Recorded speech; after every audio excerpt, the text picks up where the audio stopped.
jìnnà sí wọn bí sánmọ̀ sílẹ̀ o ara ló ń ta wọn ṣe mọ́ o náà bá sunkún sójú bẹ̀rẹ̀ má ti fi ìgbín sọ kó fẹ́ yẹ ẹyẹ fò lọ ìgbín sọnù sígbó wọ́n dúró títí ọwọ́ wọn ò tó ìṣó máa ṣe ta ní kókó ṣòkòtò tí olókùn ó dá kìtìyàn ó dórí àwọn lọ́tẹ̀ o.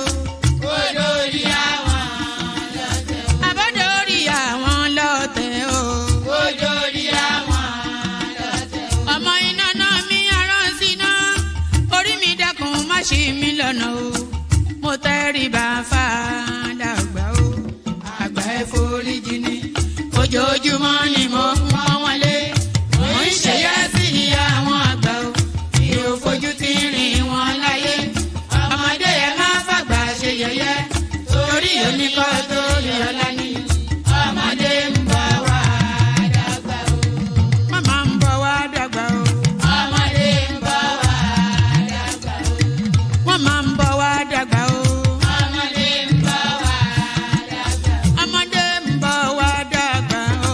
Ọmọdé ń bọ̀ wá dàgbà. Bọ́lájú kòkòrò bá pẹran nígbó tó bá fúnra ẹ̀ pín ló dára jù o. Kọ̀wé mi á jẹ́ dàgbà o. Èyí mo rí màrò ẹ̀kọ́ gbogbo náà ní ilé ayé. Sùúrù ní ṣẹ́gun ohun gbogbo. Ẹ má ṣèké mo ní ẹ má dalẹ̀. Forí orí kìlọ̀ ló jẹ́ ẹni forí wórí yìí yóò ṣàbàmọ́ àwa ò ní ṣàbàmọ́ láyé o nílé ayé o àwa ò ní ṣàbàmọ́ láyé àwa ò ní ṣàbàmọ́ láyé àwa ò ní ṣàbàmọ́ láyé dẹ́bìtọ̀ rẹ̀ àtàrà ilé o àwa ò ní ṣàbàmọ́ láyé àwa ò ní ṣàbàmọ́ láyé àwa ò ní ṣàbàmọ́. Ṣòkòtò wọn múra wọn sáré kárò sọkọ o àyànmọ ògbóògùn wo wọn ò béèrè lọ́wọ́ orí orí lọmọ mẹ́wàá lọ ìyàwó ohun tí ẹ wá lọ sí Ṣòkòtò ohun rẹ lápò Ṣòkòtò mo sọ àkúnlẹ̀yàn ọmọ ẹ̀dá láyé kò lè yí padà mo ń tẹnu mọ́ o olórí làlá bàrò orí làlá bàrò olórí.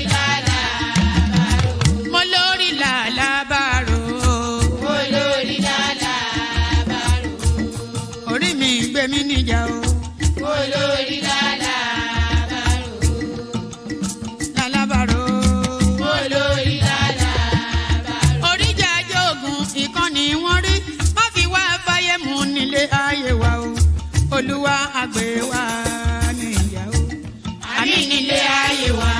Ó tilẹ̀ jẹ́ pé ọ̀tá kọ́ ni wá. Ó tilẹ̀ jẹ́ pé ọ̀tá kọ́ lẹ́yìn. Ṣọ́wa nínú ọ̀pá wọn kìnìún. Ejò olóró akéèké ṣọ́wa nínú ìdàgìrì ayé dáàbò ẹ̀bùn wá fi ṣọ́rẹ́ ṣọ́wa o. Mo sádìyọ bàbá lókè o. Mo sádìyọ bàbá lókè o. Mo sádìyọ bàbá lókè o. Mo máa sádìyọ bàbá lókè o. Mo sádìyọ bàbá lókè o. Olúwa gbé wa níjà o. Mo sádìyọ bàbá lókè o. Kó má fi wá sílẹ̀ o. Mo sádìyọ bàbá lókè o. Olúwa má fi wá sílẹ̀ o. Mo sádìyọ bàbá lókè o. Àwọn ọ̀tá tí wọ́n rè rajọ ìbànújẹ́ ti bá àwọn ọ̀tá nílé. Àwọn ọ̀tá tí wọ́n rè rajọ. Tinubu Ahmed of the APC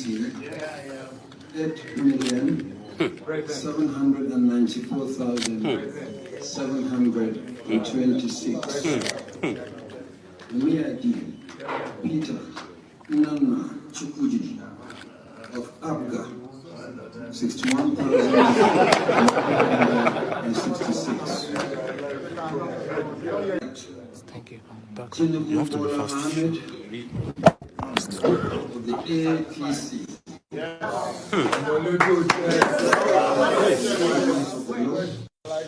Is hereby declared the winner and is returned elected. Everybody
All right. So I am there. So there it is. Continuity, Tinubu continuity.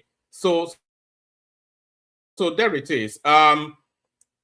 So at this point in time, at this moment, and by the way, hopefully you can hear me okay. The thing seems a bit frozen. Am I frozen? Am I being seen? Can you let me know if you can see and hear me? So now, let me just declare here that Tinubu has been re-elected, and then let us just move on, because all now tell us to the re-election of Tinubu.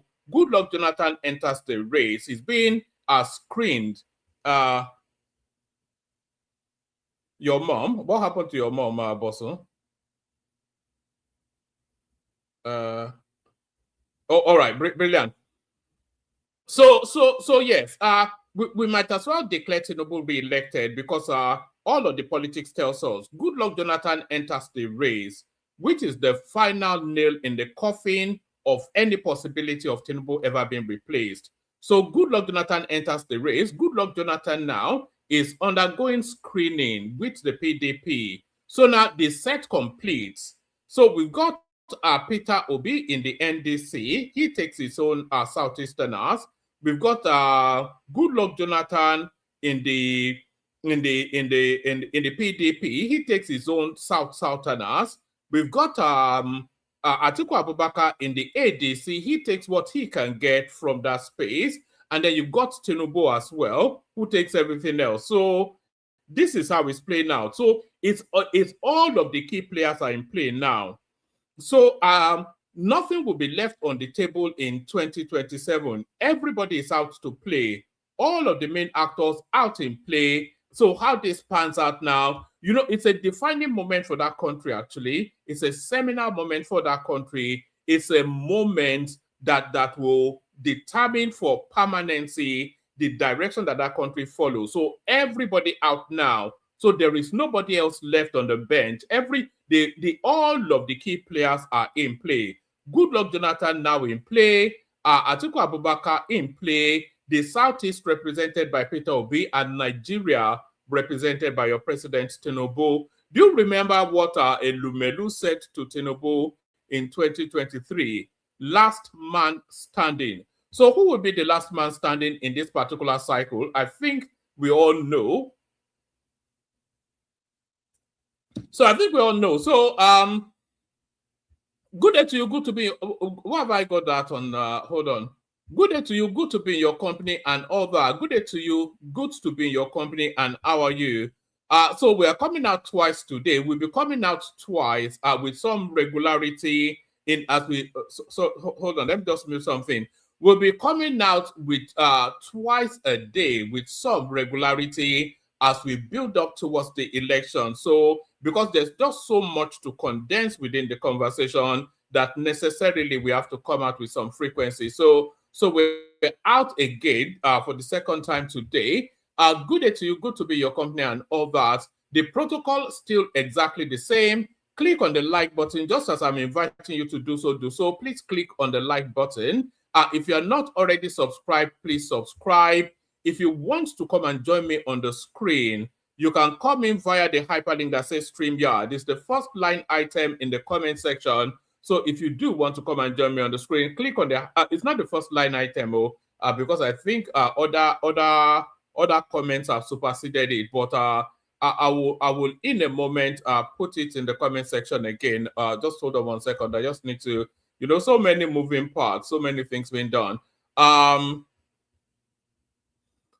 So yes, if you do want to come and join me on the screen, it is the yes. Let me just send it in anyway. So if you do want to come and join me on the screen, come in via the hyperlink that says StreamYard. So Goodluck Jonathan now being screened at the PDP. So that's just what's going on.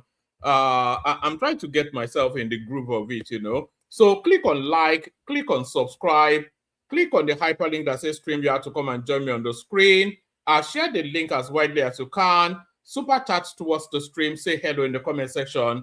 All those things, just exactly as Sheson is telling you right there. So that's Sheson right there. Good to see you, Sheson. We've got our Boston right there. Good to see you, Boston. And I think Agbadorian left a message earlier on. So that's Agbadorian right there, our correspondent from Surulere. So keep saying hello in the comment section and all that. Like and subscribe as well.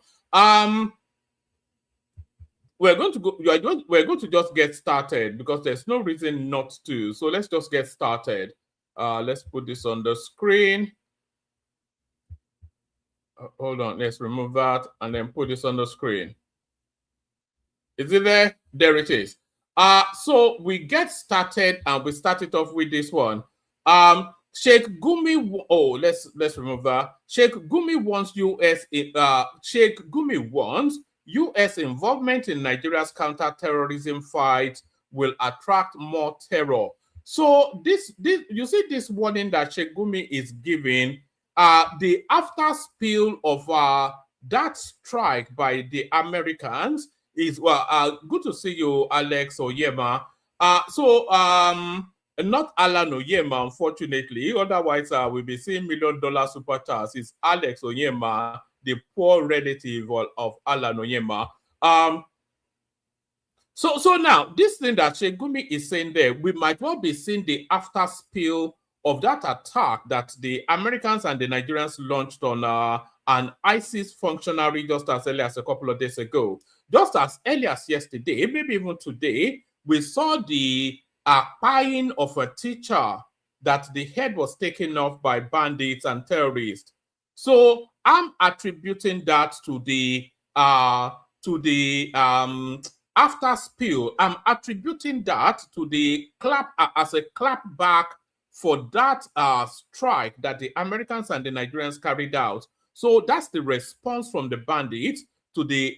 That's my own understanding. No, I'm not saying that anybody stated it as factual. But by my own reading, that gruesome thing that happened in Ogbomoso, where some teacher's head was taken off, it was in direct response to the strike of the Americans and the Nigerians against the heartland of insurgency in Nigeria. And I think this somewhat in tandem with what Sheikh Gumi is saying. Sheikh Gumi wants U.S. involvement in Nigeria's counter-terrorism fight will attract more terror.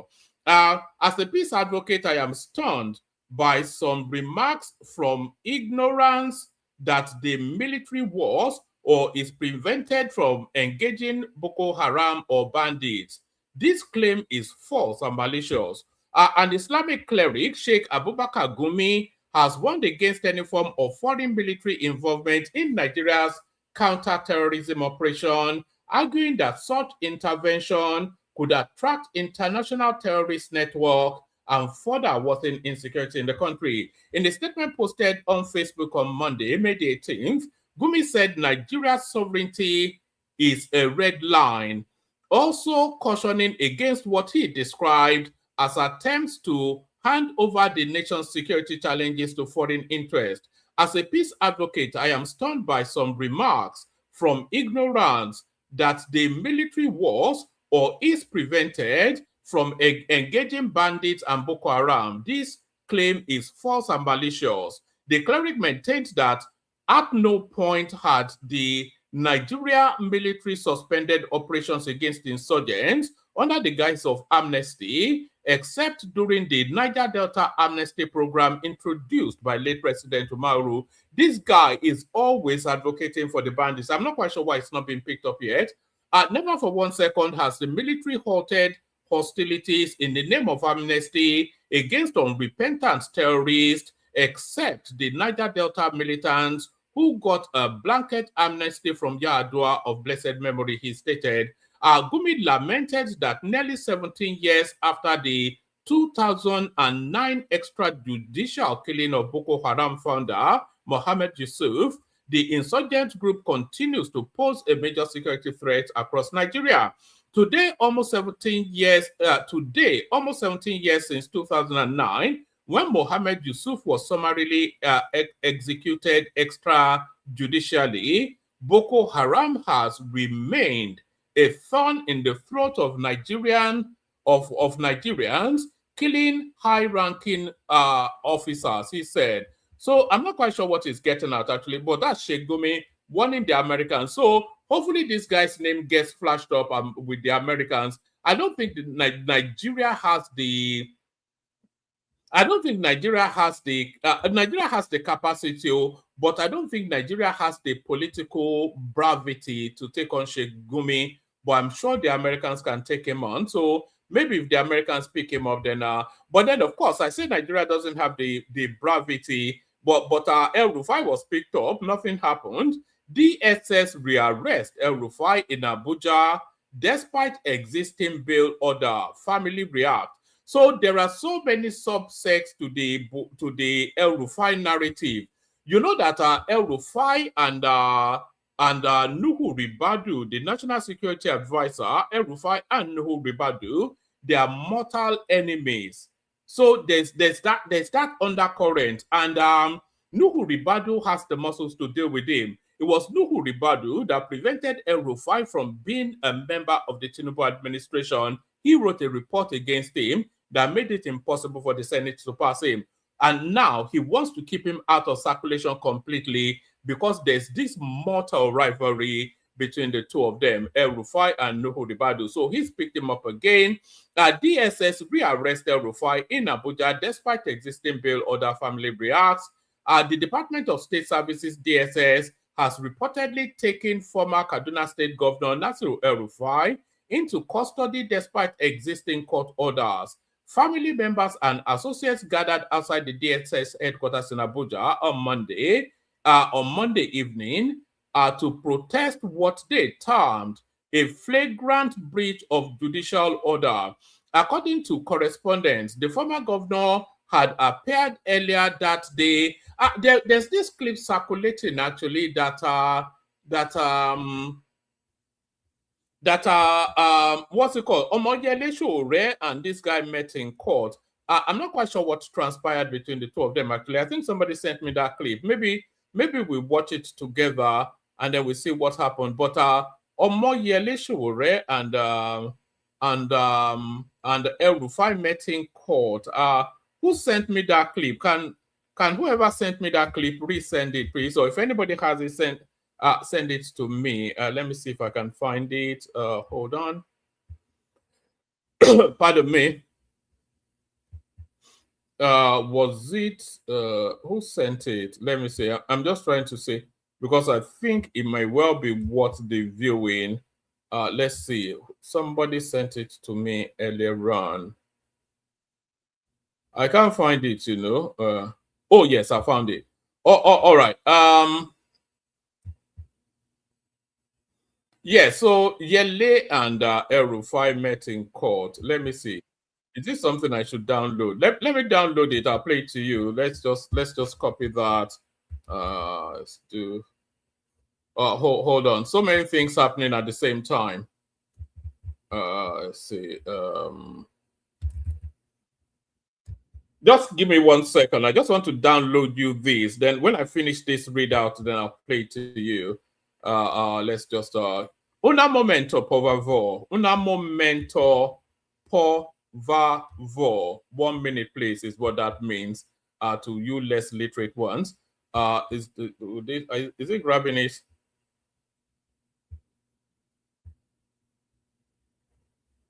You know, there's a whole.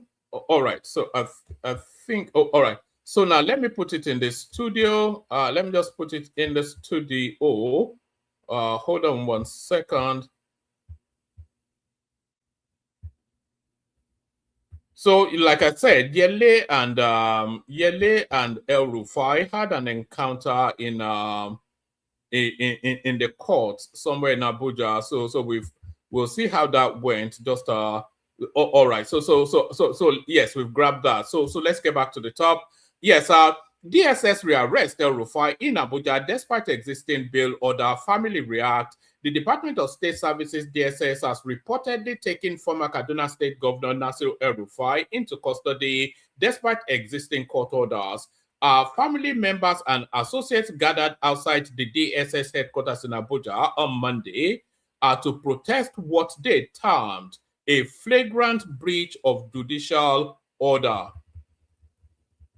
According to correspondence, the former governor had appeared earlier that day before Justice Joyce Abdul Malik at the Federal High Court.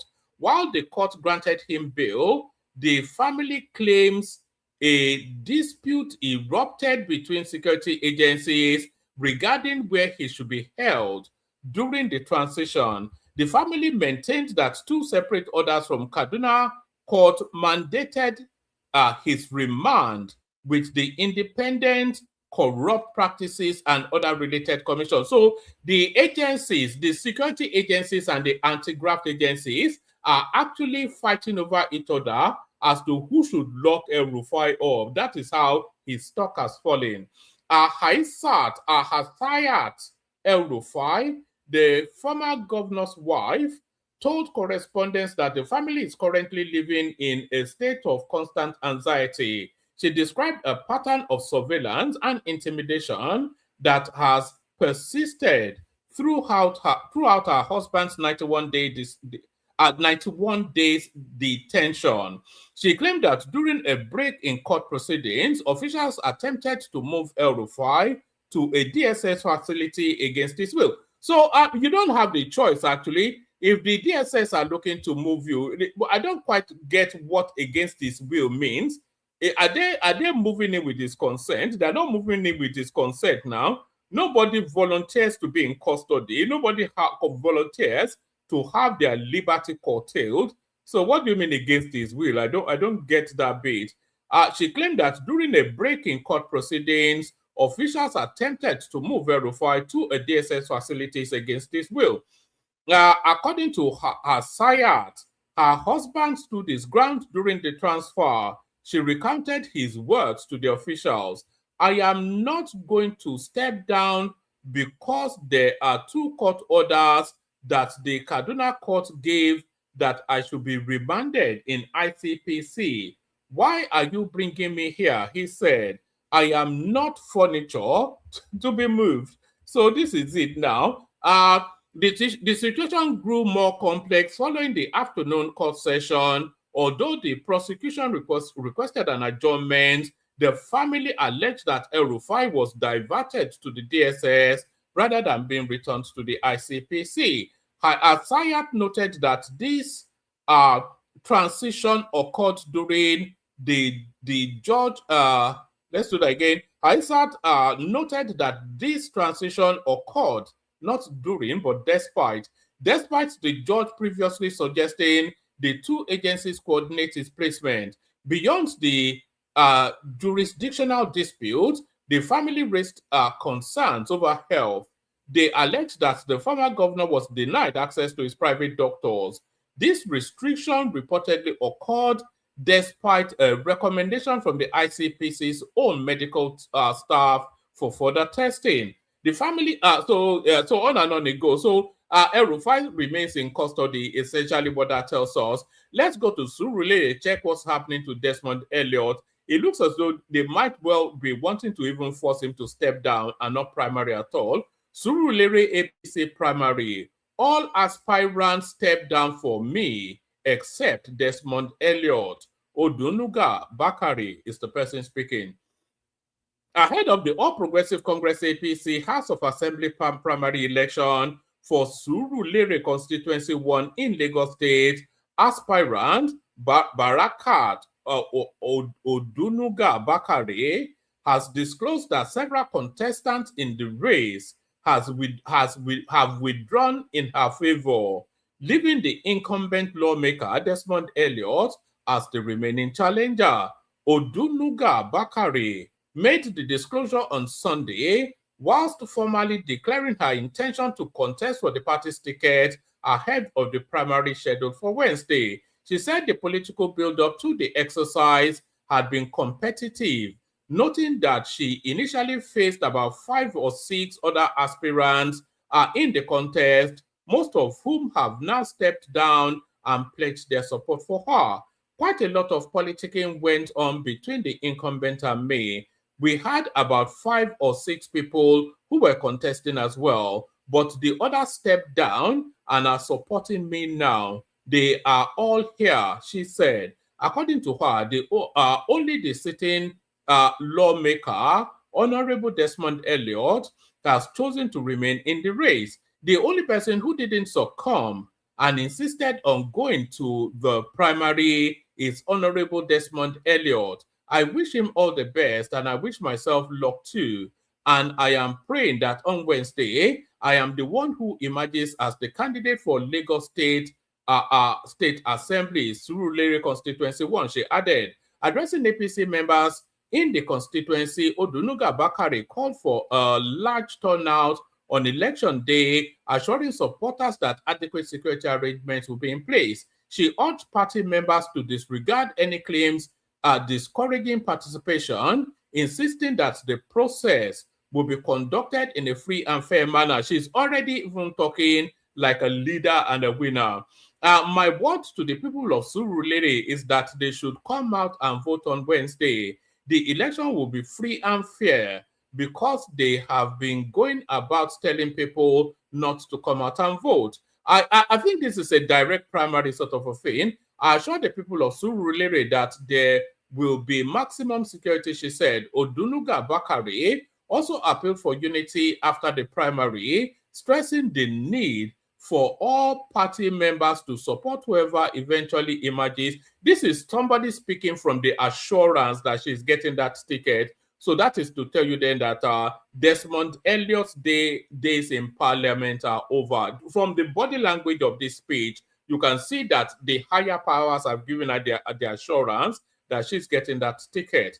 I am also pleading with the people of Surulere that whoever emerges, whether it is me or not, should be supported and we should work for that person, she said. She recalled her previous attempt at the seat, noting that she was defeated by the incumbent in the last election, but maintained that her current bid reflects the backing of the constituents.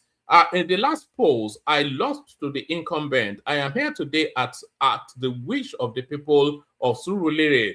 Meanwhile, Desmond Elliott, in a video shared on his X account on Sunday, alleged intimidation within the constituency and claimed that his security aides have been withdrawn ahead of the primary election. So, Desmond, so this is your new rep for Surulere people. Her name is whatever, something, Odunuga Bakari, some Kong Muslim name, Barakat Odunaga Bakare. So that's who your rep will be. So let's go on to this one. Nigeria to remove petrol subsidy by May the 29th. This is Finance Minister. This is a throwback, actually, just to remind people just exactly who removed that fuel subsidy.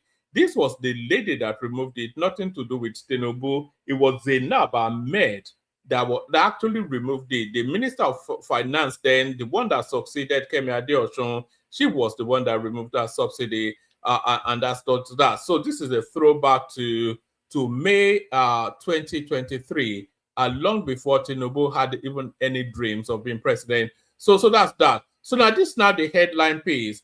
PDP to screen Goodluck Jonathan on Tuesday. So Goodluck Jonathan enters the race, which then ends the race. So the permutation now just places Tinubu by a clear fall-on as the winner of that election. So PDP to screen Goodluck Jonathan on Tuesday. So before we get into the readout, let's what does this mean? PDP to screen Goodluck Jonathan on Tuesday. So Goodluck Jonathan enters this race. And what does this exactly mean? So Goodluck Jonathan is not likely to take any vote for Tinubu because all of the votes are very tribal in nature. And I'm not even talking Yoruba, Igbo, etc., etc. It's like supporting football teams. So the Tinubu camps, they're like the Man City sort of a thing. So they're not like, so the opposition space is where the vote will be diluted, because nobody that is intending to vote for Tinubu will then say because Goodluck Jonathan is entering the race, they will vote for Goodluck Jonathan now. So that's not likely to happen. And anybody wanting to cast a northern vote will cast that northern vote for Atiku Abubakar. So we know that as well. So it's actually Peter Obi that will suffer the most for Goodluck Jonathan joining, because the space that Goodluck Jonathan is going to cut the most vote from will be from the Peter Obi stock. That is where he's going to be cutting the most vote out of. So he'll be taking the South-South votes, the ones that are likely to go to Peter Obi. So he takes those, so he diminishes Peter Obi's vote somewhat. It would diminish a little bit Atiku's vote as well. People who don't want Tinubu, but they know that power should stay in the South. So because Goodluck Jonathan satisfies two spaces, it satisfies the removal of Tinubu, and it also satisfies the guarantee that power will transit to the North in 20... pardon me.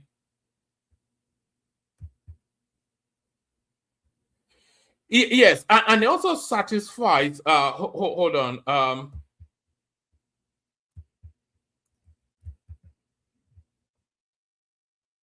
Just wait 1 second. I just need to do something in a flash.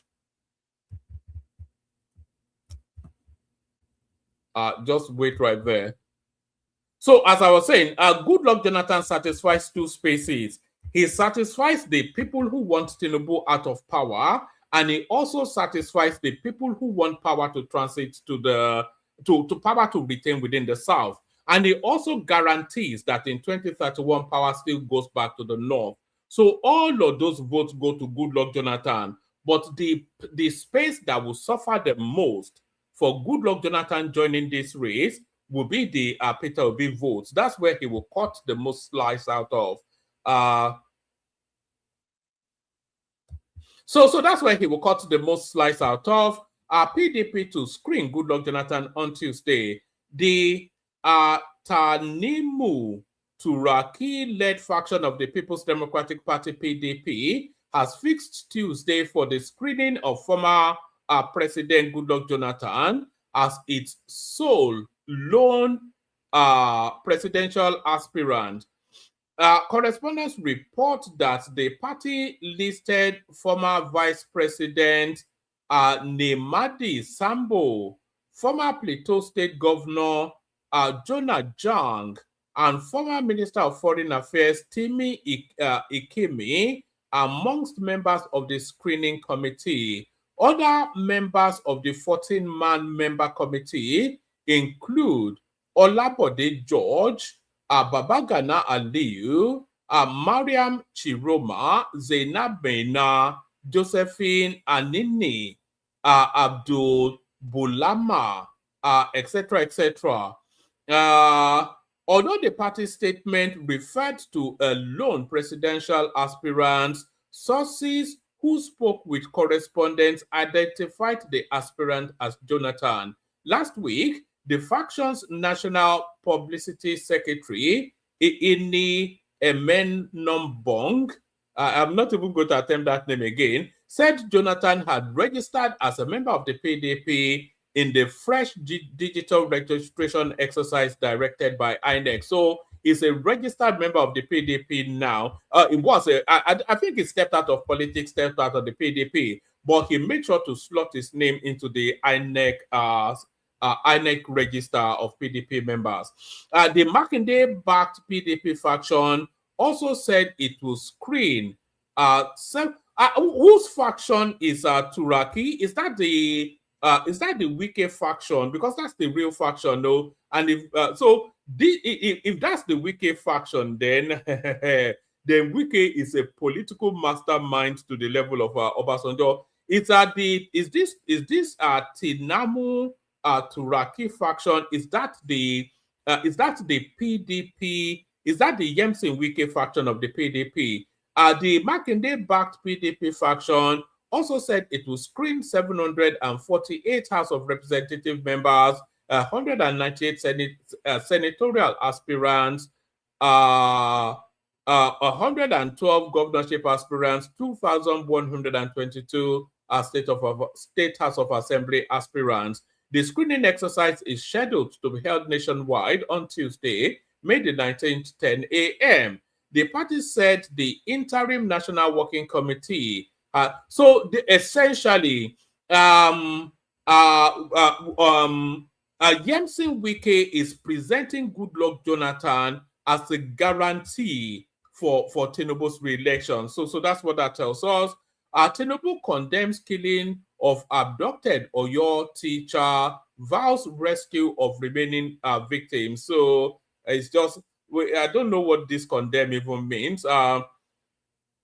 President Bola Tinubu has condemned the killing of one of the abducted teachers from a community in Oriere, a local government area of Oyo State, assuring Nigerians that security agencies are intensifying efforts to rescue the remaining victims. In a statement issued on Monday by the Special Advisor to the President on Information and Strategy, Bayo Ononuga, Tinubu described the killing as barbaric and expressed sympathy to the affected families as well as the Oyo State government. The statement released from the State House in Abuja, whatever happened to Aduri Ngalali, the one that used to be the voice that Bayo Ononuga is now. The statement released from the State House in Abuja on May the 18th read, President Bola Tinubu has condemned as barbaric the reported killing of one of the abducted teachers from the Esiale community in Oyo State while the rescue operation is underway. According to the presidency, armed bandits attacked schools in Esiale community last Friday, abducting staff and students from the community grammar school, Baptist Nursery and Primary School, and LA Primary School. So they just went around all these schools picking up people, and what was being done whilst this was going on. The federal government says security agencies have launched coordinated operations to rescue the victims and apprehend those behind the attack. Security operatives are working round the clock to rescue the victims and apprehend the bandits and their collaborators within the community, the statement reads. Tinubu also sympathized with Governor Seyi Makinde and the family of those affected by the incident, whilst commending the effort already taken by the state government. I sympathize with Governor Seyi Makinde and commend the steps he has taken on the matter. I sympathize with the family of the kidnapped victims, the president stated. He further noted that the federal government is collaborating with the Oyo State government to ensure the safe return of all affected persons. The federal government is working with Oyo State government to rescue all the victims. I commend the Inspector General of Police and Commissioner of Police in Oyo and Kwara State for their quick intervention and the deployment of tactical and intelligence response teams to rescue the victims. The president added that he is personally monitoring the development and disclosed that the Inspector General of Police is leading a technology-driven operation aimed at securing a breakthrough soon. The IGP, following my instructions, is personally leading the tech-driven operation. We expect a breakthrough soon. The bandits and their local collaborators will be fished out and made to face the full wrath of the law. Tinubu also reiterated the support for the establishment of state police, saying the growing cases of kidnapping across the country highlighted the urgent need for decentralized policing. Cases of kidnappings further make imperative the establishment of state police to man some of our underserved areas. The National Assembly should accelerate the enactment of the law creating state police, the president states. So the enacting it does not mean we'll get it with any speed, though, but that's that. So that's all I have to offer, actually. So we've spoken about Sheikh Gumi. We've spoken about the rearrest of what's it called, El Rufai. We've spoken about the tussle for the House of Rep ticket in Surulere. We've gone down memory lane to remind ourselves that it was actually Zainab Ahmed that removes the oil subsidy, not Tinubu. Goodluck Jonathan steps into the race as the sole candidate of the PDP. Tinubu condemns the killing of that Oyo teacher. So that's that. Let me play you this clip. Do you remember, Peter? Tell me if you can hear the clip, by the way. Do you remember Peter Obi telling you that he doesn't give shishi? You remember that? That was his slogan for the last cycle of elections. I know I'm not an Ibera man, no, you might. I'm from Oyo. Yes. Do you remember Peter Obi always telling you he doesn't give shishi? He is actually right, though. Peter Obi doesn't give shishi. What he gives is raw dollars. Look at this. This is the sort of politics that the NDC is playing. They don't like dollarized politics in the NDC. So what's going on here? 1, 2, 3, 4, 5, 6, 7, 8. $800. So look at that. He counted $800. So $800 is actually an ambiguous amount of money. So is it that $500 or $1,000? So even amongst thieves, there is no honor. So somebody has helped themselves to 200 out of those dollars. They've crimped 200 off the top, handing over $800. So that's the dollarized politics that they're playing in the NDC. You can all see them with their kwakwansia, and you see the OK. So this is, can you see the cap that guy is wearing? That's the OK cap right there. Obi Kwakwanso, and he's getting his dollar infusion, shall we say. So it's quite clear. What does it say on this thing? Something sustainable. World sustainable. I'm trying to read the envelope. Is that sustainable? The last word is sustainable. This looks like world. Continentals. Anyways, an envelope. And what's in that envelope is dollars. So they are not running dollarized. They are not running dollarized campaigns in the NDCO because they are above all that. But this is the guy. This is the southeastern guy wearing the Peter Obi cap. That is the northern guy wearing the Kwakwanso cap, and that's also a northern big man doing the dollar politics. It's quite clear. 1, 2, 3, 4, 5, 6, 7, 8. $800. Thank you, Your Excellency.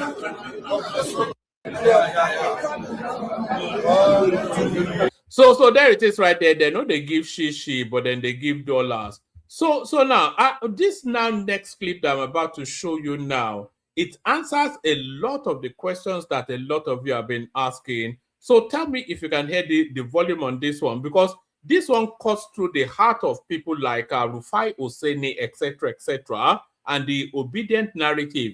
It cuts through their heart like a knife through butter. Watch this. On debts, and I just to round off on this debts matter, right? I think it's, as I said earlier on, it is very important to put Nigeria's debts into context. Every time we hear that there's a new borrowing request, we have this knee-jerk reaction. Oh my God, we're borrowing again. What is going on? Nigeria has a deficit. Your revenue is here, your expenditure is here. How do you close this gap? Your deficit is 13.3 trillion for 2025, estimated 23.8 for 2026. It might go to 31.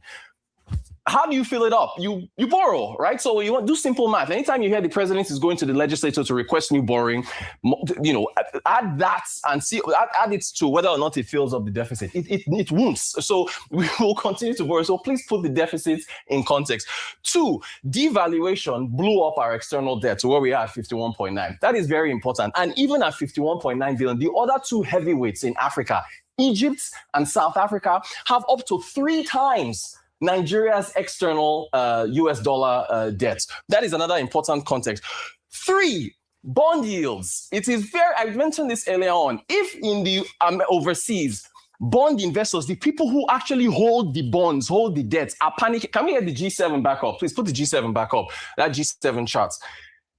Well, we're going to get there in 2 seconds. But this is what you look at when you want to, if you want to panic about bond yields, right? This is what is happening with G7. It is not happening with Nigeria. Go to the Debt Management Office page. You've got Nigeria's latest Euro bond yields. There's 2 lines there. The yield at when the bond was issued, and then the latest yield where the bond is trading. And you will see in some cases, Nigeria's yields on its paper that it has issued for Euro bonds has fallen, not risen, right? So that is one thing to put into context, right? So the yields, I think we should either put it on the screen or put it up there. It's a little wide, so, but if you just go to the Debt Management Office website, you will actually see the yield at issue and also where the yields currently are. Do we have, thank you. Our viewers might not be able to see it, but just go to DMO and this is your yield at issue at the bottom. In one case, there's a bond here. This is the 750 million January 2049 Euro bond issued at 9.24%. Its last trade is at 7.9. So 9.2 going down to 7.9. Until bond investors, I'm sorry to raise my voice, start panicking. Please take it easy with Nigeria's debts. Our debt is manageable. Another point, just to go back to our prior chart here on contextualizing Nigeria's debts, let's go back to the contextualizing Nigeria's debt. Has Nigeria defaulted on their debts? No. You know who has defaulted? Ghana, Chad, Ethiopia, Zimbabwe, Zambia. Those are the nations that have defaulted on their debts. Ghana defaulted just 2 or 3 years ago. Nigeria has not defaulted. Also, Nigeria is not on an IMF program. Do you know who is on an IMF program? Tunisia, Kenya, Egypt, Senegal. They are all begging the IMF for money. Nigeria went to Davos and asked the Wale Edun, who, by the way, we need to credit Wale Edun for the S&P upgrade, because Wale Edun in his capacity was maintaining a lot of dialogue with the S&P, talking to the credit ratings agencies about where Nigeria is going with his reforms. So our former finance minister used to get a lot of credit. But we asked him and all the IMF about whether Nigeria is going to go and borrow again from the IMF, and they said no. So I think this is what needs to be put in. I understand that the debt service to revenue ratio, yes, it is alarming, but on the whole, using context, we should please relax with the knee-jerk reactions to Nigeria's debt. That's all we got for today. Yeah, it's So there it is right there. That's good news for Nigeria, bad news for people like Rufai Oseni and his fellow obedience. So that's that. What else do I have for you? Oh, do you want to see how the Americans and the Nigerians bombed the terrorists? Here is a clip coming out of Fox News. The strike took place on May the 17th, targeting ISIS militants without harming any U.S. or Nigerian forces. So this is Yeah, it says, this is from Fox News. Imagine that. I never thought the day will come that we'll be quoting Fox News on a Nigerian platform. U.S. Africa Command and Nigeria forces carry out a series of kinetic strikes against ISIS fighters in northern Nigeria. The strike took place on May the 17th, targeting ISIS militants without harming any U.S. or Nigerian forces. So that's CNN right there. I'm not quite sure why it's looping. Let me refresh it. So I'm not sure if we will see anything of because this looks like one of those grainy aerial shots. So let's see. Does it offer us anything? Where are you? Let's see. Is it just going to be spinning? If it's just okay, let's see.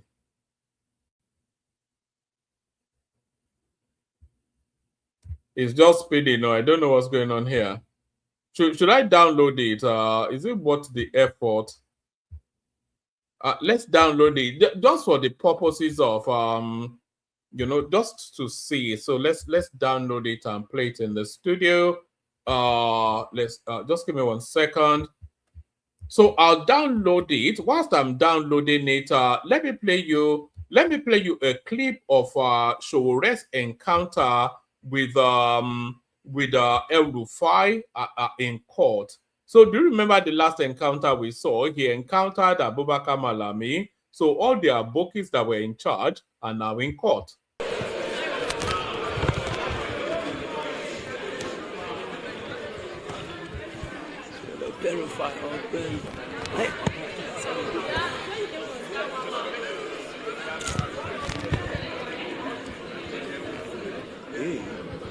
Look one for my shot, please.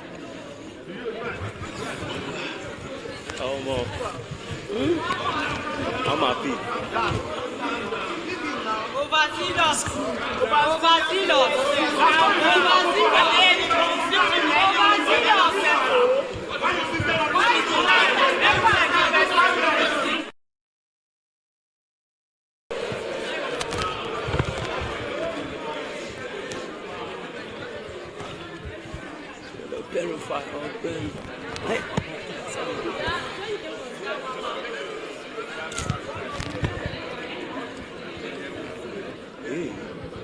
Look one for my shot, please.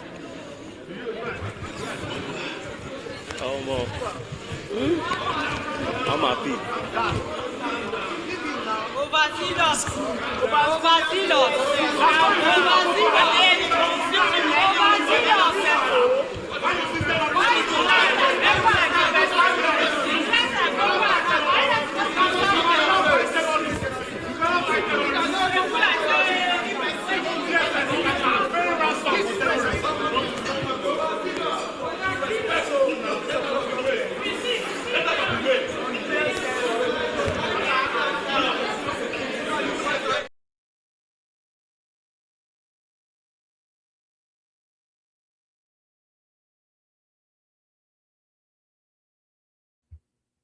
So that was Showore encountering El Rufai in court, and this was the moment that the Americans struck at that ISIS second in command. So this is the clip from CNN.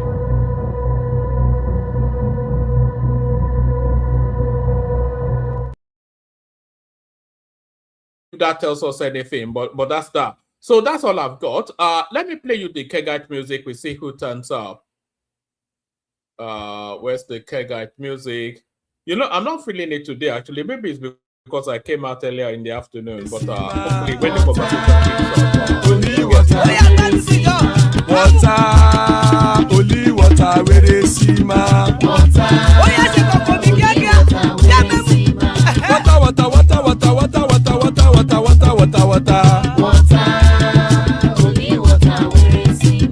Hapa o naido.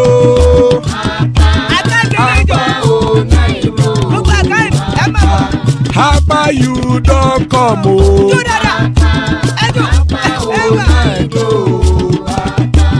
Hapa o naido.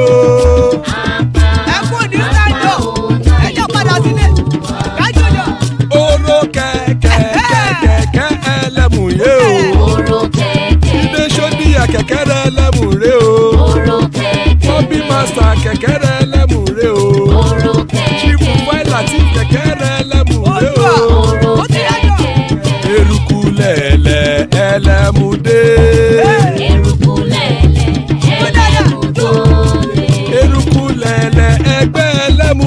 o jàre o.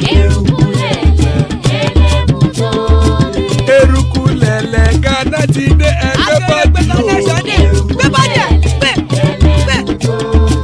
Ọmọ ẹlẹ́yẹ ẹyẹ o ó dìlé o. Olúyẹ̀lá ẹyẹ o ó dìlé o. Petro Sodana ẹyẹ o ó dìlé o. Petro Sodunke ẹyẹ rẹ̀ ó dìlé o. Ẹlẹ́kọ̀ ọ̀run mú ìní o.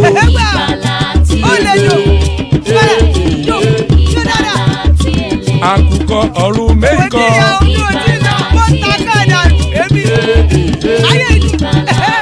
Ikú kò ní ríwà gbéṣe o.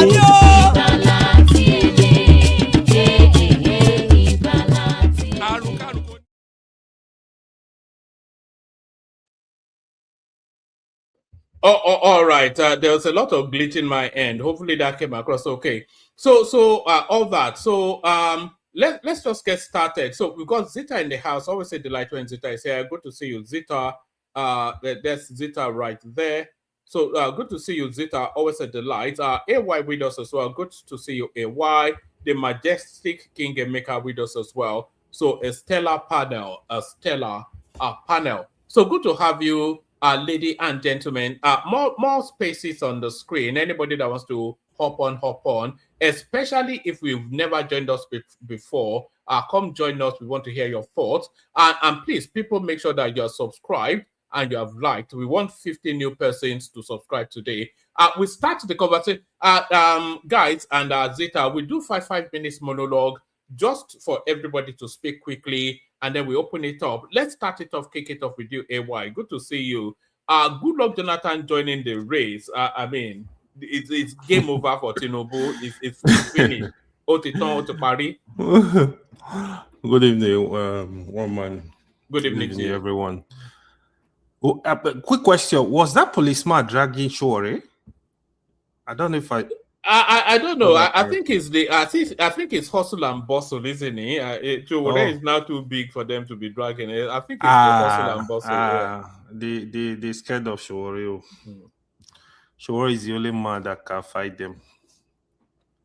Yeah, that guy don't collect beating for that country. He don't collect. Shore has suffered for. Do you remember a time that he was on the floor and they were kicking him in the head in front of a police station? Yeah, they really. That's why when people start criticizing Shore, it's they call him all sort of name. It's just sad how we think in Nigeria is very disgraceful. Even people that know, people that are educated, exposed. I get really disappointed. I know recently the obedient are really after him. Some people share the view that he brought Buhari to power, he brought this to power, he supported Tinubu, all those kind of BS. I don't really think so. I think Shore, I don't really know him personally, but I think he has done a lot for the country, in all honesty.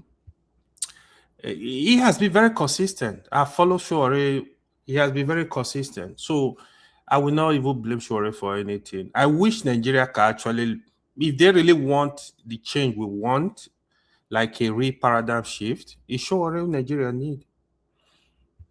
That is what we need. If those are really, I wouldn't agree with you on that. I will agree with you on Prince Adewale Adebayo. I don't rate Shore. I don't think Shore is clever. That's just yes, yeah, he is. Prince Adewale is also very good, but Shore know a lot in the country. I can tell you this: the cabal, the owners of the so-called owners of Nigeria, they will never allow somebody like Shore to rule Nigeria. Even Shore win an election, they will never allow him to be there. They can allow Peter, but they will never allow Shore. But Shore doesn't have a history that suggests that he has the capacity. Because what history do you really need? No. You have to have history in something now. He has not done anything in life. He has history, of course. Shore is it. Hold on. Yes. Shore is the owner of Sahara Reporter. He put Sahara Reporter together. At some point, Sahara and the owner of One Man Went to Mo. Does that qualify him to be president? But not only that. President? Sincerely, Rudolph is owner of Dr. Damages. Is he qualified to be president? I no get different it. now. There are things I can Sarah Reporters is not a job now. It's just nonsense. Yeah, now. I understand. Sometimes I feel Showore, he can come as if he's very unserious, if he's unprepared to be president.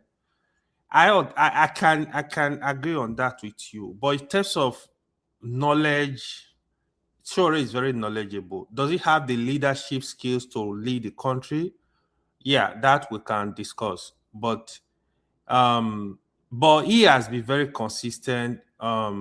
Even in this even since 1999, he has been very consistent. You know, during when Yaradua was sick, Showore was at the forefront, making sure power is transferred to the vice president, Goodluck Jonathan then. And he succeeded with the late Dora Akuile. They were really at the forefront. And after power was given to Goodluck Jonathan, when Goodluck was messing up the country, Showore did not hesitate to give information to Nigeria what is going on in the system. He exposed the corruption in Goodluck administration. So you have those that were supporting Goodluck that never like him. That was one. Then, unfortunately, the beneficiary of that movement was the APC in 2015. Then there was this accusation that APC gave Showore money. They bought him a house in California, which was not true. I feel Showore he really, really wanted that change. Then Buhari came in. When Buhari started messing up, Showore was after Buhari government. They jailed him. They did all kind of stuff to him. I really think he has done a lot for Nigeria. If not for anything, even if we don't want him as president, I think he needs some level of praises from us. And look at what he's doing with the ordinary people. Having issue with police now is just more like the big lawyer out there. Anybody that is oppressed in the country is gonna try to save you. You know, he's doing a lot for Nigerians. Sincerely, Showore is the man. He's fearless, you know. He could have stayed in America, enjoy his life, you know, but he's there fighting for the ordinary people. I wish he can. All right, take us to Goodluck Jonathan, our incoming president. Honestly, Goodluck Jonathan, it's so funny. I don't really know what Goodluck Jonathan wants. I don't know who want to give him the PDP ticket. Is it the Wike group? Yes, that's what is it's the Wike faction. So what is their intention though? What is their intention? They are running spoiler on the obedience space now. That's the intention now. But Goodluck cannot pull votes from anywhere. Goodluck cannot pull votes from Bayelsa. Yeah, but however many Goodluck Jonathan cannot pull at least Goodluck Jonathan will get 1.5 million votes, and most of those votes will come from the OB space. I think it's just running. They are running him as a spoiler against the obedient. I don't think Goodluck. I know. I don't think he want to be used to play that dirty game. I initially thought it was some of the Northerners that were pushing for Goodluck because they know he only have 4 years.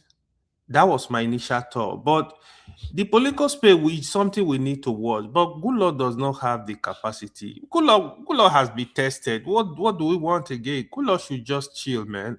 He's another statesman. He should just remain there. And I think it's a big error for Goodluck to come into the scene. Somebody is just correcting us in the comment section that it's not the Wike faction, it's the Turaki faction. Yeah, that is what my thought. I think like the northern some northern element they want to bring him in. The space I really want to watch is that ADC.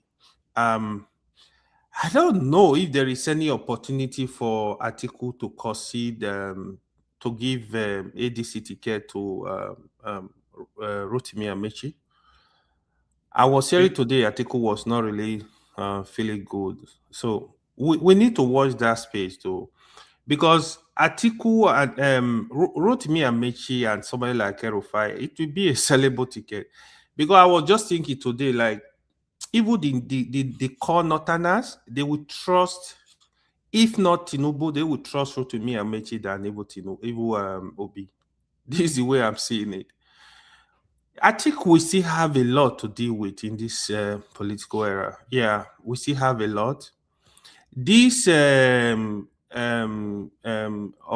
Tinubu after Erufai live, I think they should allow Erufai to go. Erufai is another show already. These people don't touch them. Just allow them to be. Allow them to keep talking. Because I don't see the reason why DSS will release him, AFCC will go and pick him up, this one will release him. It's just nonsense. He did a lot of atrocious things. Nah, come on, man. When it was, Yaya Bello want to contest for an election. You see, one man, to be honest, do you not remember how he was ravaging them in southern Kaduna, just buying people like chicken? Do you remember when he rolled out bulldozers and he started to bring down the homes of his political opponents? Them do that. Yaya Bello. Do you remember how he tied Daddy Yati?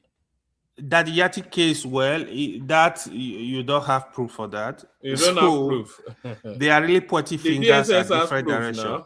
The DSS has proof. You see, to be honest, the way they are treating Erufai is, if Erufai was supporting Tinubu, would they treat him like this? No. The answer is no. So the way they are treating Erufai, there's a political undertone to. It's clearly politics. There is no political undertone. It is a political. Yeah, but also there are justifiable reasons to pick him up. So it's not as though he's an innocent guy now. Well, I just gave you a list now. You see, all of the monies that he stole. Do you remember when he was stealing money and he was telling us he was paying bandits? All of these things. You see, one man, I know a lot that is going on that scene. See, let me tell you, the truth is, Tinubu is making mistakes. Should allow Rufai to go. Let him campaign. Let him go by joining ADC. He should allow him, because I feel like people will have, there is gonna be that pity, towards Rufai. Oh, why are you victimizing this guy? What? Tinubu I don't even think it's Tinubu. Of course, he's the president. He's the president. I think it's Ribadu, because it was Ribadu that wrote the report that the Senate could not pass him. They are mortal enemies. Ribadu and see. Whatever happened in Tinubu administration is Tinubu anybody will call. Tinubu know what is going on. He know what is happening. So you can, even Ribadu now, I mean, he's struggling for his life. They want to replace him. You saw Tinubu nominated somebody to be advisor on homeland security. That's Tinubu. Ribadu position is actually threatened. So for me, I think he's making a big mistake. I think he should allow Rufai to go. But Oga Goodluck Jonathan, I think is really like waste of time, to be honest. He should not just contest for anything. This incident that happened in Ibadan, yes, your state, is it like remote area of Oyo? No, I don't know the area, but it's usually a remote area, isn't it? That's usually where these things take place. Some people were also calling it political, that they kind of like after the Sheyi Makinde. But no, I don't think it's a Sheyi Makinde narrative. I think it's a backlash against the strike on that ISIS guy that happened 2 days ago. That's what I think. I think Turkey alone is not enough. I think they need to do more. The security guys. Look at the way they said. I could not even. I didn't bother to look for the video. How they said they slaughtered the teacher. Like, that's really weird. Oh, that was quite gruesome, actually. Yeah. Some people, like, I heard people complaining about it. Like, to me, I don't want to even see that. I think they have what's that group called? Amotoke? What's it called? Amoteku. Amoteku is still there. It is still there. That But Baba was actually calling them out in the earlier session. That I think they should do more. What function do they have if they can't prevent things like this? They used to be very effective. They used to be very effective in the Southwest. I don't know what is now going on with them. Honestly, it's really sad. I think they should do more to stop all this nonsense. All right, brilliant. Stay with us, AY. I still want to hear your thoughts about especially the American strike, the joint, because it's now becoming a thing, joint American-Nigeria. But we move it around and then loop it around back to you. We go to Emeka, from Emeka to Zita. Bishop joins us as well. Meku, so the politics coming thick and fast, the intrigue never ending. Goodluck Jonathan now in play. What are you making of it, Emeka? Mekus. All right. All right. Let's see if Zita is ready for us. I don't think we have Emeka fully yet. Zita, are you there? All right. Let's see if we have Bishop. Bishop, are you there? Roman. Good evening. No, how are you doing? I did. Where everybody can go now? Yeah, some of them will be in the fridge. Some of them will be making tea and all of this, you know.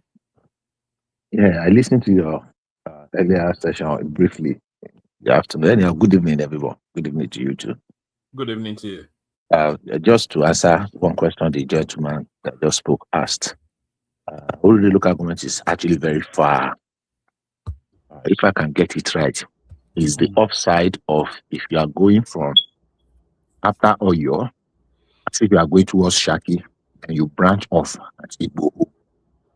There's a new road now that went to link Obomosho. If you know Oyo laughing, you go as if you are going to Okaka, Secretary, Aguamodu, Tede, Agurege, Apiju. I mean, not Apiju now. Tede, Agurege, before Okaka, before Aguare. Then you branch to the right towards Igbo. So that's where it's very far. So it's far away from Ibadan. Very, very, very, very. I had a useless reporter from Arise reporting yesterday that it's 26 miles from Ibadan. I was aghast. Don't mind those our journalists. Very lazy setup. I mean, everything the guy said was completely. I mean, it's just anyhow. It's far, but it is not an excuse. Yeah, I agree. It's a failure. Insecurity happens.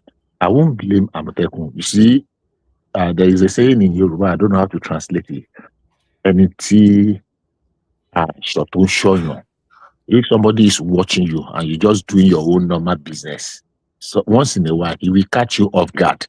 If somebody went to catch you when you are yawning and you are trying to do everything not to yawn, at some point, if you are tired, you will yawn and the man will capture you in picture and I will say, oh, at least I caught him. So it's just one mistake. We will not remember how many times these things have been nipped in the bud. It's unfortunate. It's very unfortunate. And I think we should be more drastic now in dealing with this situation. Honestly speaking, it's like one hand, one finger. I used to say this before, that one finger that is infected by Whitlow and the other fingers are saying that it doesn't concern me. Look, you don't I will have to say it. When the fowl, the hen, touches on the line, on the rope, both the rope and the hen will not be at ease. So it's unfortunate. I am not too particularly impressed the way it has been handled, but security situation. Bishop, can you adjust your audio a little bit? It sounds quite. Are you under the blanket or something? It sounds like you're under some. It sounds muffled. Am I right, AY, or muffled? Yeah, it's a bit. I think it's better now, Bishop. I'm not muffled. I'm just speaking low. I don't want to shout so that other people. People are sleeping around you. I know what you mean. People are carry on. No, there's actually nobody. I'm in the house, but I mean, I'm not using microphone. I'm not using air device or anything. I'm speaking straight. So, anyhow. That's unfortunate. That's very gruesome. That's unfortunate. The killing of the gentleman teacher is in the outskirts. And the only thing we've been able to link to it so far is that these illegal miners have been having a field day in all those axes. And that's the Okiogun axis passage. There is a place, Oyo North, we used to call it Okiogun. Everywhere from Oyo to all those areas that I mentioned, it's Okiogun, an area of Oyo State. I don't know. You know what I don't understand, Bishop, is why they had to kill the guy in such a gruesome manner. Why? Until it's just the other unnecessary. Until the other people, the level of cruelty. Until the other people come out to tell us what happened. There are several things. Many years ago, I have a friend that I lost in a very gruesome manner. Many years ago, he was in the military, and he was very good in martial arts. And some guys held him up. I won't mention his name to protect his dignity. Some guys held him up in one restaurant in Ikeja. And they wanted to show that he is good at martial arts and Rambo. He actually saw that one of them was holding a Beretta. There's this pistol, this pulse pistol that cannot really fire, like a dummy pistol, but it's actually a pistol if you don't know. So because he was a military man, he was in the military, he's an officer in the military, so he wanted to pull a stunt. And the other guy among the robbers actually had a rig on, so he was fired point blank in the head. I am not quoting. I am not saying this is what happened. Assuming, what if this guy wanted to pull a stunt? He's young, he's agile, he's brilliant. Maybe he wanted to escape, or he thought he can bring one, and they just wanted to instill fear to show that they are serious. We have been looking for a scapegoat, and you are giving us an opportunity to do it. I'm just saying this. It's just, an opinion, a wild guess. I mean, they have no reason, except they just want to instill fear and show us that they mean business. Then we have the unfortunate situation of a commissioner in the state that said, look, they have located the forest they are, and they have been rounded off, they have been cordoned off, they cannot escape. That kind of information should have been managed more in a more sensitive manner. So we don't know what happened. If we are able to secure the release of the rest, then it's going to be a wake-up call. And look, hey, we probably have left our pots unwashed for way too long. There's no defense. Has the governor been up and doing enough? Sometimes they are helpless. The Inspector General of Police has been there. The police is there. I don't know whether they are deploying their assets and the rest, but they should not be telling us everything they are doing. Sometimes the intervention of the media, rather than alleviate matters, actually aggravates them because they want to, and people who are listening. So sometimes you inadvertently release some sensitive information that will make these people to change their tactics, change their location, change their approach. So maybe they are keeping it under wraps. That is the only benefit of the data I'm giving them now. That don't give us any information until the result is achieved. I mean, they told us after the attack in what do you call this place that took out this guy. So, but we want to tell us, keep us updated. Some things you don't update when it has to do with security matter, because these people too, they are listening. So I am hoping, even though every minute can, I think it's already too late. That shouldn't have happened at all, or it should have been, they should have been able to nip it in the bud at planning stage. Now that it has happened, it shouldn't stay a day longer. It's unfortunate, it is cruel, it is gruesome, and it's a wake-up call. Look, we thought that Sokoto and Zamfara and Maiduguri are far away. Now it is just there, right in my own ever darling Oyo. I mean, I can't imagine it. It's horrendous. That is that. I just wanted to chip that it is not close to Ibadan. It's actually in the outskirts, but that's not an excuse. Yeah, having said that, I did not hear your other something that you said. But on this Jonathan, I really want to say there will be a lot of conspiracy theories that will come out. I know some people are going to say it is Tinubu that is sponsoring him, that is working for Tinubu. It's going to be theory. It's going to be what? But I would just say it is right. I don't think it's a wise thing for Jonathan to do. Throwing his hat into the ring at this time. He does not even have the political base, the recess of the war. PDP is in total disarray. You are now going to one fashion of the PDP. You want to say you want to go and contest an election. I don't know what is playing out. I really, really want to wait. He's going to many more people will say, look, the guy is playing the Tinubu script. Yeah, they will abuse him. They will abuse Tinubu. But the people will now come turn around and say Tinubu is not a master strategist. Because if Tinubu actually is the one that instigated this and is able to pull it, but for now, let me just comment my reserve until the whole thing, plays out. It's I don't know. I don't even know what to comment about it. It is. I mean, it is. I have always been arguing that Jonathan was not going to contest. I've said it here that Jonathan. In fact, I will have been able to. I will have. What I bet on it that Jonathan will not contest. But like as they used to say, never say never. Never say never. You cannot trust politicians. I don't know what Jonathan wanted. When they organized those people that went to call him, Jonathan, we will come and rescue Nigeria, and he was there talking. I thought that was a joke taken too far, but so let's still see. I mean, he addressed them that he's going to consult. Consult with who? If you want to run, say you want to run. Apart from the fact that the courts, I mean, I think the little bit of dignity that was that was preserved for him, he wanted to be derobed in the market square. So I would just say, let's see how it plays out. I hope he will not be disgraced ultimately. Let's see how this plays out because he's doing something. They're having 4 major candidates now in the South. We are doing a great service. Jonathan, it will be Seyi Tinubu, and Seyi Makinde, sorry. Seyi Makinde and Bola Tinubu. Let's see how it plays out. It's going to be, I mean, the coming months is going to be very, very interesting. But either Jonathan will pull out somewhere along the line and support Tinubu, which likely is going to be like it's a Tinubu stunt, or he will go the whole hog.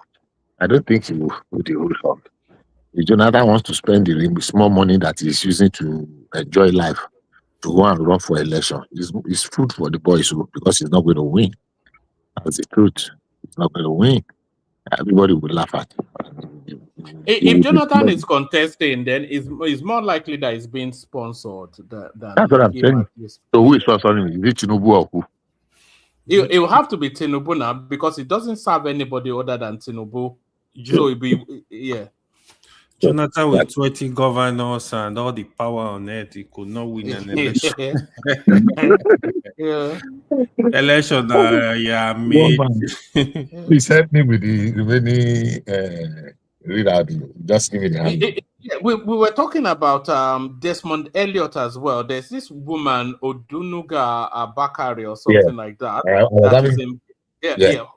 Bakari or something. Let me just, just hold. One second.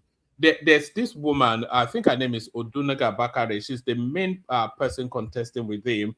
And she's saying everybody has stepped down for her apart from him. So it looks as though we may have seen the end of Desmond Elliott in the House of Parliament. The woman is so confident that it's almost like she has the endorsement from the higher ups. And then we were talking about El Rufai, who continues to be in custody. The DSS are battling the ICPC as to who should have him in their prison cells. Okay, so let me just talk about those 2 points here, because I've actually had conversations around these topics today on the different, for Desmond Elliott, if Desmond Elliott does not retrace his step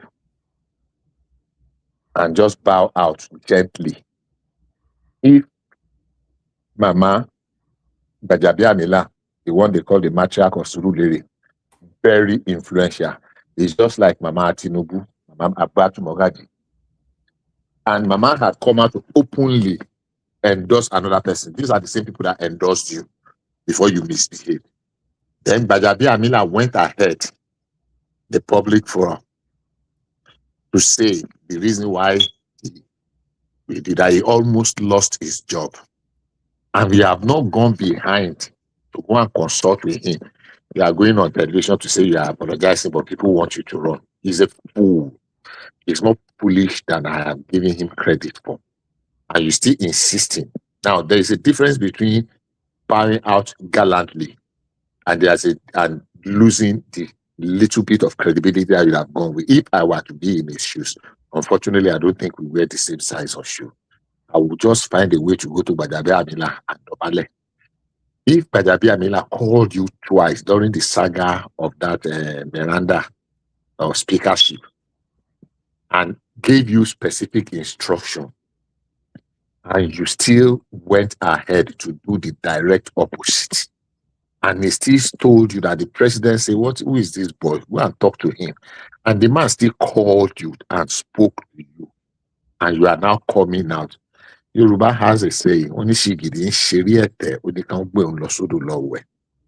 will not only lose, he will be disgraced. And now the little bit, the tiny credibility that is remaining. Look, you became a member of the House of Assembly on the goodwill of this same man. You have been there for 12 years, 3 times. Now only you, and you now misbehave. You beat the finger that fed you. This is your political mentor, political godfather, and you are now going to this station to say, and you still insisting. I mean, I really pity me. I don't know if he has friends and relatives that can advise him. Sometimes we are just learning politics. So for me, nobody is more foolish than I don't know. I thought, I mean, if I rate his own foolishness with same card, Bara, I don't know which one is greater, but it's very foolish. I mean, the same kind of foolishness that Professor Yemi Osinbajo displayed, a man I highly regard and respect, but contesting against Tinubu was a no-no. And even after the contestation, he still did not know how to retrace. So if he wants to go that way of infamy, good luck to him. But as far as I'm concerned, I followed some of the news. Surulere Constituency 1 in the Lagos Assembly is already a done deal.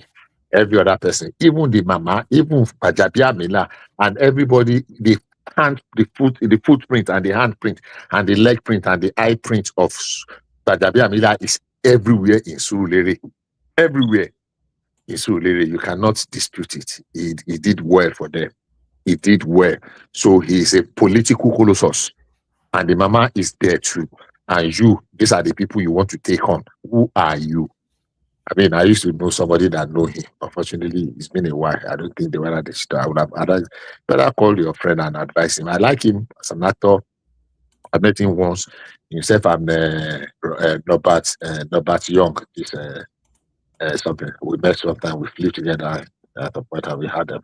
And that was the only time I've had a conversation with, interaction with him. But man, if he continue in this path, then he's burying forever his political whatever. Now, very briefly, El-Rufai.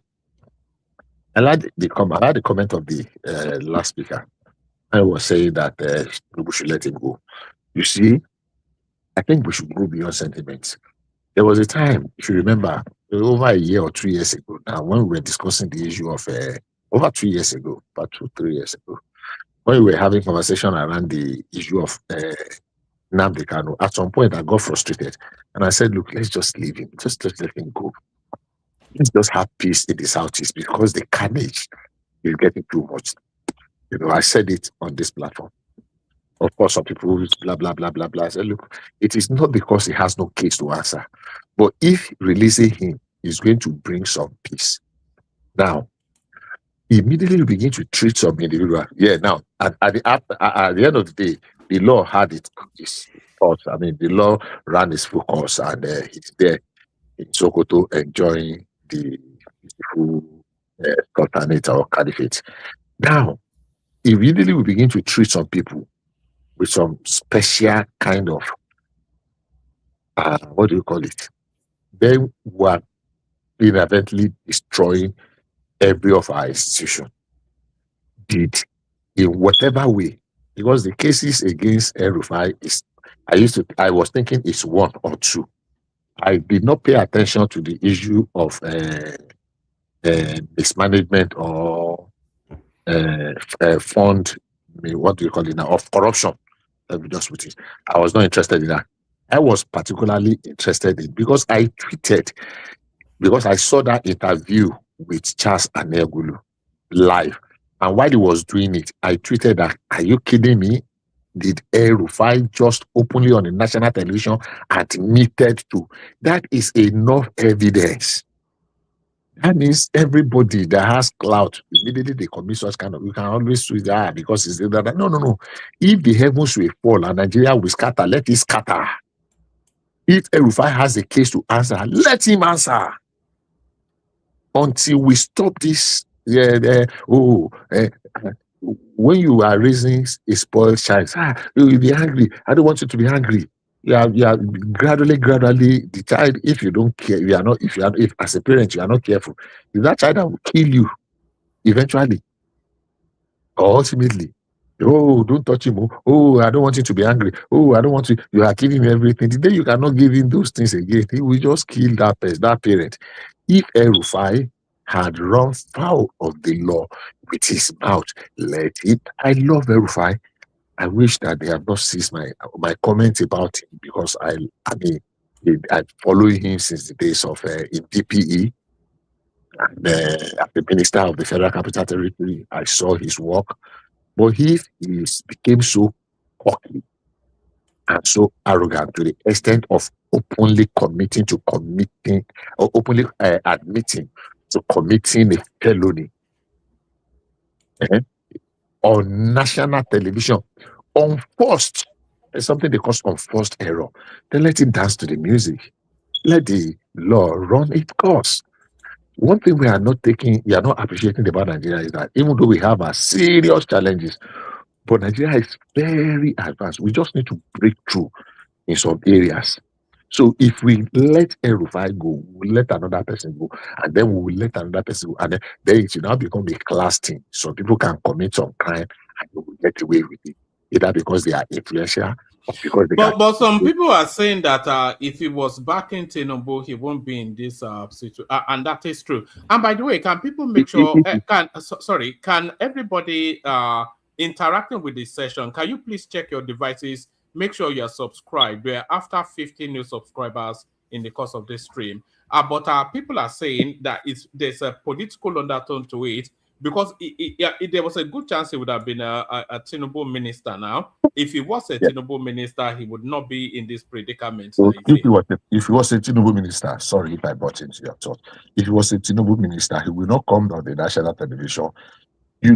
Let's rewind a little bit.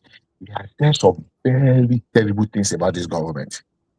Some very terrible things. But Bishop, they're not holding him for saying he was tapping Nuhu Ribadu.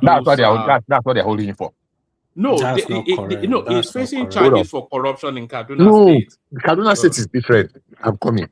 That's why I said earlier on, I'm not interested in all the corruption charges and the rest. Yeah, but we're looking at the reasons those why corruption charges are just rubbish. And hold on. Let's face the fact. No, don't say they are rubbish. And the DSS are holding him for Daddy Yati, not for No. El-Rufai is one of the best. Hold on now. Let's have a conversation, please. Why DSS is holding him is for the wiretapping. What is ICPC holding him for? It is a corruption charge based on Kaduna State set up a committee. Which corruption? Hold on now. Don't say which corruption now. See, the problem I have with Nigeria is how you people don't stay in one place. What do you mean not now, you are bashing El-Rufai because he's at war with the presidency. That's why you are here talking. If El-Rufai start campaigning for Tinubu tomorrow morning now, it's just like the obedient movement. Hold on now. By the time it's my thought. It's my. When El-Rufai joined Peter Obedient started praising him. Unfortunately, you are rating me. You are rating me based on your own. You are using yourself to judge me. No, I am not you. Hold on, Bishop. When he's saying you, it's not talking about you personally. It's talking about hold on. It's talking about a political space which you might have sympathy to. So it's not talking about you as an individual. So it's a collective you, not an individual you. Yeah. That's what I told you on the damage last week. I said if Showore starts supporting Peter Obi tomorrow now, all of you will be praising Showore. You did not. I have record. I have evidence of my support for El-Rufai. In fact, many years before this something, when Buhari was sick, my advocacy was Buhari was sick. My advocacy was let Buhari resign, let Oshibajo come in, and let him pick El-Rufai, who was then the governor, as the vice president, and let them run. I believe in that case so much. When we did not know that Tinubu was going to run, I was rooting for Yemi Oshibajo. And let Yemi Oshibajo run and let him pick El-Rufai as deputy. Now, I am saying this, it is not a suggestion, that the reason why PSS is holding him is because of the wire tapping allegation. I am not suggesting, I am not guessing, I am telling you, go and read it now. It has been published now. The reason why what DSS is charging him for. And I said right before I started, I am not interested in the allegation, corruption allegation. That I even listen to him we don't live. have court anymore. We don't have court. What do you mean you don't have court? Is it not court that is holding him? What do you mean we don't have court? So when it was granted bail today, what happened? No, now. No, do you know it was granted bail? What I happened? know now. One, he has not made the bail condition. Stop defending. Hold on now. Don't talk. Oh my goodness. What can we have? I don't like sentiment. It is you that you are applying sentiment. I am speaking I have an opinion. Gentlemen, will you allow me to talk? Will you please? It's not only you that can be acerbic and stupid. Other people can be stupid and acerbic too. No. Will you allow me to express my thoughts? I'm expressing my own opinion. You are telling me that you are using those stupid things on me. What the hell are you talking about? What had a different conversation? I'm interrogating you. I'm asking you. You are not interrogating me. Come on, you are becoming very silly and nasty. You are using all right. Let's. I thought I'm expressing my view. When I finish my opinion, when it is time to you, express your own. Hold on. Don't tell me that I am being sentimental and being this.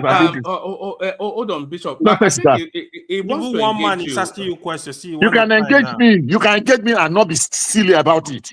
I can express my view and opinion. You cannot know. You cannot use those words. I refuse them. I refuse them. That's why. You don't like. You look at the nuisance calling me a bigot. Woman, do I still have the floor? Can I complete my thoughts? I can express my opinion without any nuisance. There are not that many of us here now. Why do you want to cry? Who is crying? Simple question you can't answer. Who is crying? Look at this nuisance. Go ahead. I'm not talking to you. I'm talking to others. So if you will just let me, when it's your turn, you can say whatever you want to say. Complete your rubbish. Stop being silly. Go ahead. Stop being silly. And if I want to express sentiments, it's in my sentiment. That's that your business. No, go ahead. And you are sounding sanctimonious as if you know anything. You know go ahead now. Go ahead. You are not the one to tell me to go ahead. So keep quiet. Okay, if you don't want to go ahead, then let keep quiet. Keep quiet. I will run my course. So as far as I'm concerned, one man, I'm talking to you, and I'm talking to the audience. One man. Let me finish my thought. Back to you. I have said, I know when the House of Assembly stated they landed, what do you call it? The investigating committee panel. And in some of the things they indicted him, of course, many of us still defended him because we believe what he did. And things played out. Of course, they invited him and they were accusations. Go and clear your name. But I said, and I maintained it, I am not interested in those corruption allegations. I'm sure El-Rufai is big enough. But I listened to him live, not recorded, the day he was with Aniagolu, and he confessed. And the man still tried to help him, whether he will rephrase and retry. He said, yeah, we listened to them. That he was national security advisor that gave the directive. He was the one that made the call. It was an allegation. Now, not just allegation whether it is true or false, but he was very emphatic that he eavesdropped, that he wired out or that he knew someone that wiretapped and they were giving him the information of the conversation of the national security advisor. That is heavy. And that is what I'm interested in. And whether he was Tinubu's roommate or his bed partner or his gay partner or whatever, I don't care. If you cross that line that has to do with national security, we have lost generals based on leaked information. There was a time some of our security personnel, almost about 100, in somewhere in Nasarawa, Bandek, what is the name of this place, were ambushed and killed because an information leaked that they were going on an operation. And somebody come on national television and we're saying we should treat it with case law. And I made it very clear at the beginning. I'm not interested about the corruption, whatever. Here and the state will reason. So all the court he has been, it is not the same thing. Today that he was granted bail, it was not the DSS case. It was the corruption ICPC case that they granted him bail. The DSS case is a new case, and it is the case of which he openly confessed to. Somebody will openly confess to a crime on the national television, and we're saying because we don't want the government to look back, we should sweep it under the carpet. Have we gotten to that level? Somebody will come and tell me now that I'm sentiment. I don't think you know El-Rufai more than me. I don't think you have supported him, or you have loved him, or you have liked him, or you have admired him more than me. I did not start following him yesterday or 2 years ago, or 3 years ago. I don't need to know El-Rufai. I don't know. I'm just you have your turn. Need to know him. You have your turn. So you cannot want to take me down and tell me that I'm expressing that you don't like people like this because they are sent me. What's business? I don't want you to like me. I'm stating my facts as far as I know them. And I'm saying, do I know you? I never say I don't like you. I never said that. I mean, you don't need to. You don't need to. The DSS said, so when did I say I don't like you? The DSS said they are taking El-Rufai. You know, my understanding, because my understanding is that they are taking him for the Dadiyata, because when the DSS was after him, the talk was all about the Dadiyata case, and the wife of Dadiyata even came out at that time. So I'm not sure that the wiretapping may be secondary, but I suspect that the main reason the DSS is after him, because the wiretapping is just hearsay now. There is no evidence to anything now. So if they can't pick him up on that. If he says I was only boasting, then where do they go from there? One man, if a man confessed to wiretapping, and they said they have witnesses, and the witnesses have asked that they want to give a witness under anonymity, that they want to be covered. They don't want to be exposed because they know that if they give the evidence, their life will be at risk.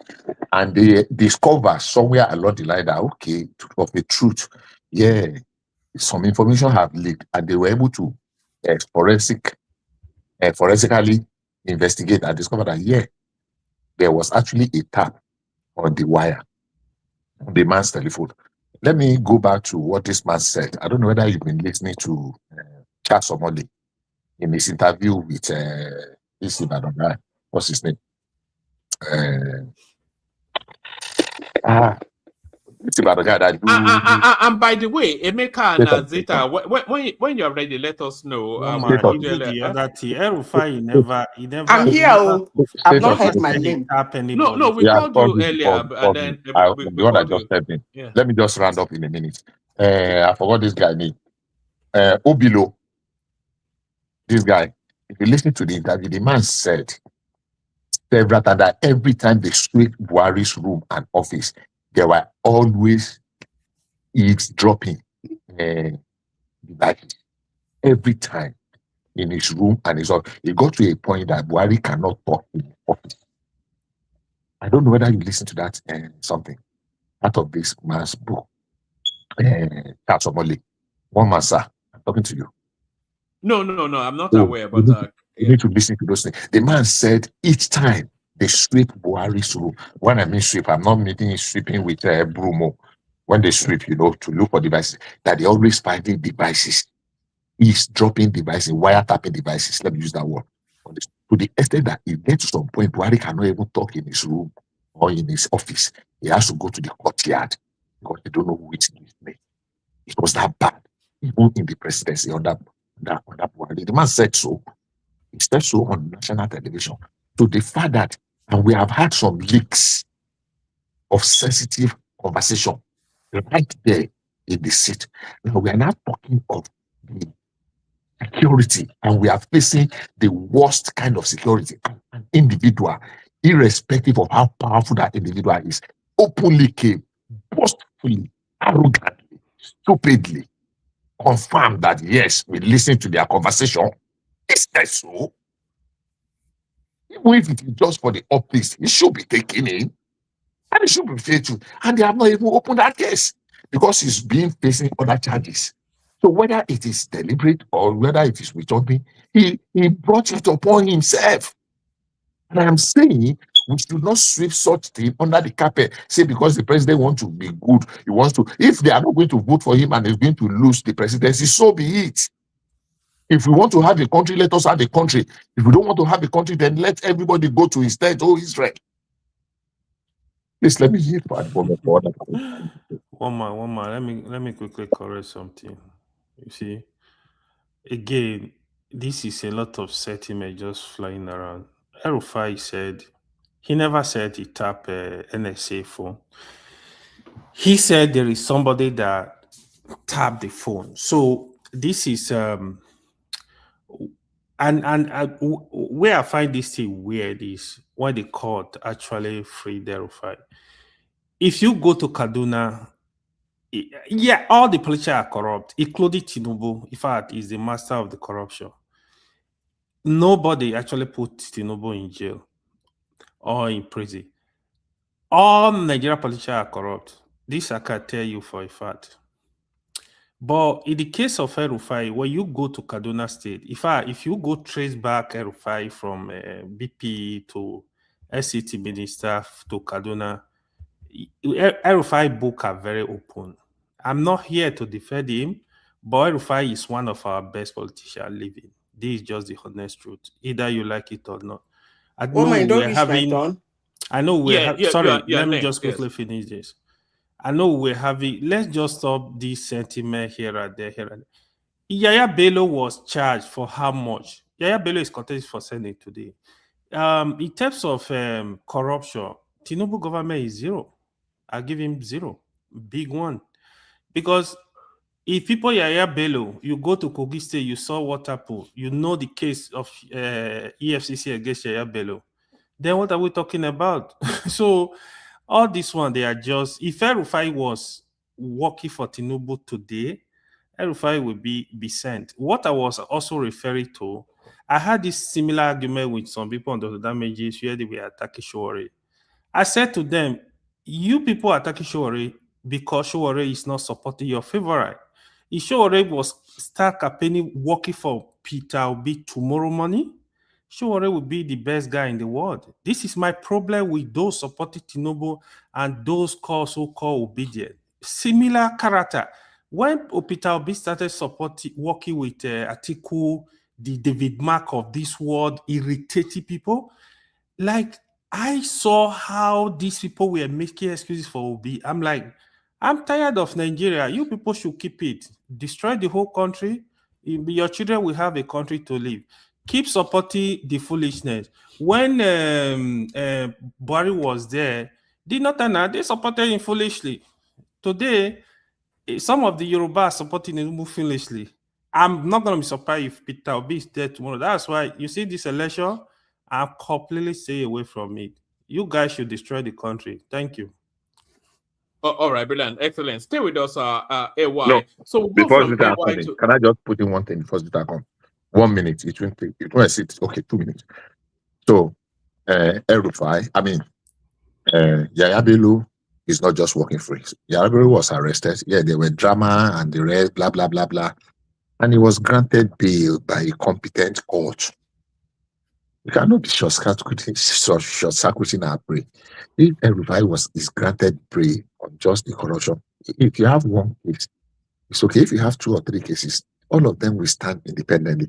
If they grant El-Rufai bail, Tinubu was docked. He was granted bail and he was acquitted. Nobody said that he was being withhunted when he was docked. He faced his trial with what do they call it now? This grammar. So I mean, I don't like Yaya Bello. Yaya Bello was dumb. Yeah, they played game and the rest. Eventually, he was arrested. When he was arrested, he was taken to court. A competent court had granted him bail. If a court grants and Rufai meets the bail condition and he goes home, so be it. So why are we going to short circuit the process because it is Rufai today? I'm saying let the court, let the law have its course. Let the law run its course. And the fact that you are saying the all politicians are corrupt, who is corrupt. I'm not disputing that, but only Rufai is not corrupt. That's amazing. I know people that live in Kaduna, they have a different opinion. The division that happened between the north and the southern Kaduna, killing, the amount of killing that went on in the southern Kaduna, all of a sudden, all those killings stopped, at least to a very great extent. More than 90% of it stopped. All the killing in the southern Kaduna, but I'm not going there. I am saying, Rufai used his mouth to say, we tapped, we know, we listen to their call. Those were his words. I am quoting him. If you want to go to Kaduna, let's go there. Let's move to Kaduna. Let me lecture you on Kaduna. You cannot lecture me.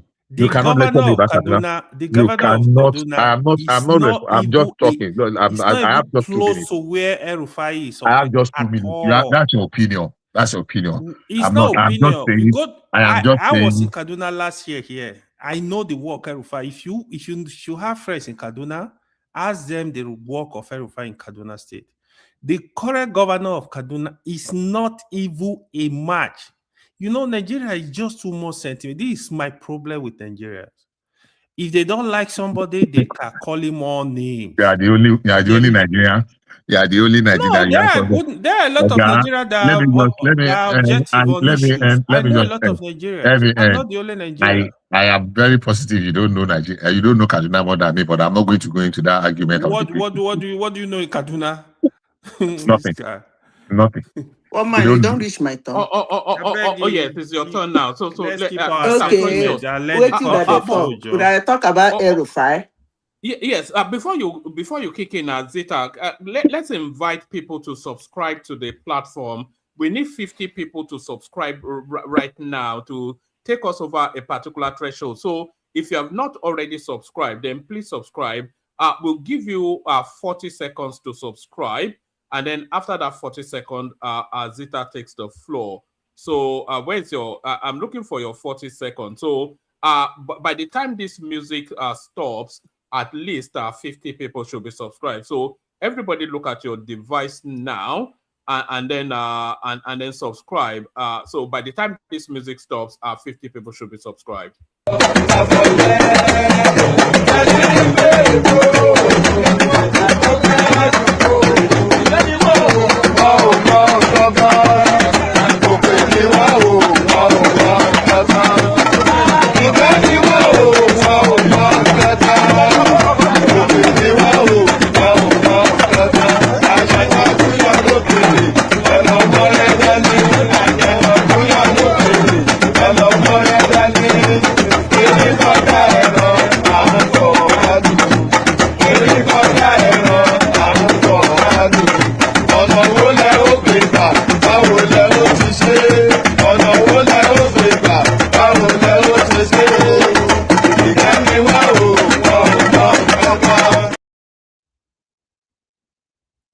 You don't finish with your own madness.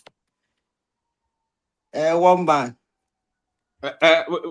Wait till I do. I say you don't finish. Madness, they're different. You don't finish your own. No, AY and Bishop the Spark. No, I'm just saying the music you were playing. Okay, anyway, let me say this. One man you see is actually. That's why I keep telling people, I will keep saying it, like me or hate me. I don't care. You see, immigration and citizenship is actually something that is very annoying. Because most of us run from our shit. We run to a country where those things are not allowed. People are jailed. People are well disciplined. People lose their career. People lose everything they have because of a particular action they took. And we will sit down in that country and support somebody else doing that kind of a thing in our country. Or sometimes we even sit down in that country and want to change that country to look like where we are coming from. It's actually ridiculous. Now, why did I say this? It's about air of fire. One man, what do you people call it? Senior crime? In a senior crime? In a civil society, air of fire should rot in jail. Actually, the tapping or cracking he has been doing in Aso Rock for some time now, he's actually using a very, what they call kiddie, this thing. And I'm sure he must have been paying them money. Because for someone to come here and say that Erufai has not been tapping or trying to hack into conversations in Nigeria is actually laughable. I know why they're saying it, because in Nigeria, we believe, or rather, not only Nigeria, all over the world, we believe that anybody who is accused is politically. But Erufai has been doing it for a long time, and he did not deny it. He said it in a live television. He did not deny it. He felt he's above the law. And he has always been above the law, because it is not today he started doing that thing. But let me say this. Woman, are you there? We're all listening. Let me say this to all the people listening, young ones, old people listening. Technology has made it a little, will I say, much more difficult for people to lie. I repeat again. Technology has made it much more. I'm not saying people don't lie. They do, and they get away with it. But technology has made it much more difficult for people to lie. For those who like Erufai, I want them to enable themselves to accept the reality. And if they are smart enough, they should ask, why was somebody cleared to be a minister and all of a sudden they dropped him? Somebody of Erufai's caliber. There is a warning somewhere. Erufai has caused Nigeria more harm than good. I'm saying this in a global platform. He has caused Nigeria more harm than good. Why am I saying this? Because I'm an ethical hacker. Erufai has caused Nigeria more harm than good. All those information he's speaking and listening to, I think somebody should ask him what he's doing with it. Because those things are high profile information that is not something you use for political reasons. So somebody should ask him, are you selling it? Are you using it for something? I don't even know who the heck that Erufai is.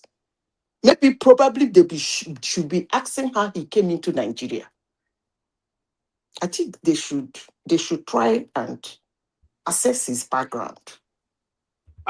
Sorry, Zeta. Let me, Bill. I'm struggling to keep my eyes open. Emeka after you, if it's not ready, AKO, Ola is here. Manage the conversation amongst yourself. AY, no, Bishop, no fighting. Carry on, Bishop. One more piece. Have a good night. Carry on, Zeta. Yes. Good night, one man. So, in a discussing Erufai is actually disgusting to me. I'm even angry the way they're handling his case. I know that the way the world is today, even if they bring out everything he did, put it in black and white, show Nigerians, show them one or two things, black and white, purple, blue, and red, koro, some people will still deny it. So there is no need. They should just deal with him. I don't know what they're waiting for. Honestly, sincerely speaking, if I am a president of a country, I wouldn't have a human being like El-Rufai in my country. Honestly, sincerely speaking. But if anybody wants to keep him in his country, hallelujah, praise God, I'm not there. Next topic. Madam Zita, Jonathan. before you go to next topic, please. Madam Zita, I will. What did I do again now? No, I want to. You said something. I just wanted to chip in one of the things. Or you don't allow me. If you don't allow me, I will. Go ahead now. You don't say sometimes I'm when I saying, finish talking, somebody call my name. I go ask what did I don't do again. No, I say, Madam because Zita, most times it's not pleasant. Go ahead. Yeah, Don't mind me. Just kidding. You know me, I'm a ras babe. I don't care. Go ahead. What I'm saying is this: there is a process. I really want the process to run its course. I was embarrassed. I was aghast. I was flabbergasted listening to Rufai, somebody that is so knowledgeable, so well informed, and knows the implication of what he was saying, making those statements. Charles Adagolu tried to give him a way out to make him to retract. He doubled down. He insisted. And I am saying, he is so sure. Rufai will not be saying those words carelessly. We cannot say he made a mistake. He knew what he was saying. He said what he was saying, and he emphasized it. So there is a cause. The president has no power to say he does not want an individual that does not agree with him to be a citizen. Let the legal law, what do you call it? Let the law run its course. If he is free, so be it. Tinubu was docked. He was taken to the court and he was freed, discharged and acquitted under Jonathan government. He was not in government. If El-Rufai is free, let them free him. But I will not want what do you call it? Because the president hates him or not, to be cloud and so because every individual that is tried and jailed or whatever punished is to serve as a deterrent. If there are other people that are doing what he's doing to, so that let them desist. He should be in exile by now. So they don't need to judge anything. They should throw him out of Nigeria. Let the law know he's a Nigerian. He's a bona fide Nigerian. So let the law run its course. That's just what I'm appealing for. I like He's using Nigeria, Korea, ports in Nigeria, VPN, location Nigeria, everything to do all those is going right inside Nigeria. And then some people say he did nothing. Very easy way to catch somebody who is filtering Wi-Fi from manipulating things. Same location, the same networks that is in the same area, everything. Why you not go catch her? The people he's hiring to do those things like is script kiddies. I don't even know what gave him that morale to be doing all those things right inside Nigeria. I don't know what gave him that morale. He should be in exile by now. What I will appeal and advocate for is that let it be a security trial. Let them grant him bail. When he is able to meet his concern them. Let them give him what you call it. Bishop and Zita, good morning from here. Let me see this before I just leave it. You know, is that, as Zita said, it's actually ridiculous if we can have some people still defending El-Rufai based on, you know, I don't like a situation whereby people politicize everything that we do. Simba, is that Simba? Yes. But meanwhile, I am not defending El-Rufai. You don't mean. I'm not saying no. I'm not. Just let me say what I want to say, Bishop. Okay. You understand? If somebody publicly admitted that he did something, and we still have some people now saying that they should allow him. He's being victimized because of politics. He's been. What I believe, if you have heard, whether you are whether you are belong to the opposition, if you belong to the opposition and the ruling party are dealing with you today, that ruling party will leave one day and the another ruling party will be, you can be in the ruling party. Let it be vice versa. We cannot be using politics to now be doing be excusing you say, oh, because this one is in the APC, that's why they didn't do with him, they left him, he committed the same offense, they didn't deal with him. Another person who is in the opposition, you are now excusing that person based on say, okay, because it's opposition, that is why they should leave him alone. He's not the only one that has committed that offense. Some other people, what, and then you are not blaming Nigerians. Say, I don't like the way Nigerians are behaving. How are you behaving? Is it not the same way? Is it not the same thing? Why are you excusing somebody who have committed the corruption charges? Is not initiated by the federal government. It was even actually the state of the House of Assembly of Kaduna that actually investigated him. Simba, You are the one that even investigated him. So now president Simba, send them now. Simba, President send them to investigate him. we can regurgitate all we want. This is political persecution. It doesn't matter. It's not hold on. Let him be charged. Hold on. If he has not let me tell you, if he has not committed the offense, he will be free. Okay, don't excuse him based on politics. Okay, hold on. Yaya Bello that is contesting for Senate now, Uncle. Why have they not tried that one? His case is still on now. Nobody has but they've overlooked that one, giving him ticket. I don't know if you are not following what is going on. Nobody has acquitted Yaya Bello. Yaya Bello's case is still on. Stop. What's it called? Don't kidnap somebody and put in DSS dungeon and. It's not kidnapped. He was arrested legally, lawfully. There are thousands of people that have been arrested. You cannot say kidnap. When you are saying kidnap, hold on. When you are saying what the Nigerian government is using their power to excuse the people that are in their own favor. You too, you are using your own citizenship to also excuse some other criminals. What people how are you different? How are you different from the government? You're also excusing him based on politics. I'm not excusing anything. I'm saying that's what you are doing. No, all criminals in Nigeria should be excused. All criminals in Nigeria should be excused. Simba, what me I'm calling for, let due process take it. So is due process not taking place? So what is being done now? It's not the process. It's not the process. It's not. So where is they're actually being lenient? So what happened that due process not taking place? Well, okay, it's my turn. Is the only criminal in Nigeria? Let Madam Zita take his turn. Let me answer the question. In what place that El-Rufai due process is not being followed? The court granted him bail. He was arrested for another case. So where is the rule of law at reached in what is on ground? No, let Madam Zita land this point. Bail is at the discretion of the judge. We used to have a lawyer here now. What's his name again? Our senior advocate. So I want this gentleman to educate me.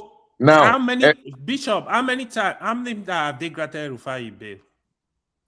2 times. Actually, Bishop. For 2 different cases. Bishop, so what happened hold on, Madam Zita. 2 times for 2 different cases. What happened in both cases? What happened, sir? What do you mean? After he was released, what happened in both cases? He was rearrested for another case.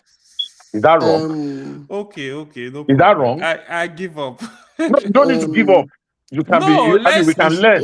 No problem. It's not a political persecution. Bishop. Yaya Bello is innocent. I'm not going to be Yaya Bello is also having ticket to APC ticket. Can I speak? 1 second, Madam. 1 minute, Madam Zita. Today, I made a reference to one conversation. There was this, is it Deji Bademosi or something? One guy that was in Arise, AI Channels Television many years ago. One day I traveled to Lagos and I was listening to him. I stayed in one guest house in the morning before I get ready. I flew into Lagos. I went to the hotel to dress up. I had an appointment. And I listened to him. They brought this man, Oshiomhole. Oshiomhole was not even governor then. Oshiomhole became governor around 2006 or 2000 or thereabouts in Edo State. He was not governor, but he came to Lagos, so he granted an interview. And they were saying of selective or something that they select some people, blah, blah, blah, blah. And he said, look, if we want Nigeria to be clean, you will not wait until all the criminals are brought to book, arrested and brought to trial.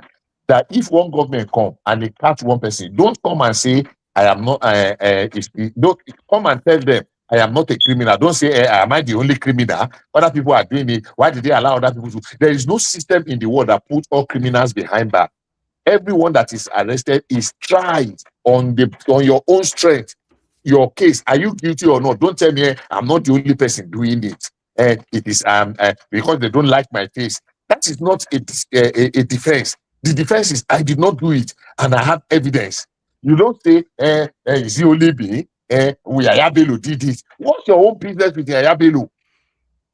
That's because the grounds of prosecution is not actually to investigate the misuse of public funds. The ground of prosecution is because they are the opposition. So stop trying to make it look like stop trying to make it look like your government is actually one righteous government. That's your warped opinion. Very warped. That is the standard opinion of Nigerian politics, and you know that. So No, don't stop trying to make it look like your government is some honorable government that deals with criminals. I don't know that. It's only you that know that. Gentlemen, please let Madam Zita finish. I don't know that. It's only you that know that. That's your warped idea. Bishop, I don't know. Bishop, gentlemen, please let Madam Zita finish her. Okay, this argument, I don't even know why we are doing it, but I will summarize it in two ways, the way I used to summarize my thing on Ergo-Fi. In life, I used to use life circumstances and scenarios as an example. In life, there are three thieves. They steal. In the process of stealing, they buy two. One survive. Can't even get opportunity, can't repent. Can't be thief again. Now I ask a question. That time where they thief, they buy two. Why they not say, why you go buy two? One go run away. Why you not gather all of them, buy them the same thing? I hope you people will understand that. I hope it's very few people go pick up. Then the second thing I want to say about Ergo-Fi, I will talk about Ergo-Fi the way I spoke about Goodluck Jonathan in 2015, when my colleagues were disturbing me on my table. I don't even know why people think what I say happens or what I say is annoying or whatever. I don't care. They disturb me why I should keep mum. Said I don't want Jonathan. And I come up with a simple way to end it. I said, the way I feel about Goodluck Jonathan, if you bring goat, he goat, keep Jonathan and tell me, Zita, who do you want to vote for? Trust me, I'm going to vote that goat. They said, that bad? I said, yes. You mean goat is better than Jonathan? I said, at least I will know that I voted the goat. And when I see him pulling those round shit all over Apostle Rock, I will know that what I voted is a goat and he's doing his job as a goat. But I will not vote a human being to go into Aso Rock and behave like a goat. That being said, back to Ergo-Fi, let me say this. If it is in my hands, Ergo-Fi will not be in Nigeria. If I am the president of Nigeria, which I don't aspire to be, will not be anyway, even if I aspire, Ergo-Fi, as a human being, will not be working in Nigeria today, either in the cell or in the dungeon or in the streets of Nigeria. I will make sure he leaves Nigeria. Because if you people know what that guy has done, sometimes I wonder whether he's a Nigerian. I don't know who he's working for, but I think they should ask him. They need to know. It's important they know. Otherwise, If I have an option, I would say they should waste him. That's all. Nigerians should not be harboring that kind of person. If you are killing ISIS leader, Erufa is worse than ISIS leader. So I don't even know why he should be in Nigeria in the first place. But let's go back to Goodluck Jonathan. When I say Jonathan, they do primaries. I beg, somebody should brace me up. Screening. They are screening him. Huh? It's screening. Which faction of PDP is doing the screening for you? Aminu Turaki. Okay. The one that Makinde was before. Why is Makinde not contesting there? Why did he move to APM and then Goodluck is going to the same party? He's going to APM. That's not the fashion that was recognized by the law, by the way. So they are just, anyway, let me say this. When they mention Jonathan's poster is everywhere. And then Jonathan was, Jonathan, we want you to contest Jonathan. Yeah. I told you people that it's Jonathan that is doing that thing. Nobody else. Even if I know him, but even if I don't know him, if you monitor him when he was president, he was the one doing it. He is the one doing it. But I will be glad. Sure, you will come in person for the screening. Abi go send proxy. Hello? They know they hear me again. No, we are here. We hear you. I'm asking, the screening, will you go in person or you can send a proxy? He will go himself now. He cannot send the proxy. He will go in person now. So it's tomorrow, right? We are not his PA. How to go? We don't know now. We are not his PA. You are not what?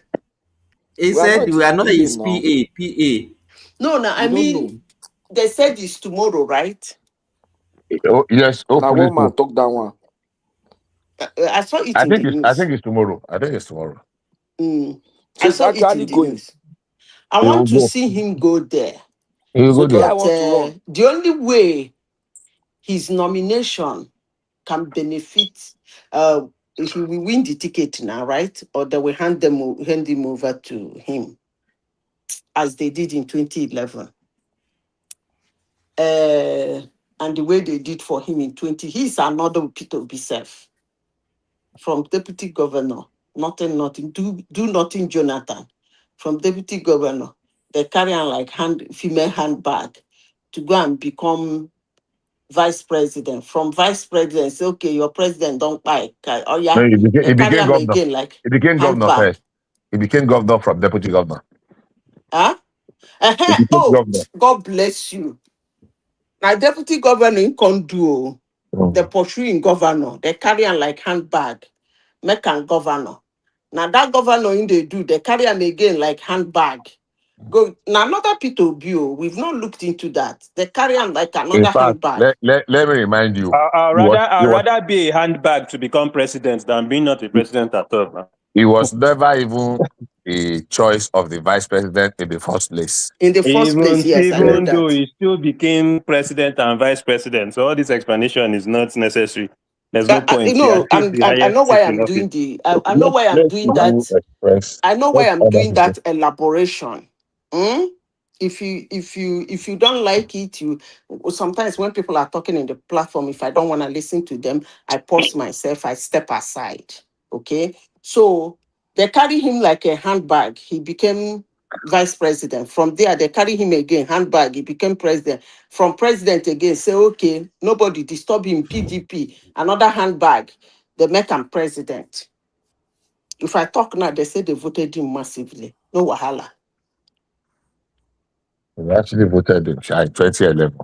And they laugh for that election, but make I shut up my mouth. No, so the one way they massacre people in the north. No wahala. But that was after the election. But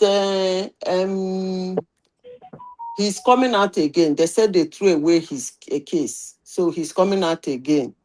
to contest for. They won't do primary now. They will give him the ticket because he's not used to Of all course, those. he's the sole candidate. He's the only candidate. So they give him the ticket. Now, how will he benefit Tinubu? By That is splitting if the he vote. takes. By splitting the vote, he's working for Tinubu. No, don't. That is no politics. Jonathan is working for Tinubu. No, that is all no these people are just there to How split is votes. Can I speak? How is the Satana going to split the vote? I don't understand. The same way Wike split the please. Southern and Wike split Please Obi's votes now. let me speak. As it is today, from the last election, nobody will overrule the fact that Tinubu stronghold is still South and Middle Belt. So for anybody to be saying that Tinubu is using somebody to divide the vote is actually laughable. Let me finish. No politician play that game. But if it works for you, if somebody comes in and scatter something for you, it favor you, scatter something, not for you, but scatter something.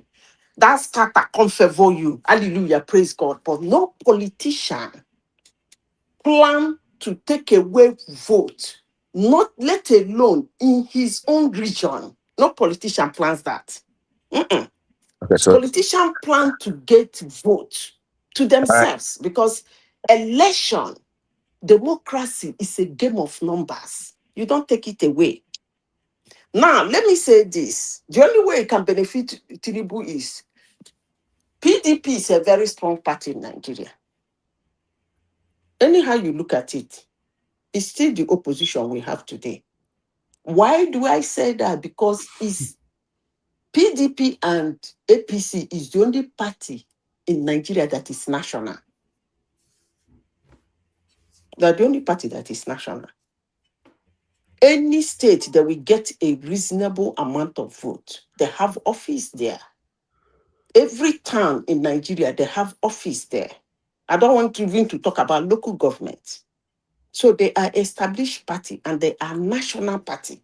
So the only way is a big name, PDP. The only way it will benefit Tinubu is this guy go enter there, they vote him. He became tribal along the line. He raised his hand, say, I step down for Tinubu. Yes, you are now talking. That is the only way it will benefit Tinubu. Exactly, Which of the parties control the South in terms of election? Which of the parties? Why are you ruling out that part? He said what? Why are you ruling out that fact you just mentioned now? He said what? Why were you ruling out that part? No, that I'm you not just mentioned ruling now? it out. No, I'm not ruling it out. Because I didn't rule it out. I said that is the way it will benefit Tinubu. And that's what I'm saying. You just added to it now. Okay, if you permit me to just chip in. I wanted to chip in to say that, look, how will let's just agree that everything we are saying is just in the realm of speculation. So we're just, trying to say what is going to happen. Yeah, the South now is already divided to 4. What is the brain behind it? Now, let me give you one scenario. NDC is dominantly a Niger Delta, Bayelsa, Niger Delta party for now. So, Tinubu was trying to penetrate the South. I had it in word up by something. I said that 3 things that Tinubu can use to penetrate South in 2023 was that, number 1, this coastal road. Make sure, don't just start from Lagos, go and start from the South, from Calabar and Akwa Ibom. Go and start from there, and Bayelsa, and be driving it. Don't just start from one point, start from several points. Number 2, bring on the table the derivation. Submit a bill to the National Assembly that, look, the derivation, 13.5%, 13% is not good. Even though you can put 2%, make it 15%, that will be very good enough. That's the derivation. Then push, even if you are not going to succeed, the resource control bill in the National Assembly. That, look, let us begin to pursue this. If Tinubu can put those things in place, this were by words in 2023, definitely is going to make an inroad into the South. Now, two things. He has been able to make inroad because all the South have aligned now. So the only way to break Tinubu was that NDC. Tinubu's inroad into that South is NDC. And the only way to break the NDC calculation and permutations is to throw a Jonathan into the mix in the South. At the last minute, it is either Jonathan, because if Jonathan is going to get votes in Nigeria today, 70% of that vote is going to come from that South, Bayelsa and the Exarchis. And that's exactly the same way, the same place that Seriake Dixon has brought Peter Obi to come and make his base. So it is political permutations and calculations. If So Jonathan, sorry. let me land on my thought. You will ask before I finish. I just have 1 minute. Bishop, hold on. Please make it snappy. You are taking too much time. Please. I'm not taking. How many minutes have I taken? Have I spoken for 3 minutes? Definitely not. There's an interjection now. It's not your time. So I cannot interject for 3 minutes. No, just calm down. Simba. Just make it snappy. I am listening to you guys. Interject and If make you the interject for 3 conversation. minutes, how many minutes does the other person want to speak? The speaker is supposed to use 5 minutes now. He's not using 5 minutes. Is that Ola that is talking? Yes, now Patoski they talk. Patoski. I will not answer you. You are somebody, you are my person, but I will not respond to you. I assume you are one man, not one man. Simba, you have the floor. You can continue. No problem. No, wait. No, I don't give you the floor. Go ahead. Okay, Zita. No be If Simba I floor. didn't say you should stop. Bishop, try and It's not Simba floor, now my floor. No, I'm just trying to tell you, say, I'm not saying you should not talk. I don't know why you normally get angry easily. I don't know. How did you arrive at the conclusion that I get angry? You stopped me. You were saying that 3 minutes. You did. I have not even spoken for 2 minutes. So, you are saying that. Let me say this before I leave on. In Nigeria, I don't really think the southern part of Nigeria vote according to what you did for them. I don't think so. Oh, they are the most. Let me finish. It's my turn now. They are the most emotional voters I have ever seen on the surface of planet Earth. They are very emotional. No matter what you do in the South for a Southerner, that is the group I have monitored. No matter what you do for, if you like crisscross road, put borehole, build house, it will take a divine intervention for somebody to chip into the person and say, now the person will build her. I've said it here several times, the antecedent of a Southerner. That's why I keep mentioning Yorubans.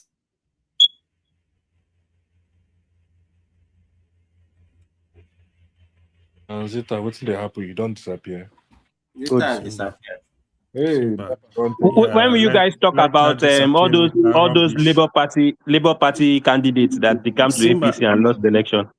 What I was about to say, I don't know why Bishop stopped. So the NDC is not a South party. I don't know why you call it South party. Obviously, you don't really know South State. That's why you're calling it NDC. You can only do one in Bayelsa. I don't really think Tinubu will do very well in South. I'll be saying this. The result will show. I don't think South is a problem to Tinubu in this election. Tinubu will do well, especially South and Southwest. He will definitely do well in those. He will win those regions. Actually, I'm very sure of. Those are the two regions I'm even more sure of right now. Did he win it the last time? Did he do well the last time? No, but this election is different. That is the mistake people are having, right? So last election was different. This is completely different election, because if you watch those states now, they've actually collapsed all the political structure in those states into APC. This is a problem. So it's going to be difficult. What Peter Obi did last election, he will not be able to repeat it. I'll give you an example.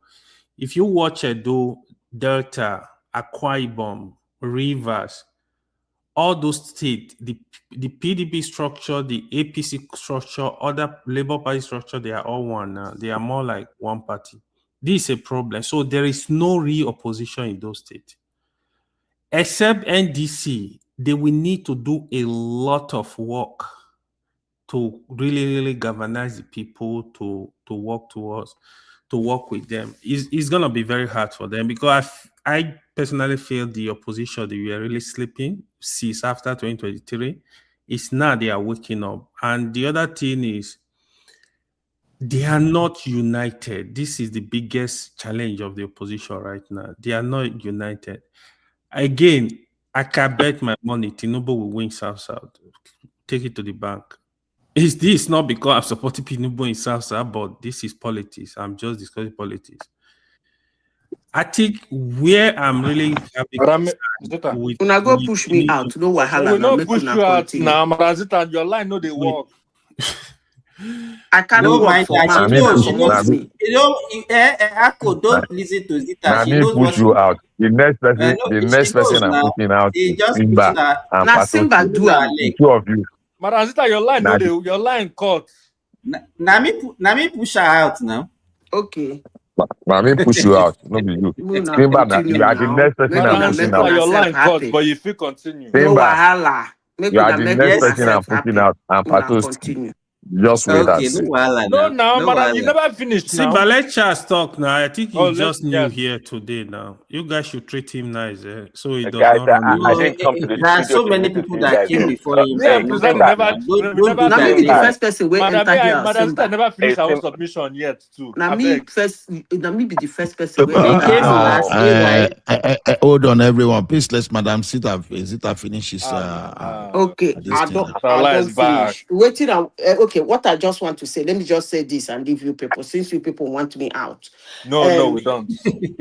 We do. what I'm Madam saying is Zita, that Okay. leave her Madam alone. Zita, Leave this guy Wait, alone. let Madam Sister say this thing. Nigerians, Don't finish worry. more now. Nobody especially will push you out. Don't worry. the southern part of Nigeria, that the funniest voters. No matter what you do for them, they will still vote who they want to vote. Like who at that moment that we are convinced to vote for. Not because you crisscross road or you build Niger Bridge or you build railroads for them or you are paying them some certain amount of money. They're not like that. So you have to gather people who can get to them, who can convince them to vote for you. Not what you did. Trust me. They don't vote like that. So I rest my case. When we now start another topic, I go talk. I don't So come out now. let's Make go una back to it. continue. Okay, No, no, I never should come out. talk Never come now. out. Listen Okay. to your get answer. Get a response to what you have said. Okay, hold on. Is Emeka there or Emeka still sleep? Because I know Emeka is sleeping. I suppose. Yeah, I'm here to talk. Are we going to wake Emeka up to talk? I never talk. I don't Emeka, understand. after Emeka, I know they understand. na the other person wey want to go with somebody else to go talk. after C, na Hold on, Prince Daddy. I think KKO. Ola, KKO let should me be the tell next you person. how it be. After me, Okay. Emeka. After Emeka, na this person wey get C for here. I don't know whether KKO, na Akko. After that C, I think na P. Na Charles. Before you, Simba self, then the other two people. the person will be white, na be last.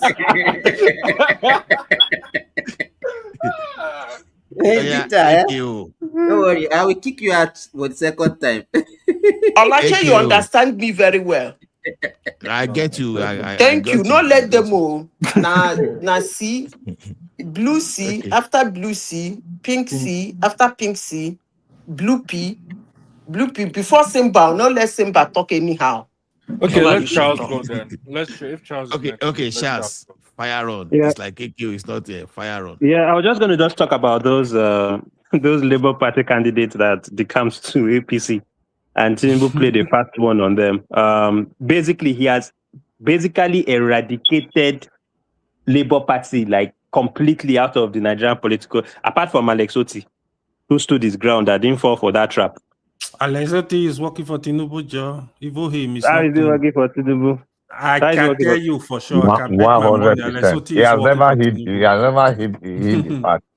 Well, like you said, That's Politicians are everything the is coming same. from the federal. Stop defending them. Don't defend politicians. They are the same. And But Lesotho is Tinubu Charles, man.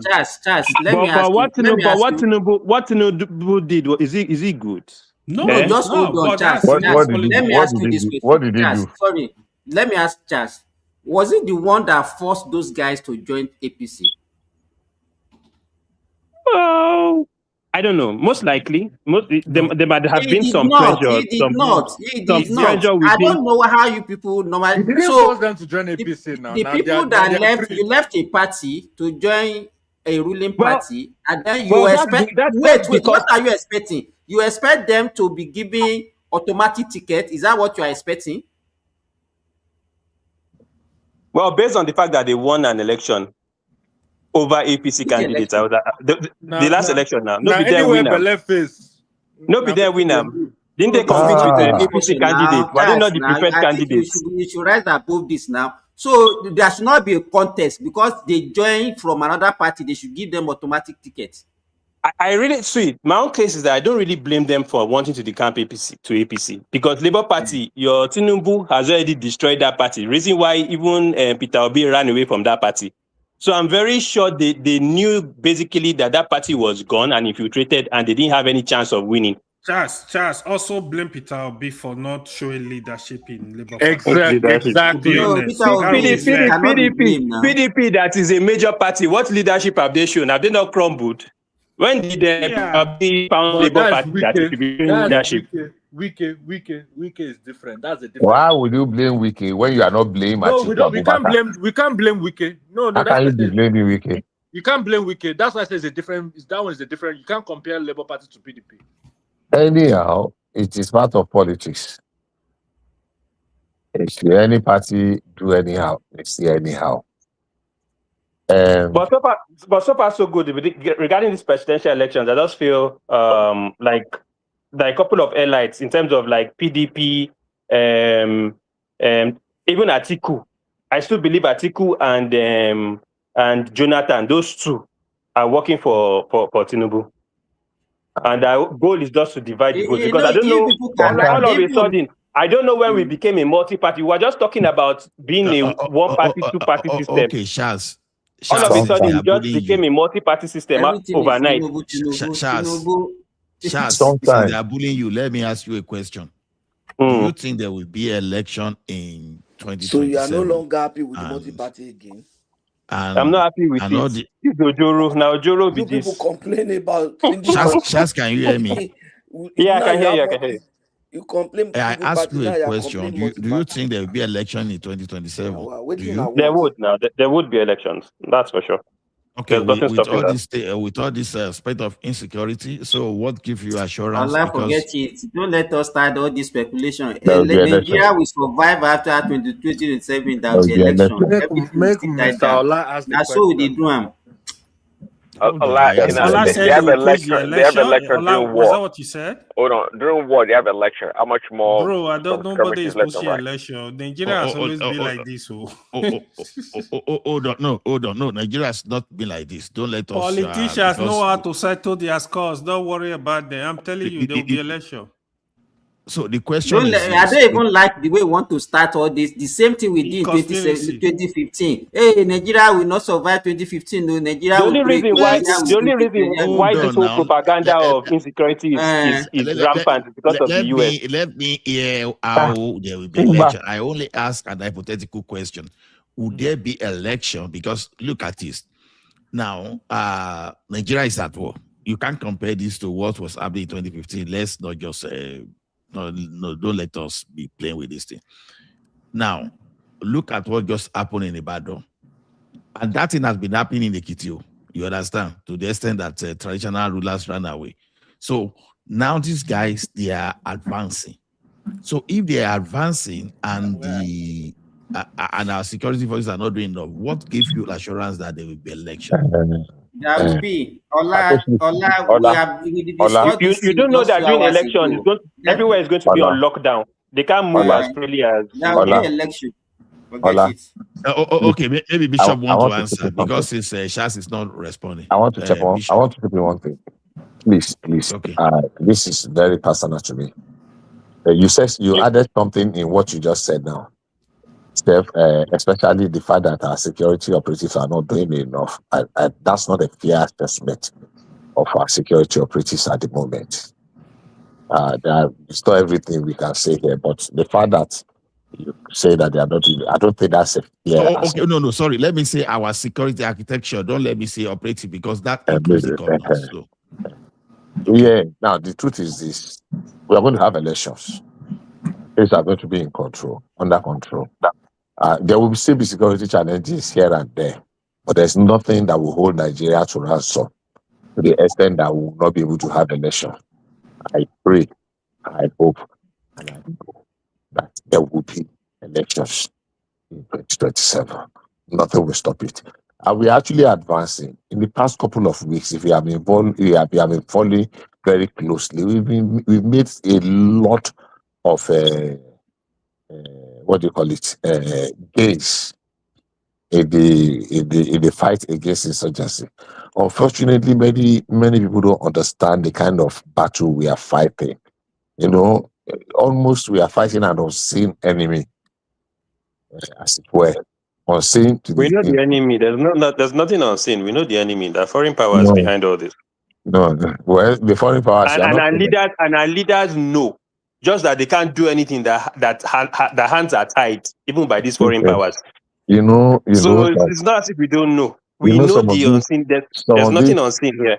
Some of these speculative things that we hold like they are concrete everyday fact because everybody we can just talk. Sometimes it's not that easy. It's not that Didn't easy. you hear what happened to Mali regarding the terror that Russia and the Mali repelled? So what happened to Mali? Tell me, educate me. Was it not Hersey that France was the one that sent those insurgents to destabilize and kill the defense secretary? From which source? What's your source? There's no source. That is exactly what is happening. Which one is what source? You know that is what is happening. The Tuareg, they've been wanting to succeed from Mali for long time ago. This is not new, actually. But is Tuareg indigenous to Mali or they are just foreign invaders? Exactly. Yeah, that's the thing you and can what ask. is your evidence that they are being sponsored by the French? Okay, is Charles done talking? I mean, who's Of talking right course, now? French can have influence on that. I think French have a hand in what happened in Mali, though. That's my personal opinion. Ola, please allow Prince Daddy to talk. Prince Daddy No, is angry. they don't allow Charles to talk. So let us allow Prince Daddy to talk. Yeah, give Charles 5 minutes. Let him finish. No. I want to win my turn, but I keep hearing the same voices going back and forth. Charles, I asked you a question, but you didn't answer. Bishop answer for you. But anybody that wants to answer, he answered now. That's answer now. He said there will be election. Okay, That's what he said. Hold on. Let me just push questions to you and just complete it because I know you are focusing on Goodluck Jonathan too much. Now the point is this: if Nigeria happen not to have election in 2027, what will be the implication? Bro, it's not going to happen. I don't know the implication because it's not going to happen. Moreover, during the election period, that the entire country is on lockdown, basically. So I don't think the terrorists themselves will be able to move around as freely as you think they are. Let me answer you. So there will be elections. Before you answer that, Bishop, the question I'd like rather would be, what percentage of the country can be disturbed that they will have to cancel the election? Because Simba said, the election will be held. They have elections during wars, okay? So we can't say because of a bunch of skirmishes left and right in Nigeria, we're not gonna hold the election. Not gonna happen. The election will be held, no doubt about that. But to what degree can it make so much disturbance for them to want to postpone the election or do whatever? That'd be maybe an apt question. Yeah, it has to be more than they thought. Don't forget, during Goodluck Jonathan, there was issues like this where they actually postponed the election by 2 weeks, if I remember, or more. It was not this bad. It was worse than this. It was worse. Abba. Terrorists occupy. Listen, they occupy 40 local governments in the northeast. 27. 40. Okay, 27. Thank you. I think it's more than 40. It was not what are you talking about? You're not in Nigeria? Ola, what are you talking? Ola, I beg, don't let person hear you. Okay, hold on. Let me tell you. Let me tell you why. Okay, hold on. Let me tell you why it was not this bad. You know, the thing was purely in the northeastern part of the country. Mm-hmm. But what we have today, it has extended to the north central, to the southwest, to the southeast, and to the south. Okay, hold on. Let's interrogate that. So, what is the percentage of the place that is affected in the southwest? I don't want to play politics of percentage. That's what we are. That's what the conversation is about now. Yes, that one portion will be affected to the extent that election will not take place. The place we had an issue in southwest now. We had an issue. Is there the question is there any place we can say that these terrorists are occupying now and they are taking over? Zero, nothing, not zero. No, I don't see a threat here, to be honest. During Goodluck, it was way worse than this, man. I can give you. In 2019, I think Rivers, they annulled some elections in 2019 elections, and they had a rerun. So I don't think. No, not because of insecurity. Okay, no. I don't think we have. It was the case of. I don't see anything that will make them stop. The real insecurity we had in. Ola want Yoduduwa. He does not want anybody to come there. Me, I go get my stay for. Ola he has an agenda. That's why that's. You want to be president? You want to be? He's fighting like Ned Nwoko. Okay, quick question. People keep talking about a teacher that was killed in Oyo State, right? But nobody said who killed the teacher. If I'm not mistaken, I heard somebody may have suggested that it was the terrorist. But no, when Roman read the article, it didn't say this guy was pied by the terrorist from the Fulani or whatever. So who pied the guy? Who pied the teacher? Where terrorists, just say terrorists. We don't know the origin. Now. The kidnappers now.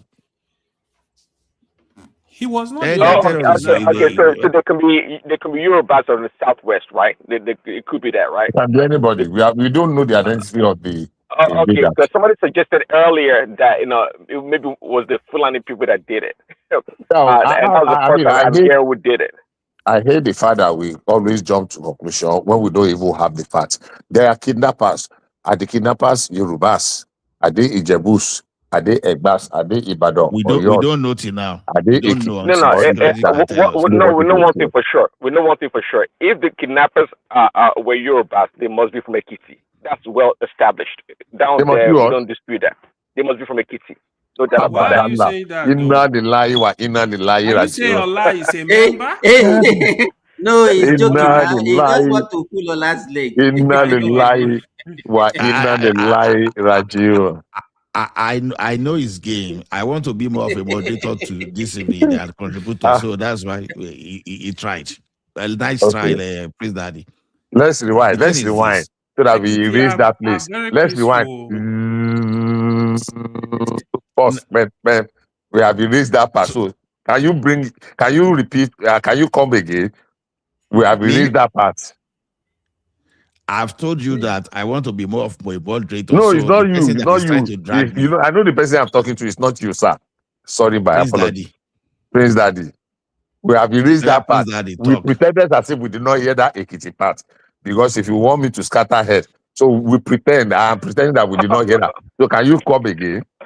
Okay, so ignore it. I think maybe let us go back to politics. Me, I'm tired of all this insecurity thing that we'll be talking every day. So that's a major issue. That's very it's tiring. It's affecting. You see, there are certain truths that are uncomfortable. I'm sorry, let me say this, and maybe I'll just hang up here.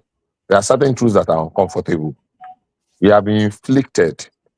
I said 2 days ago that this man says we left our pots unwashed, our soup now burns. We left certain things and we were pandering to certain sentiments that allowed these insecurity things to fester and became, it became a canker worm. In fact, not canker, it became a cancer from just a little infection. Because some people were, they turned it to a business. We had Metacini in 1983, 84. Unfortunately, I witnessed it. And I knew how it was nipped in the bud.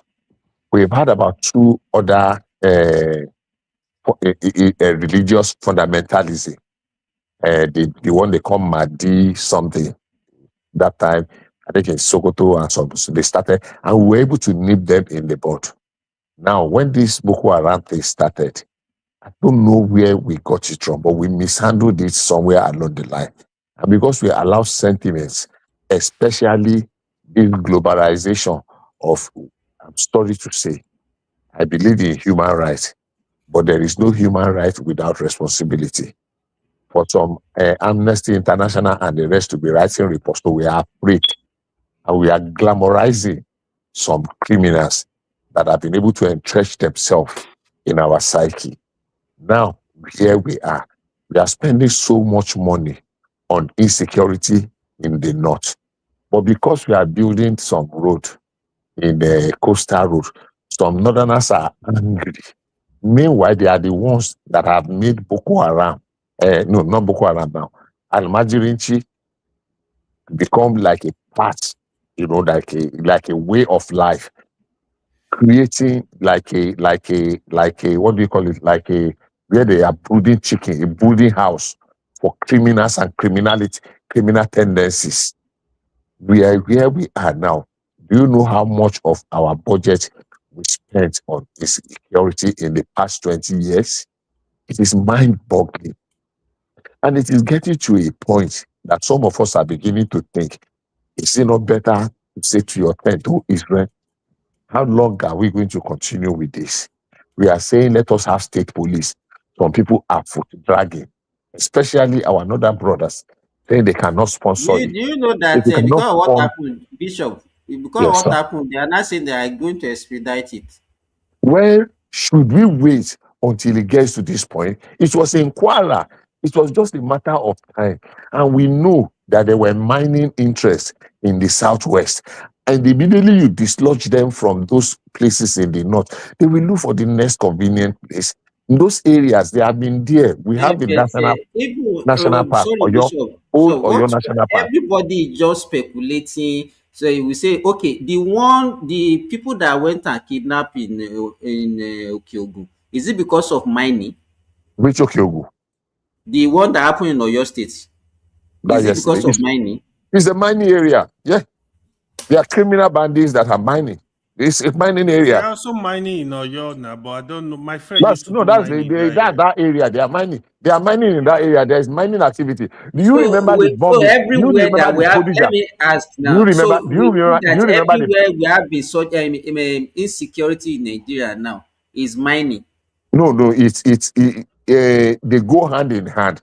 Do you remember the bombing, the Bodija bombing that happened 3 years ago? Yeah, it was mining activities. I know. Mining activities in that place. Now that's where they were storing. So mining that I Okay, know.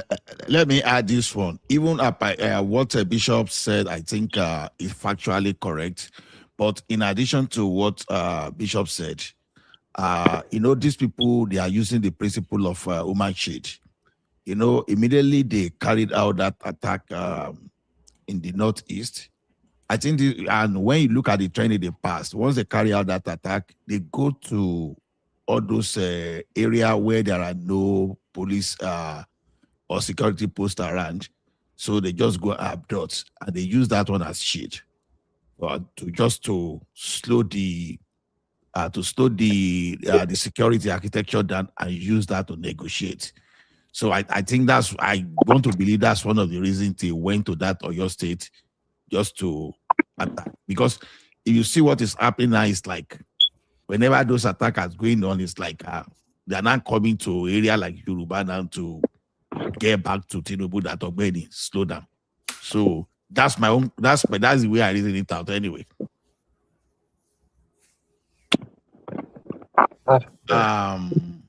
It's not. It's Prince Daddy. mining now. It's no longer Islamic fundamentalist. Have you? Baba, leave that sentiment. Ola, can you hear me? Hold on, you just come now. Chill. We still have IBB and I just want to AKO. Okay. Hold on, AKO. You've been there since and you are not talking. Do No, you want leave to talk AKO. now? AKO is an audience. Is an audience. He will talk when So it he's can't be ready audience. to talk. So if he's such there, let me kick him to the background then and bring another person inside. No, I love AKO. Don't kick him out. I beg. I waste my turn. Oh yeah, talk and move your I mouth think closer to the let's microphone. start from Prince Daddy now. Yeah, Prince No, Daddy, AKO please. is the next person. AKO is the next person. Okay. No, Ola does not want Prince Daddy to talk now. No, it's not yet. It's not. Prince Daddy, you know, it's my co-pastor. So, Which church are you? You don't worry. We know our church, the Church of the Truth. So it's my co-pastor. So I don't have problem with Prince Daddy. I want to talk regarding this Erufai matter. I think Erufai, they're supposed to execute that man. Because what he's committed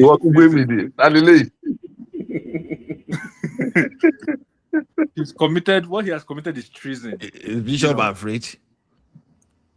What's happened? Go ahead. We're hearing you. Yeah, what he's committed is treason. You know, and Erufai has had a terrible record in as much that he's a technocrat, and that he has done some. How come it's only Simba and Ola that I can hear?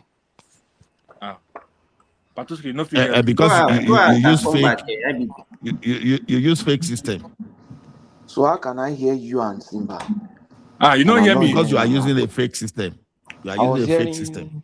I was hearing Zita. Maybe Ola, maybe we should do a GoFundMe for IBB so I can get him another phone. Yeah, we need to do a job GoFundMe to buy him a system. People should do it too. I need you know, if the system is not sounding like Osonyi, then the system will not hear some other. Don't know. So we should start from Molana. Go fund it. AK, fire on, please. Yeah, fire on. Erufai supposed that is not. I don't even think they should put him in prison. They're supposed to execute him because what he's committed is treason. I had the highest. Can we just be serious? Can we speak like people that know what they're? Why? What's the reason? You know, AY, I'm beginning to suspect you. I'm beginning to suspect you have a relationship with. No, I'm a Fulani. Let him speak his opinion. When I'm defending Tinubu, I'm not Yoruba. If you do that, if you do that, those type of acts are tantamount to treason, whether you like it or not. It's not a no, what's your reason? Why do you want Ako is your brother from South South. I don't even care where he's from. I'm not interested in where anybody is from. Okay.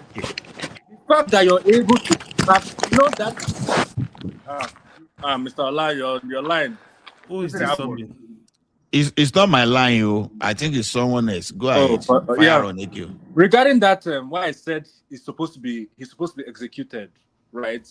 Because what he did is what he's doing, right? This is something that's what the America they call espionage. Espionage. Once they find out that you're acting in affairs of espionage, that is tantamount to execute. In America, they might window dress and be like, oh, they will give you life imprisonment, or they would, but that is tantamount to treason. That's what Erufai committed, and that's what he admitted on live TV that he committed, and that he was so blatant about. And plus, let's talk about Erufai's track record. Yes, Erufai is a technocrat. He has done good things for the state of Kaduna, but if you measure the which country was Erufai spying for? Huh? It's espionage. I said, which country is this spying for? Exactly. Thank you. Good question. No, it does not need to be an enemy. He doesn't need to spy for any country. It can be an enemy. It can be it does not need to be a country. It can be for non-state actors. Exactly. Yes. You don't need to be a country. You don't need to be a country. Thank you, Mr. Bishop. So that's and then on top of that, the amount of atrocities that Erufai committed in that Kaduna state is on record. this man, this human rights activist lawyer, was Odinkalu, has the record of all the things that El-Rufai has done in that state of Kaduna. How he has suppressed the Christian minority in Kaduna, the amount of killings that he's done. So this man is not. So I don't understand why we come here and we like, some people like to, what's it called? Like to window dress that man anywhere in the world. If in any rightful democracy, that man should be in jail, or even be at worst executed. He does not belong. He does not belong in Nigeria. That's my thing on El-Rufai. Now regarding this Jonathan, you know, where's Madam Zita is here. There was something Madam Zita said a long time ago that I never understood, but now I understand. It was when we're talking about Wale Edun and what happened and how he was. Madam Zita said that Tinubu needs to be careful of that. People that will bring downfall to Tinubu is not as is inside his inner caucus that will bring downfall to Tinubu. And now I understand what she said by that. Tinubu's biggest enemy is his party, APC. Tinubu's biggest enemy, the only person that will stop Tinubu from entering is his party, APC. And I like to use historical antecedents to talk about this. Awolowo, during his time in, what's it called? What's the name of Awolowo's political party? I'm trying to remember. Action Congress. Action Congress. Yeah, exactly. Treasonable felony. 10 years. No, it wasn't a treasonable felony. You know that he had a huge rift. No, we are talking about 1979 now. It's UPN now. No, he did not stand trial. No. 1962 conviction. Yeah, exactly. You know, he had a huge rift with Ladoke Akintola that led to the rift that led to the unrest that happened in the Southwest. What's it called Operation Wet here, where that caused so much havoc, killings, everybody, and that's what I even led to.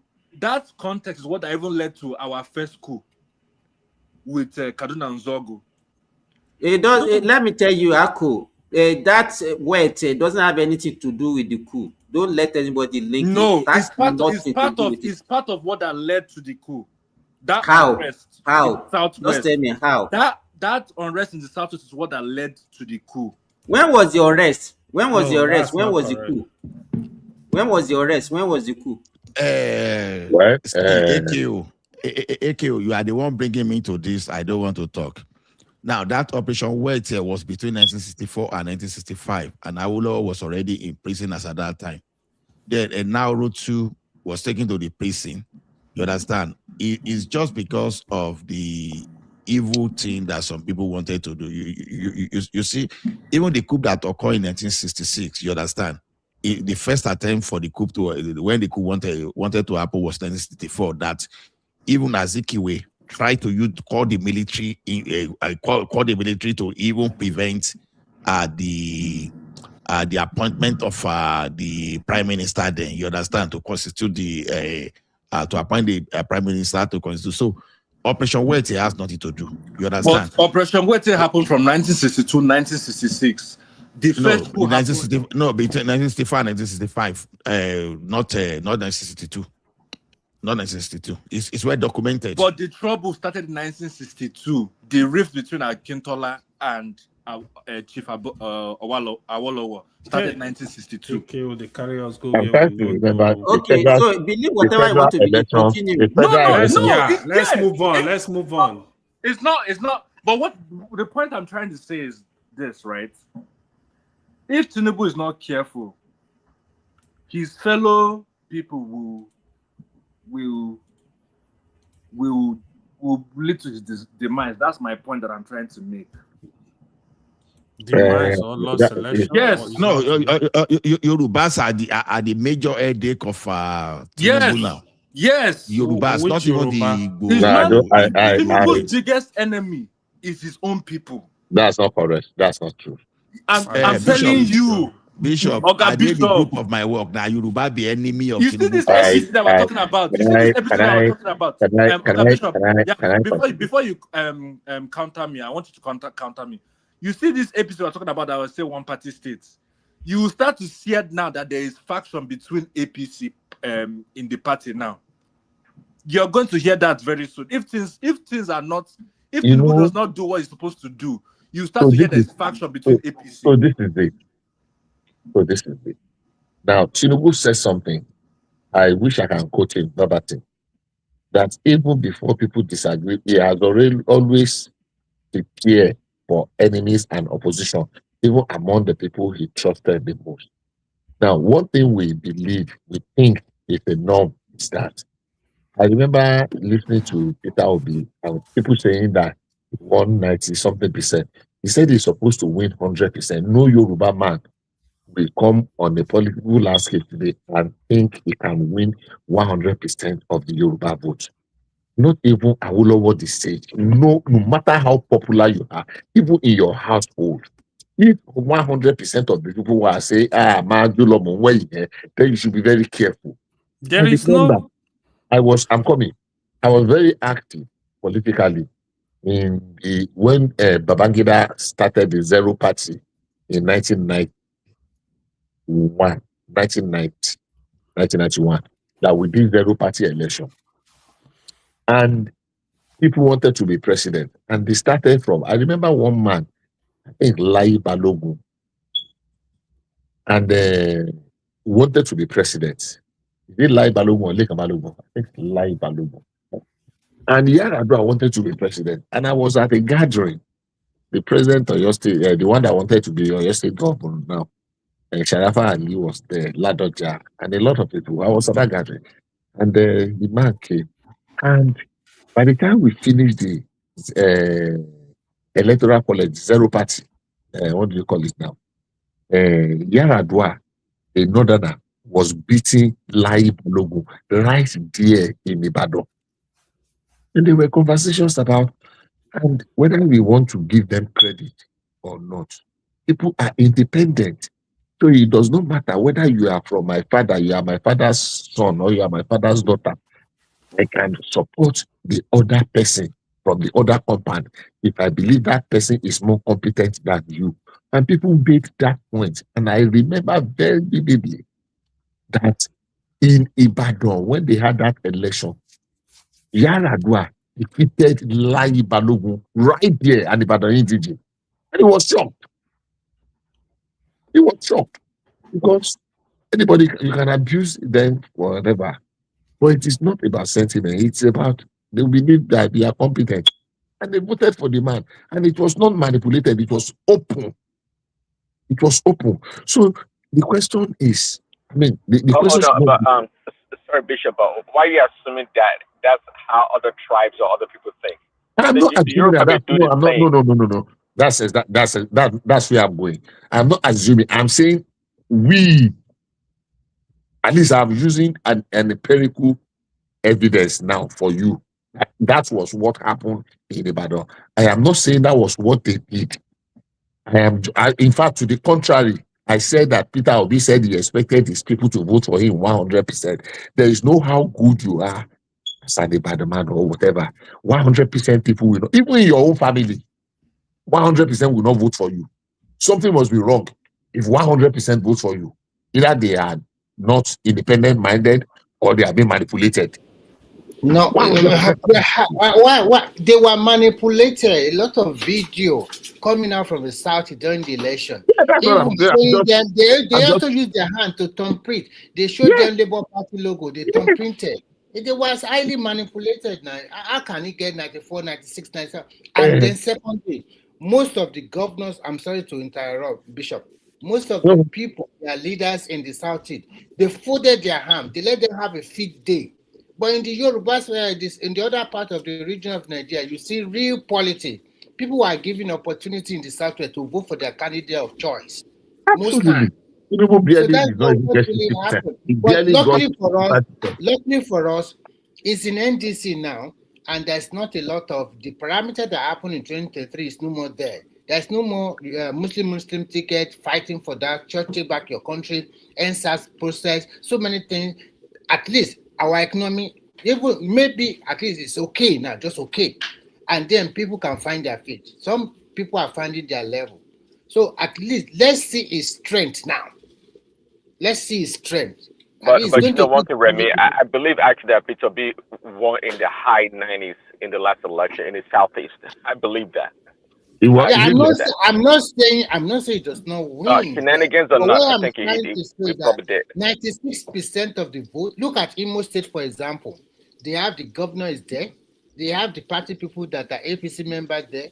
So many people. So you can see how come you look at all the 36 states of Nigeria.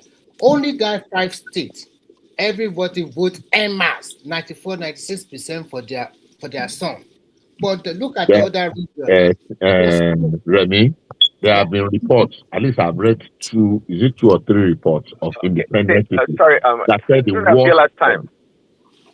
Sorry, during Abiela's time, do we not vote also in the high percentage? When they believe was Abiela's turn or the Yoruba's turn, they voted in the high numbers. So they believe also was Peter B's turn. That's why they voted in the high numbers. It was not 90%. Abiela did not win but that's a different one thing. of the southeastern states at that particular time. It was not even 90%, but that's not even. There's no. No. But in general, because they believe was I don't know, Yoruba's turn or whatever, they voted for Abiola in the high numbers. Hold on, guys. Who said who voted for Abiola in a high number? I'm not saying generally across the country, across the nation. I think Abiola was very high in numbers. He won in 27 states. Actually, in the southeast, Abiola won. I think he only in Anambra State. Yes, the other states he lost. He lost in other states. Actually, that was where he got hold on, but where Abiola won, did he not win in the really high numbers, like in the 80s or 90s? No. I can answer that question. In the southeast, the number were very close. I think Abiola actually lost. I was very active. I participated. He did not win in that high numbers. But now Abiola did not win in high numbers. But even at that, you see the sentiment. Obasanjo did. You see the sentiment. Obasanjo's election was not an election. Let's leave that. No, that it should be difficult for people to believe, but Obasanjo's election was not. The military just wanted to douse the June 12th crisis. At the time they were removing Obasanjo from prison, they knew who they were going to make the president. Forget all those other. They use Obasanjo to compensate the Yorubas now. That's what I'm saying. It was just like let's just and many people were not ready to participate there because they never okay. Hold on. Let's move to Prince Daddy now. So after Prince Daddy then comes. Prince Daddy have been talking since when they opened the platform now. Is it not time? Bro, so don't. But Prince Daddy never get time to speak, so make him speak. Hold on, it's interactive, so you can, if Prince Daddy allows you, you can interact. So Prince Daddy fire on. Then after Prince Daddy comes IBB. Salaja, will they hear you? Or Gabiti, will they hear you? No, I want just ask for 10 seconds. So, knowing fully well that OBJ rigged in 03 and also for Yaradua, why is he now comfortable coming to the public, like, to preach about democracy? The way he behaves, like he never, like he's some kind of saint when we know what he did. Where do you think that confidence comes from? Knowing fully well that he behaves like self-righteousness. Obasanjo don't launder an image now. Obasanjo don't launder an image. No. I mean, Remy. I mean, okay, here's my point to you guys. OBJ behaves like he was never the president of the country. That's the way he talks. Like he wasn't there. Like you were in office. The hypocrisy and his ego will not let him leave. This is the kind of person that they believe in self-illusion, that I am the best. Nobody can be over me. So he had to find a way to continue to castigate all those leaders after him. That's why he can come and be insulting Tinubu anyhow.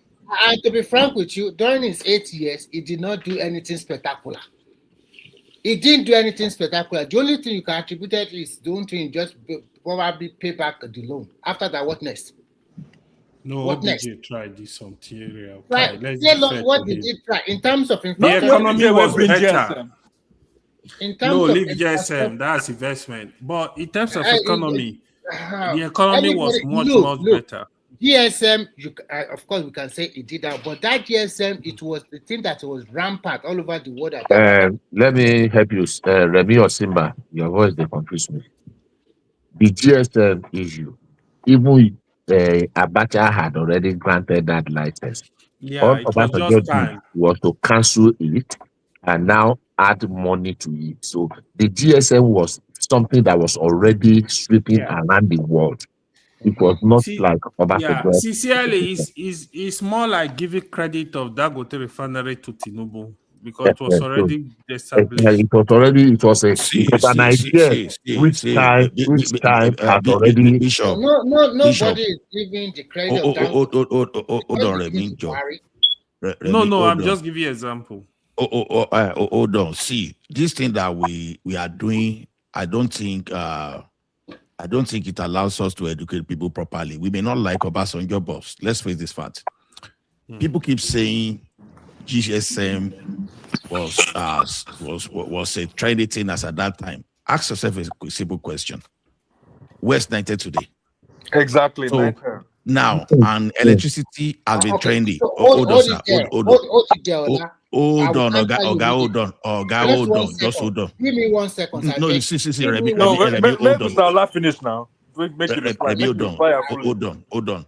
Electricity has been trending before we were born, and yet we've not got it right. Refinery have been trending before we were born, and we're I hope just you getting let it me right answer in you, respond to 2022. you. I hope you allow me to respond. I will respond first No, before you. hold on, sir. The thing is this: when you have the right policy in place, things will be okay. So why we add that GSM was that we add the right policy and we gave it to private people to do, but that What was issue the of policy? power. What was the think policy that Obasanjo introduced about the GSM?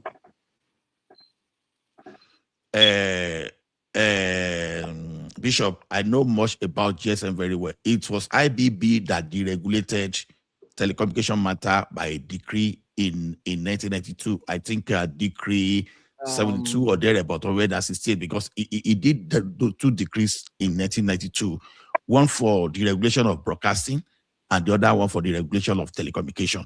You understand? That's after. Hold on, sir. I know this in and out. No. Bishop, I know this in and out. Don't you see? Bishop, can I say something, please? I beg you, Ola. Ola, you mentioned GSM. What it did was very simple. It's just a licensing. And Nigerian government collect from each of these operators about 240 million naira or $24 million. I forgot the licensing fee. These are private telecommunication companies that they came from around the world to bid for it. And at the end of the day, initially we have two, Econet and MTN. And that is it. It's not that we don't have a form of GSM before. Fine. Even if you also mentioned NITEL. The question is that who now privatized NITEL? It is under him. Before we can say Jack Uro United does not work again. Who's saying 16 billion for NEPA for electricity and we cannot find the light? And money was squandered away that time. You are debating. So let me answer those questions. You are debating. That is what. Let me answer those questions. No. Remy, hold on. Hold on. No, you are debating. This is why we need to be sincere. Let me tell you one thing. This is why we need to be sincere. When you are not sincere, is something you find. Let me conclude now. Let me conclude. Now, you are not concluding. You are misleading. I'm not misleading. You are still misleading. Oh, come on, man. I'm not Wait misleading. for your time. Let Bishop talk. Let me hear Bishop out. Okay. I will conclude this one. So I put both of them side by side. GSM, private investors come in to invest in your country, which is good. And then you privatize your own telecommunication outfit, which is NITEL. And you sold it to your friends and yourself. And at the end of the one that we have been using in Nigeria collapsed totally. And then you also said you spent 16 billion. Atiku also confirmed it. They brought in a lot of gadgets. Money were released, and the gadget, and the equipment, and the electricity we could not find. What are you telling us here? We are not dummy heads now. That Baba does not do nothing. Just So, I know you no, like him, but I it's not. won't say Obasanjo did not do anything. I'm not impressed. He had a very big opportunity because he practically had zero opponent. But let's go back to specifics. Now, GSM is a technology that I think they bought that in 1991 or 1992, if I'm not mistaken. Anybody can fact check me. Technology, Finland, wireless. Now, Babangida had nothing to do with GSM. It did nothing. That deregulation was in broadcasting when Adio Hodeposi and the rest and went. So Babangida had nothing. Go and check that your decree again. It was in the process, but it has not materialized. Let me use that word until under Abacha. Abacha just go ahead, say, okay, this is what is reigning now. Even some smaller countries in West Africa already have GSM. But the only thing Obasanjo brought to it was that I think Obasanjo charged whether $308 or $398 million for license for GSM. No, it's 285. 285 ahead. I know it's I thank you very much for the license, and they granted the license, and they reserved one license for Niger. Now the problem is this: you remember one of the biggest undoing challenge that both Yaradua and Jonathan had was that Obasanjo privatized Nitel. Okay, let Nitel take the remaining license. They were going to give 3 ab initio, 3. The one that they withdrew from Adenuga, they gave it to. Now let's start with 3. They gave it to Nitel. Nitel could not manage it. At the end of the day, they privatized Nitel. Obasanjo privatized Nitel that was sold to Transcorp. So MTEL, MTEL. And they It's correct. reversed it. It is one of the things that pained me between Obasanjo, Yaradua, and Jonathan. Because after selling it for $750 million, they reversed it. At the end of the day, it was sold for $242 million.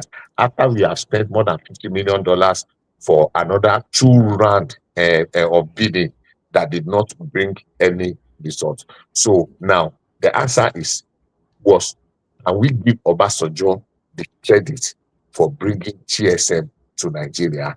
The answer to that is no. Can we give him the credit for making it to materialize eventually, to bring it to fruition? The answer is yes. So the idea was already there. I'm coming. Let me land. I'll land the minute. If you don't mind, sir, for the benefit of people that are listening. So the idea was already there. We know it. Even Benin Republic already had GSM. But the only problem they had then was that they just brought people and gave it to them, and they were milking them. We made money from it. We stated all the conditions for them, and they were building base stations because Nigeria was a very good market. So while I am not discrediting Obasanjo, and there is plenty of opportunity to talk, and this is somebody I personally know. And if you know my name, if you know my real name,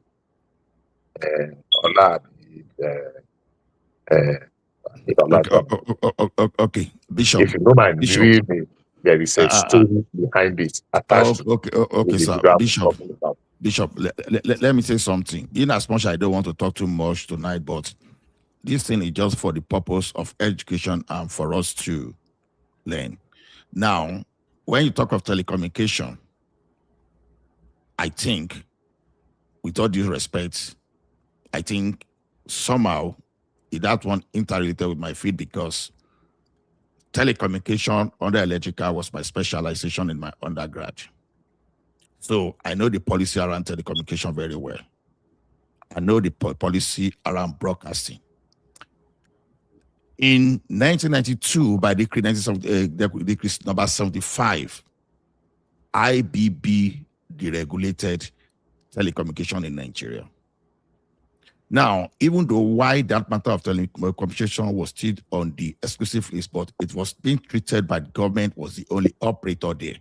So IBB just changed the strategy it went by deregulation so that it will allow the private people to come into it, but it didn't start immediately. Right. Then it was not only the decree that this one did in 1992. He did another decree, and that one, even the date of that one was even easier for me to even remember. August 24, 1992, he deregulated broadcasting. So now, and that was by decree number 38 of 1992. You know, I'm mentioning the number of this decree. So it's not a thing that is hidden. Now, because I used to joke with it that you see all these artists you see in Nigeria today, you know, the reason we could see the like of Remedies, then escalating to Plantation Boys and all those guys was the escalation of that deregulation of the broadcasting, because you know broadcasting that time was just like sorry, 1 second, just 1 second, so that I won't forget it. Hold on, sir. I know you will continue. I just want to say something, chip in something. If my memory serves me right, that decree you are talking about was just to remove the monopoly of Nitel. Okay, that's sir. Something you're talking about. Removing the monopoly is still the regulation. You understand? So whether Yeah, we but it call does it not the bring removal of the GSM monopoly, in. It's a different thing. Go ahead. Okay, sir. Hold on, sir.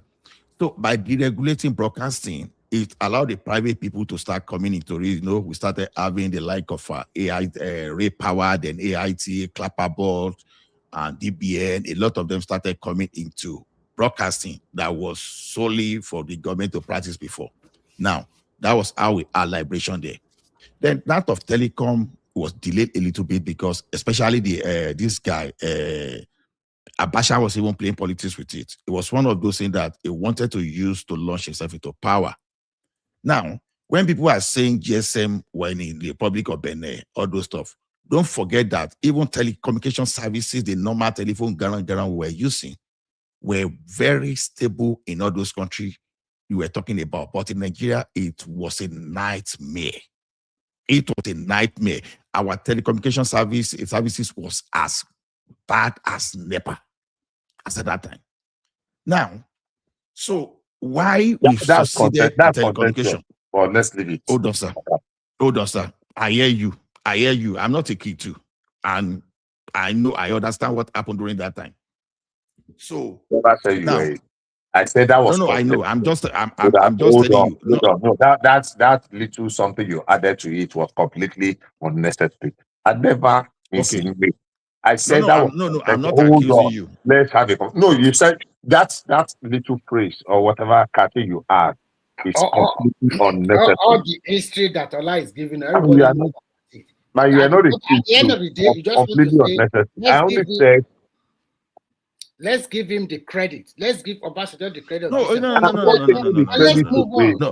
Nobody's taking the credit away from me. We're not in business. No. Remy, don't let us just say move on. When we are saying restructuring, you know, when I say restructuring, I've said it clearly that I've been talking around policy whenever I say restructuring. Because that's why that when they ask some people is this, what exactly are you restructuring? We want to restructure. People cannot answer. They say, okay, hold on now. Control resources. And people say whenever they talk of resources, they think it's only where you control your mineral resources. No, I've said you that even your human resources, the way you license your company within your environment, the way you manage your taxes, you understand? All those things are part of restructuring we are talking about. Now, let me land this point. Now, Abu Salami was the person who was issuing all those licenses. But when Obasanjo came, what Obasanjo did is he canceled all those licenses that they already auctioned. And instead, he now presented a bill to the National Assembly. Instead of using decree, he now turned to it to NCC Act. It now became an act of the National Assembly. They now re-auction all those licenses, you understand, for them to buy. Meanwhile, the licenses they were actually auctioning was not basically GSM. It was all around telecommunication. You see, GSM is just one of those. I think there was a time they are using something like fixed mobile. Is it not during his time that you carry your fixed wireless? Yeah, I understand. So the thing is, the series of credit around that place started from IBB that deregulated, because if we had not deregulated that telecommunication, we'd be facing what we are facing in electricity today.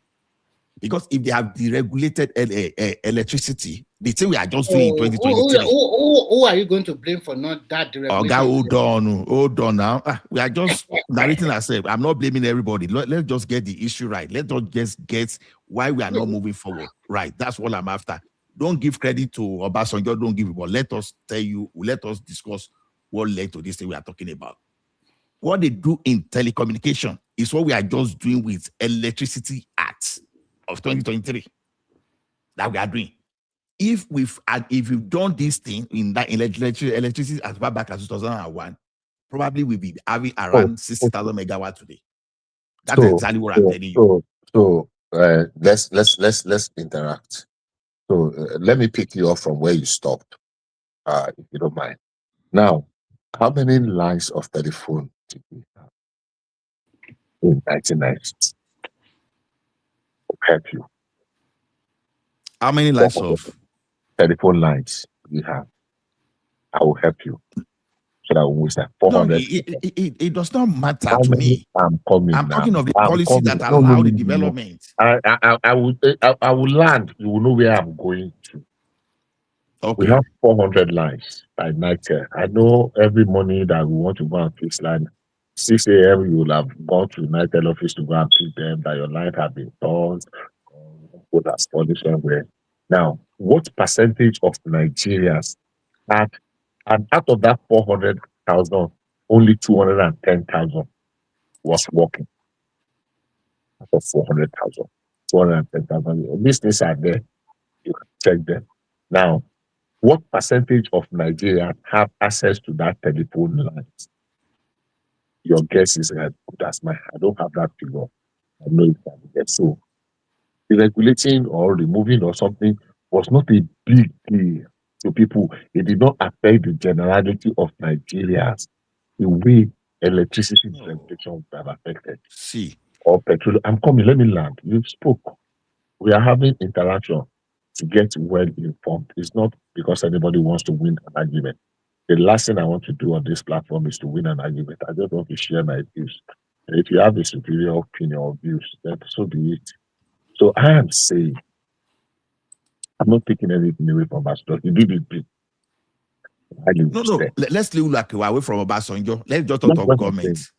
Don't let us even put name. Let's talk of your policy. And put here. Let's forget whosoever did it now. At that time, I said something here a few weeks ago, that in 1990, when Odi happened, I can't remember now, I heard this here.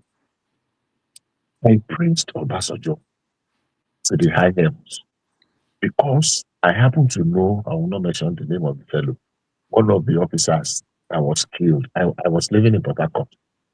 One of the police officers that was near his retirement that was killed. I knew him personally, and it was devastating because the man was already on his way out. Let him just retire with his daughter that was planning to get married. And they were not just killed in combat, in action. They were actually, so the way Obasanjo treated them, I really hailed that action. But when they killed General Alekali in trust and dumped him in a hole, and they were going to attack that community, Obasanjo did in Odi, and they did in Zakibia, and I hailed it. And I'm telling you now, but when what's the name of that community happened, and Buhari told them that no, you cannot just go and ransack all the community. Fish out those people that were responsible, whatever it takes, and they were able to fish them out. And I have to think again because I saw the destruction of food. And if there is somebody among the people that have led Nigeria that I should be able to prove, I can see minimum effort, which is Obasanjo. I won't say more than that. It's Obasanjo. My name is my name for a purpose, for a reason. And I felt that. No, see. And let me now, 1 second. If Obasanjo had approached it differently in a temperate manner, Obasanjo went to Kenya bombing. And we remember statement he made when people were shouting after that Ikeja bombing in 2001. I'm not blaming him. I'm only saying there are certain things that could have been done better. So I am not taking anything away from him. He lived his time. He did his best. Others could have taken it up. But sometimes, just to set the record straight, so that we will not distort historical facts. That is what No, I'm saying. that's what I'm saying. Let's even take name out of it now. Let's just talk of timeline. You see, that's when I say Yoruba are the major enemies of Tinubu the other time. I know because you love Tinubu, because I love Tinubu, we don't want to face that fact. I belong to a group that's people that are the major antagonists of Obasanjo, Tinubu. They are Yorubas. They are Yes, Yorubas. it's okay. Understand? Now, I want to take timeline out of it. Let's even take timeline out of it. You understand? Now, when people were saying, GSM were already in Kutonu and all those stuff, it is not whether it is there. There are a lot of things. Okay, now, airline, the Ethiopia line is very functional. You understand? Why don't we have Nigeria airline functional? Ola, sorry to interject. There's one thing I want you to know. I gave him credit for the. Don't give Obasanjo credit. Okay. This is my opinion. You cannot tell me how to talk. You just have to. I know that Obasanjo credit is why people are bringing in politics. Let me state my opinion. So you are stating your opinion. I'm also stating. We are just expressing ourselves. In that pay back our debt, about 12 billion naira, because it's not an easy job to do. There's a lot of technicality that's involved. Fine, I gave him that credit. But in terms of GSM, if he's not doing it, a successful government of Yar'Adua would have done it, because that is what is prevalent all over the world at that particular moment. So, and we license it. We got a lot of money from it. It's a kind of credit for him that coming out with a good initiative. But to now privatize the NITEL and you sold it to yourself and your friends under Transcorp, and at the end of the day, it does not work. That clearly shows that this is a man that take food from your right and use right hand to take food from your hand and his left hand to eat it again. So it's like it crosses itself out, unfortunately for Nigeria. And I also know that during his time, he refused to license Globacom. That guy have to run away from Nigeria to Ghana. He licensed Globacom. It was even not his duty. It was even NCC that did that. So where did you get your information from? No. Ola, Globacom was the leader was Mike Adenuga, a Yoruba person from Ogun State. He was after Adenuga for different reasons. It was after MTN. Guy. Hold on. No. You are. See, let me tell you one thing. That issue of the second national operator was between MTN and Globacom, and Globacom managed to win that thing over. MTN was even going to take Globacom to court, NCC to court on that matter. What I want to say about was around 2025, 26. But you are missing information, and you are saying you should let you talk. Hold on. Let's have it on. I'm getting something. Let him land. Being a Yoruba man, I don't agree with what you say, but let him land. Econet and MTN. Econet and MTN are both. I'm hearing my voice back. I think somebody. Someone is. Let me see. Go ahead. Keep talking. Okay. We know. MTN and Econet are foreign companies, but Globacom, being our own national pride that time, he didn't allow it. I don't know why. The guy also ran away to Ghana at a particular point. Christ. No, Ogaremi, that's not true. The reason why is because Globacom did not pay the fees. They were supposed to pay within 14 days, and they didn't pay it. Exactly. They didn't get the So let's set some facts straight. Number one, Globacom, Adenuga did not need to run to Ghana. Sorry, please. Very quick. Let's get facts. Globacom. In that allocation, when they were doing the auction, Globacom, because under Mike Adenuga, at each stage they had the option to either waive or say no, and at each stage Globacom said yes to all the spectrum, all the what's it called, the the offers, the auction price. So that was what that. But then because of that, so I think Globacom was supposed to pay. They were supposed to pay about $300 million US within 14 days, but they didn't have the money to pay it, so they lost it. Actually, it's not $300 million. Sorry, it's not 300 million. The whole total amount was 285, and they paid a initial deposit. There was this agreement between Globacom, Mike Adenuga's Globacom, and I think PNB Paribas, one French bank like this, that was supposed to finance it. They did not complete their due diligence, so they failed. Exactly. We were expecting that, look, Globacom being a Nigerian company, Obasanjo should have given them a little bit of a leeway. So in fairness, should we blame Obasanjo for applying the rule to the letter, while you have already given MTN was a South African company, Econet was a Zimbabwean company led by one guy that had zero money in his pocket, in his hand, but he was able to convince what's the name of this bank again? Oh my goodness! I think it was a South African bank or something like that. No, it was not a South African bank. It was South African banks that came for MTN. You know, it was actually the person that got the first slot was that Zimbabwean company, but he got it on promising note. I want to remember. Strive Masiwa, the billionaire. Something Masiwa, God bless you. And that was why he got 0802. That was the number one. 0803 was the number two. 0804 was the one that was reserved for 910. 0805 was Globacom. Yes. So those were the four licenses.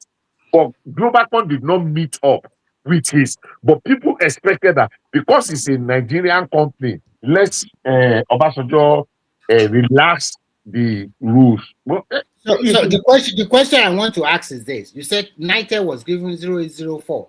Does Nitel pay that $285 million? No, Nitel is a national carrier now. It's the Nigerian. So that is why the no, okay. Let's get something right. Okay. You see, the time MTN bidded for GSM, like this thing, you understand? Globacom bidded for GSM, but it did not pay, so they canceled that. By the time Globacom bidded again in 2002, instead of bidding for GSM, he now went for second national operator. You understand? So he expanded the scope. So that's how it was. So he first bidded for GSM, but he didn't meet the obligation. So by the time he re-entered it, he now bidded for second national operator. The point of the action is that Nitel, being a national carrier, was given a waiver. Nitel did not pay anything. And at the same time, Nitel, in the eyes of Nigeria, is a privatized company. And they didn't pay nothing. That is cheating the Nigerian people. Because it's already been sold to some people. And at the same time, they did not pay the licensing fee. And Globacom was on board. And you refused to let them operate because they could not pay all the money. Like no, but that Nitel privatization is not work now. I need this. Remy, look at Nitel that you are looking at as our Genco Disco, and with this transmission. So let me ask you a question. At that particular time, was Nitel privatized or not? Yes or no? No, they've been doing a lot of things to Nitel since the things. I think there was a time of Pentascope, different people. Pentascope, yes. God bless you. Pentascope, Penelope or something. So they were bringing different people, but it was not working. It was not working. You understand? It has not been privatized. And one thing about our asset and national asset that people I want you to know is this: it has followed the same trajectory.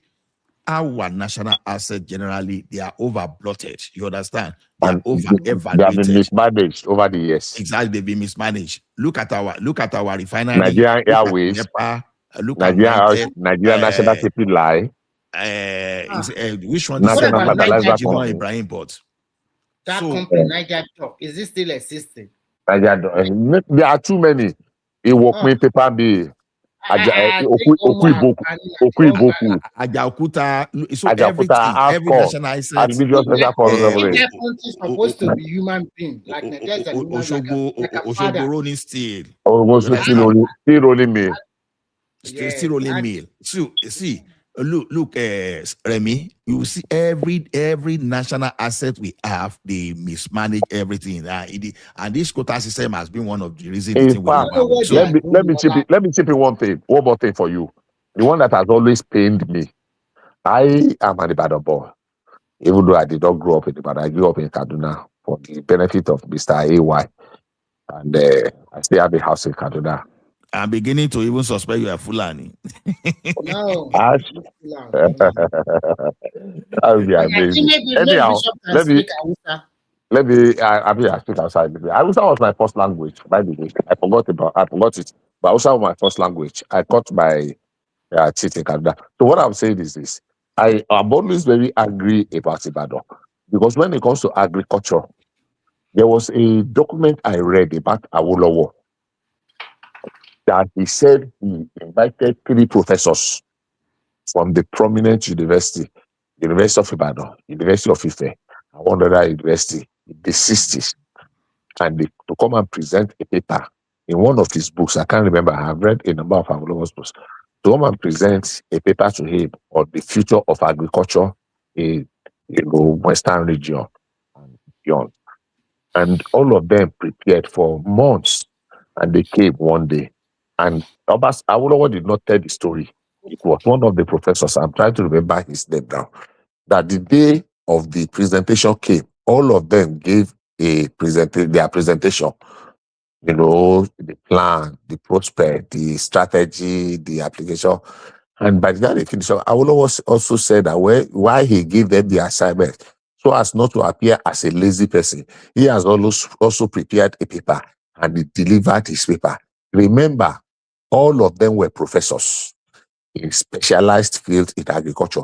And the man confessed that by the time Awolowo was done with his own presentation, it was better than all the 3 of them combined together.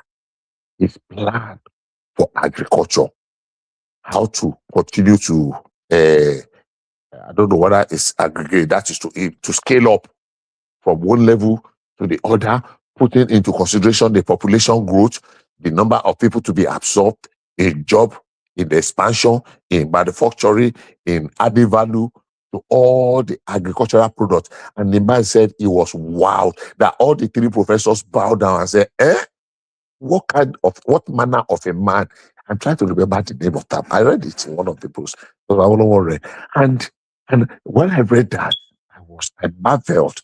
I was awed to the extent that and I began to, So what I'm saying in essence is this: vision is good, but to what extent can an individual drive that vision, and to what extent that can an individual market that vision so that other people can buy into the vision and run with the vision? That was the kind of person that Awolowo was. Unfortunately, we never had the privilege of having an Awolowo president in Nigeria. And I tell people to tomorrow, with the little I have read between Awolowo and Lee Kuan Yew, Awolowo was far, far, far, far greater than Lee Kuan Yew.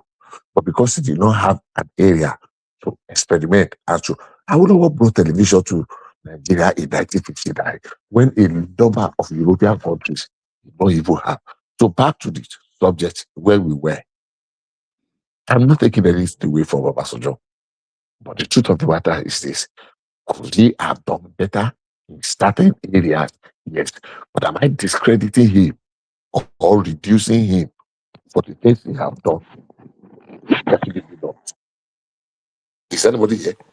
We are here. You are just being a politician. You are dancing to both right and left. Come on, you have to give us a certain position. Fine. Hold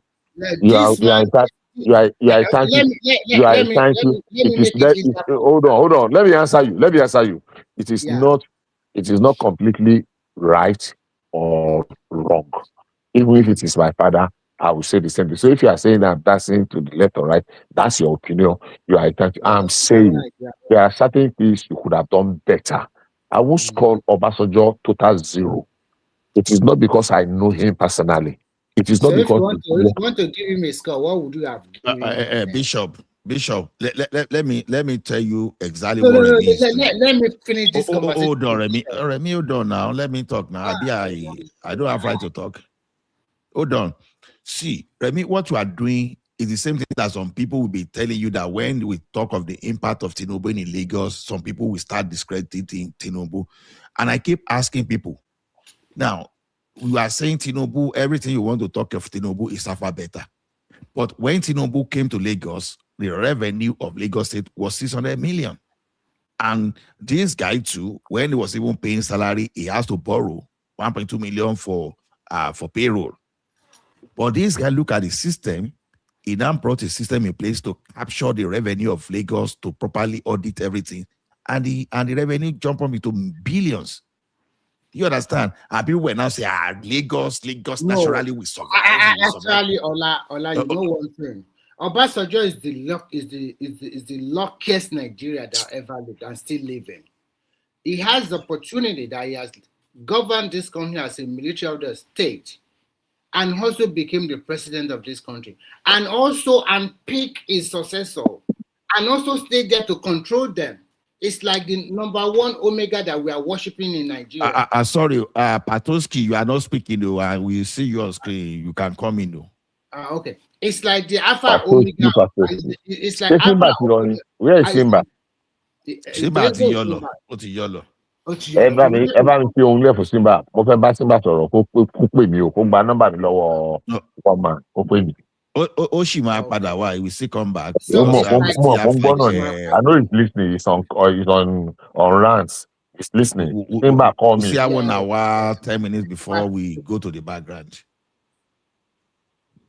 So it's like the Alpha Omega we are worshiping in Nigeria. So we expect more from him.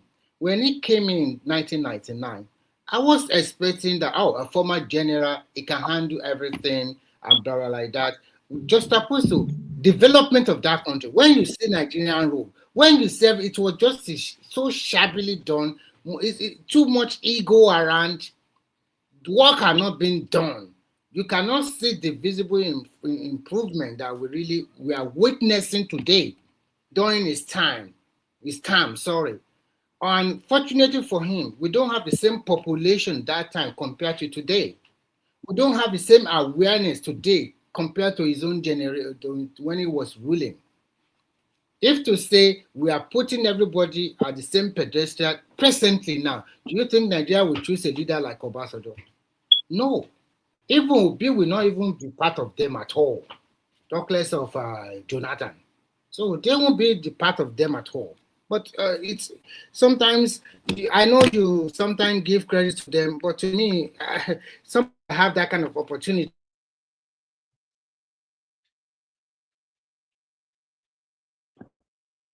What's happening to your voice?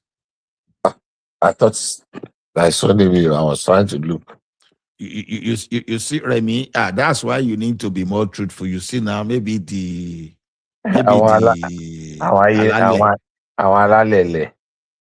so maybe they tell you say see Remy, you see how to deal with this issue is me when I want to, you know, towards the politics, I was never a Tinubu person, but not that Tinubu was bad. It was just a preference.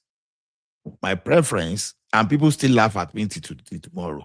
You understand? They even thought I was joking, and I said I was not joking because I still stand by whatever mockery.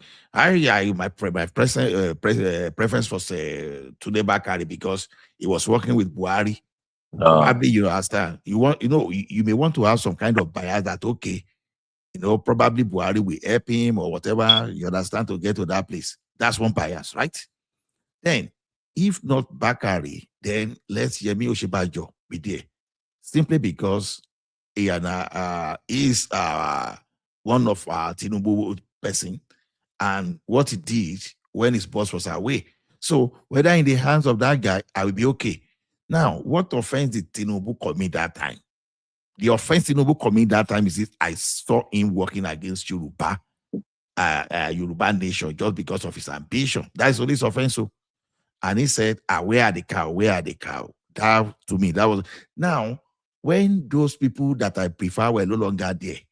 that it is normal for me now to start reasoning. Okay, I had Tinubu, I had Obi, and I had Atiku Abubakar. Now, immediately Tinubu, first of all, pick Yerima, not Yerima, Shetima. I went gaga. Oh my goodness, how will you do? Boo, boo, boo, boo, boo. I'm obedient now. Then overnight, when I step over, I say, am I okay? And I started I like resting. that. I started coming. I said, that. no. And And I said, okay. No, yes, now. I don't use emotion to, I analyze. I'm aligning with what you're saying 100%. I'm not just joking. Exactly. So I now look at it and say, will I just because of sentiments and will now suspend my sense of reasoning? So I now came back. Immediately I came back again. I said, guys, I'm back. I'm a Baptist. And people accuse me, you are tribal. I say, well, I think it's a good thing to be tribalistic. Yes, I'm tribal. You think you can use that tag to blackmail me? I say, see, I'm not easily blackmailed by all those slogan and all those. So I say, yes, I'm tribalistic. If you don't know, everybody is tribal. Is because some people it is. manage to see right from the Bible. Right from the Bible, tribalism exists from the scripture. And people may not want to accept, but tribalism, we see tribalism in the scripture. You understand? So now it is tribalism that can make a country to defend himself against external aggression. It should be okay. You don't want to be tribalistic. Okay, open your border to external aggression because you don't want to be tribal. You don't want to protect yourself. You want to sound politically correct. So the thing is, when I look at Tinubu, I was the first person to come here. You know what I did? Okay, I used the tools I have. Let me even see this achievement of this Tinubu. I didn't even stop at Googling, looking at Lagos. I even started searching academic journals that supported what Tinubu was doing. So I was able to get for Tinubu. Unfortunately, I wasn't able to get for Atiku and Abita Obi. I was not looking interesting. For Princeton University to pick this thing, to pick Tinubu and Fashola, there must be something. And they were using that thing as one of the, when universities start using something as case study for your students and all those stuff, it means you've just added the particular value. And I believe so much in the academia world. So I started looking at, now when people started saying Obi save money, I look at Obi save money. In a country, why did Madam AI just run away again? So in a country where the population is outgrowing the GDP, it doesn't make sense to go and keep money in the bank. So you have to invest that money. You have to build infrastructure to attract some kind of production investment. So you can't be saying from production, from construction to production, and you are keeping money in the bank. So you are doing something opposite what we are talking about. Okay, construction to production, right? You see Lagos Calabar Coastal Highway. You are not doing it, but you want to save money. You are putting your energy on say, okay, which money are you saving? You are saving the allocation that are coming to you.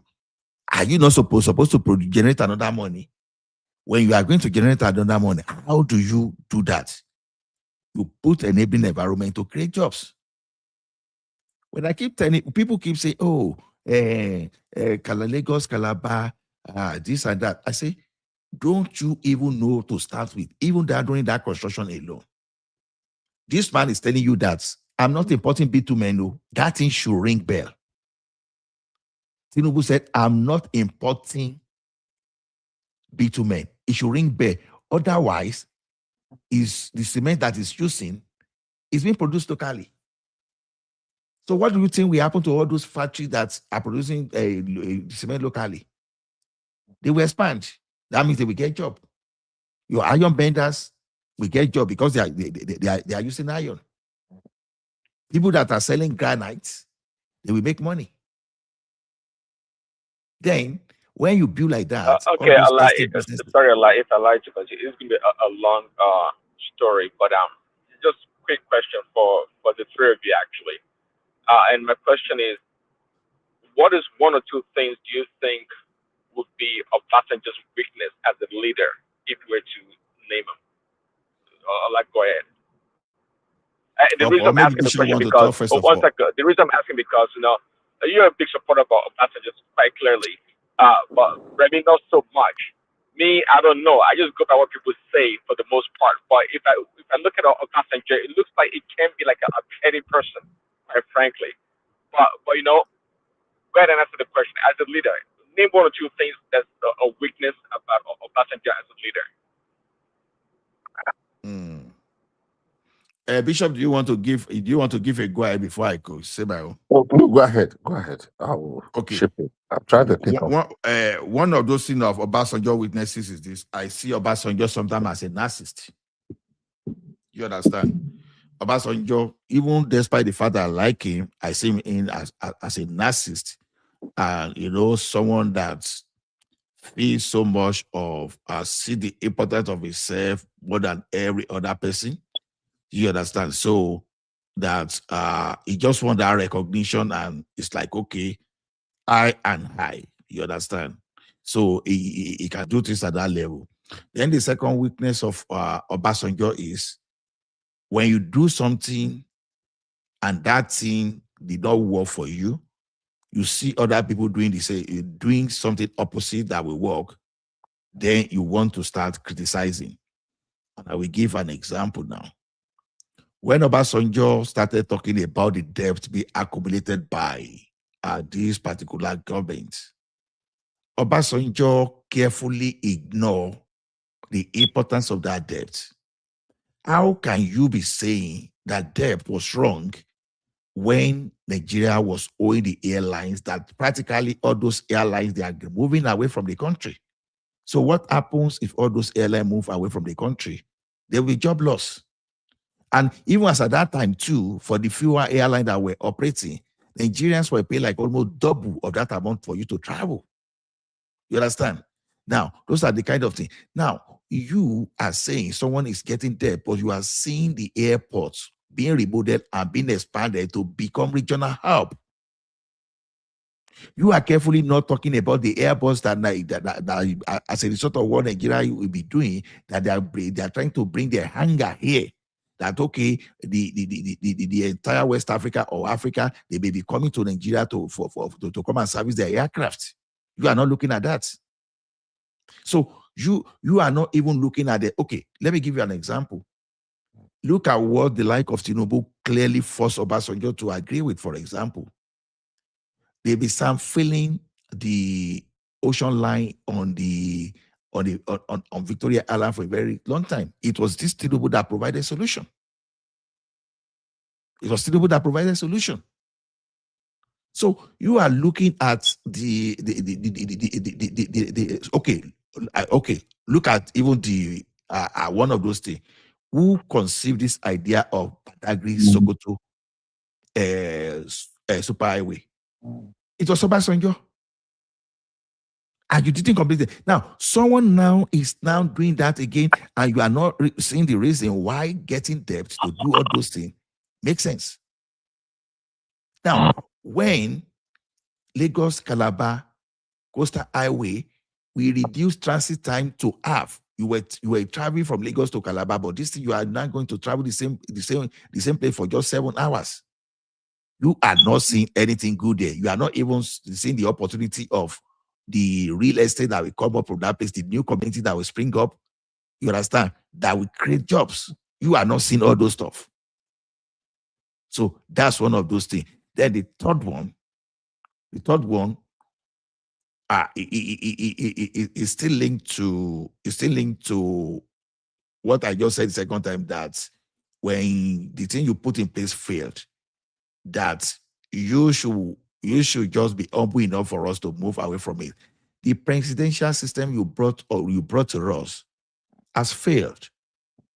It's not working, and it's still one of the reasons we are where we are today, where we have over centralization of power at the center. It doesn't work. So all those things are what you'll be trying to protect. This thing failed when you left it for Buhari, for Shagari.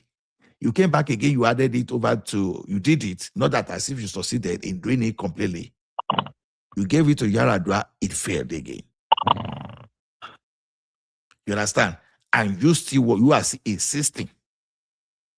You are still insisting on those things. So if you have returned us to the structure we used to run before, and maybe you give state police, you give the necessary, you decentralize as you are supposed to decentralize. This will be better than this. So its weaknesses that in his inability not to accept that he is wrong and just want to find a way to accuse every other person except himself and being a narcissist. So those are those are his weaknesses. Prince Daddy, you ask question, are you there?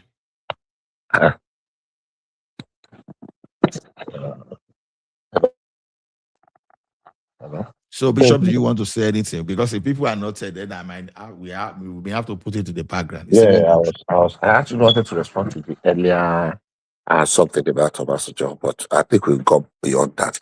Now, it is not because I have anything against Obasanjo. It is just opening them up for conversation. Could Obasanjo have done some things differently? My answer to that is yes. He didn't do absolutely nothing. No. All I'm saying is that I could have done something a little bit differently. Now, back to the Southwest. When Obasanjo, trying to bring the past to the present, nobody would have been saying what we are saying, and nobody would have been talking about this if the conversation they had, what Peter Obi did or what Obasanjo did or did not do had not been, brought to the fore as to it became the dominant piece, dominating our conversations. Yeah, everything Obasanjo did, we'll give you credit for them. Will I score him 0? Absolutely no.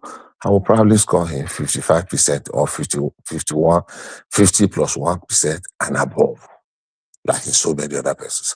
But there are quite a number of things that I could have done a little bit differently. I remember in the power sector, he had all the good intentions. And sometimes the intentions of our leaders are not enough to give them results. It depends on also who are the people they have selected to man individual or certain positions to give them results. So, yeah, Obasanjo could have done better. Obasanjo did not do all the things he ought or he should have or he was supposed to have done. Have people behind him, have they done something differently? It is people will argue with him, but I would die on the hill to believe that Tinubu is doing a yeoman's job, hitting the very fundamentals, trying to correct all those things that we have gotten wrong over the years. So whatever name anybody wants to call me, I'm not talking whether Tinubu is a criminal, whether he has forged a university degree, whether he even did not go to primary school, whether I don't care about that one anymore. All I'm saying is that by the time you say that it is reasonable and critically analyze what Tinubu is doing, is repositioning our economy. And by the way, let me ask you, if anybody that has extra money here, go and prepare to buy Dangote and invest in the Nigeria stock because it's one of the best performing stocks globally now. And the next 5-6 years or thereabouts.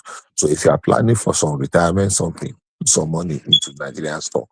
Because if you look at the Nigerian stock in the past 3 years, you will be regretting the fact that you did not put money in when it really matters. So I'm not taking anything from Obasanjo, but Obasanjo should learn to keep quiet.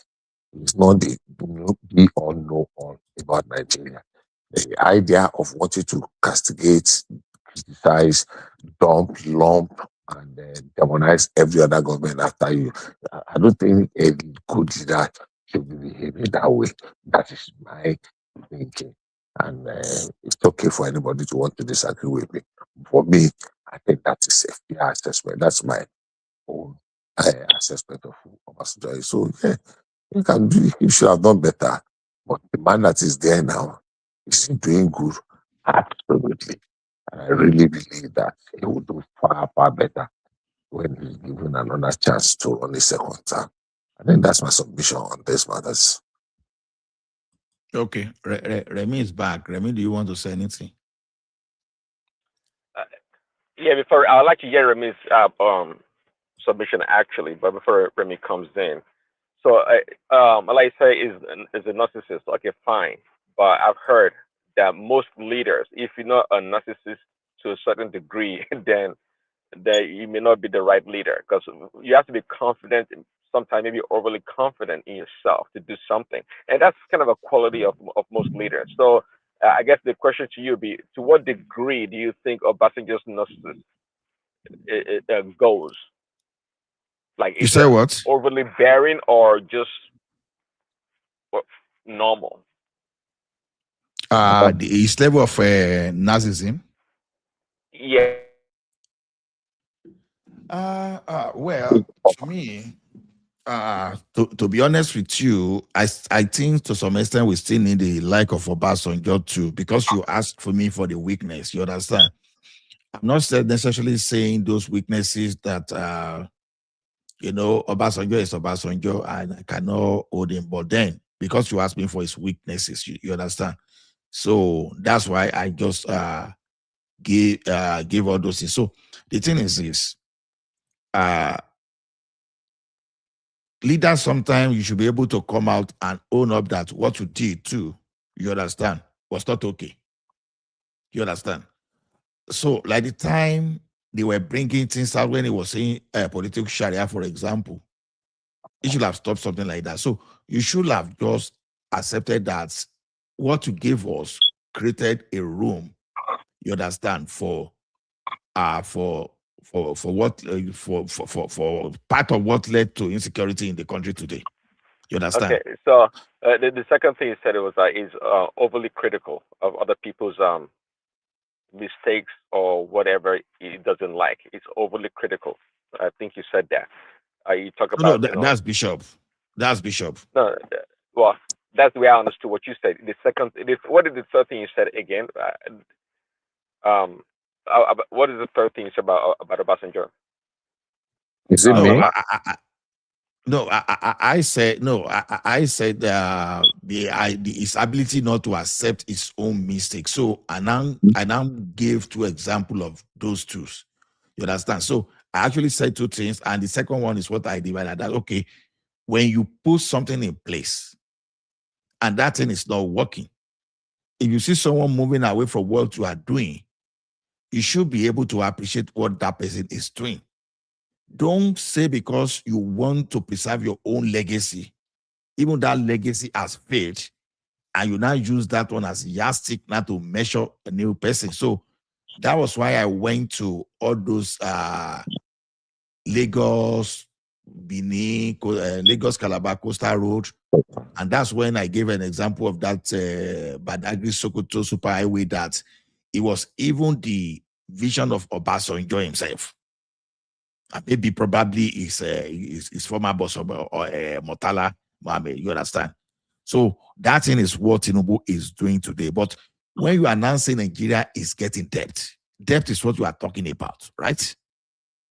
You help us repurpose ourselves and you put us strongly on better footing, when we got good credit rating. You help us restore good credit rating back to Nigeria, for sure. But the question now is this: the money you left in the account, some people just go to that place and they shop the money. Now, if you have used that opportunity because you help us rebuild our credit, and use that opportunity now to use that money to invest in critical infrastructure. Maybe if you have done that Lagos Coastal Road during that time, and you've done that Badagry Badagry Sokoto Super Highways, probably our economy will have expanded beyond this now. Probably those rogue that came to eat that money will have just not be able to come because by the time they don't have enough to steal, maybe we'll have got better person with better brain to work for us. You understand? That's why that I'm one of those people that I say, okay, if Tinubu can borrow in such a way that anybody that want to come will not get cheap money to embezzle, you know, if Tinubu can borrow $300 billion, but make sure you spend it on infrastructure, don't use it for recurrent expenditure, I don't mind. So anybody that want to go to the presidency that think is going to, no, let the person just know that you will be repaying debt. And those debt will be even those debt that can repay whatever we invest invest those debt on.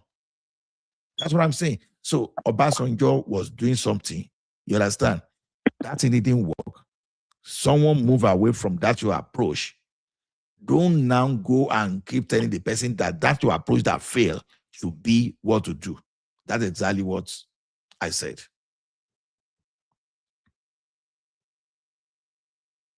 Praise that you run away again. No? Yeah. No. I heard everything you said. Okay, Bishop. This Bishop Randolph. I didn't hear the first thing Bishop said. Bishop, you can call. No. I was I mean, in reference to what I said, that not necessarily that I condemn Obasanjo whole state, and I was going to add to it that I will give him 60%.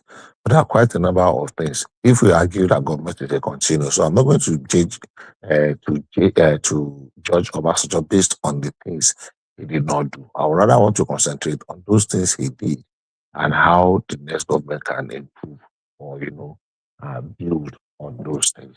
I find it difficult when Obasanjo at every Hold on. opportunity. Say, Find it difficult. Let are me you let saying me- Obasanjo doesn't have any weaknesses? I'm not saying he did not have weakness. I said I'm not going to elevate. I'm not going to look at him at every point that people start to kind of datify him. I will not datify him. He made his mistakes. Some of them are honest mistakes. Some of them are because he was not patient enough. So what I'm saying in the sense is that look, yeah, would I rate him? If I have to rate him, would I rate him less than 50%? Absolutely not. Maybe I'll give you 60, 55%. And that's practically, I will definitely give Tinubu higher than that. If I give us just 60%, I'll probably give Tinubu 65%. Will I argue on or die on any hill that Tinubu has done 100% everything? No, absolutely not. But in all honesty, he's reforming the fundamentals. And if we can endure and get it right, I think Nigeria will be the better for it all. Thank you.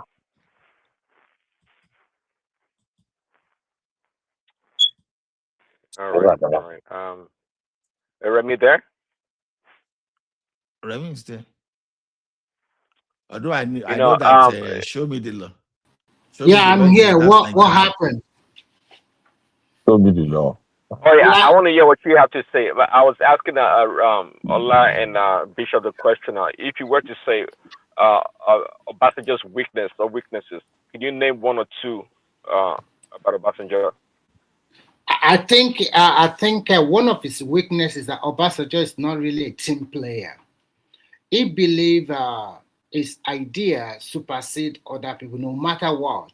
Whatever he want to do is going. He does not want to listen to other opinion, and I think that is not a good quality of a leader that govern a complex country like Nigeria. So I think that is one, and some of his other weaknesses. Maybe I have to think about it because there's several.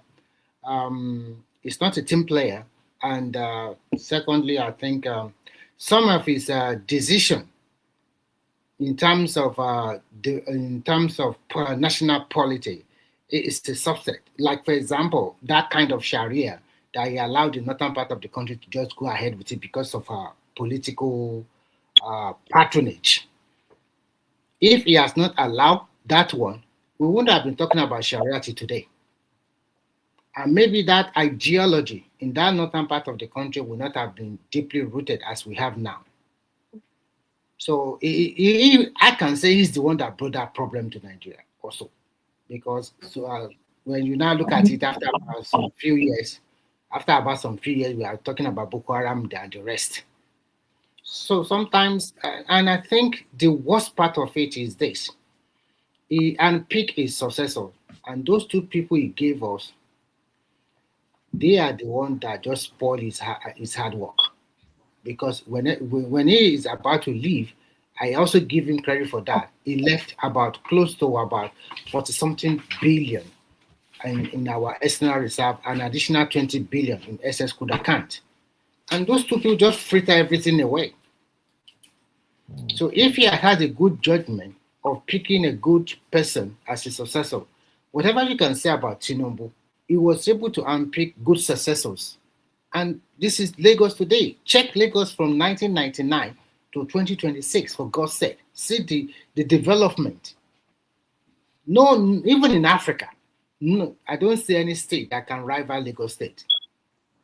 And see what they are doing. See the person that will come in soon.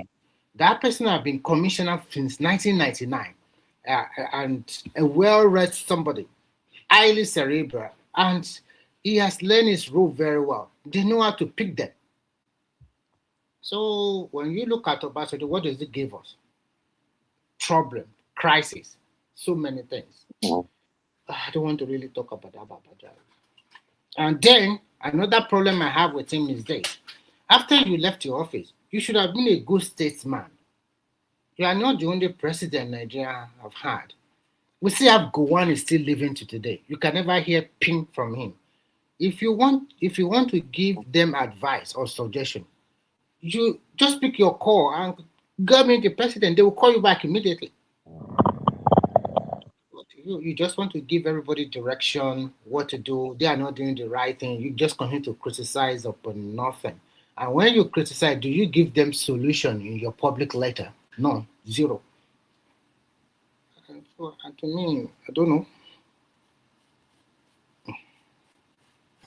That's all we can say about him. Okay, Remy, I get Obasanjo's not a team player.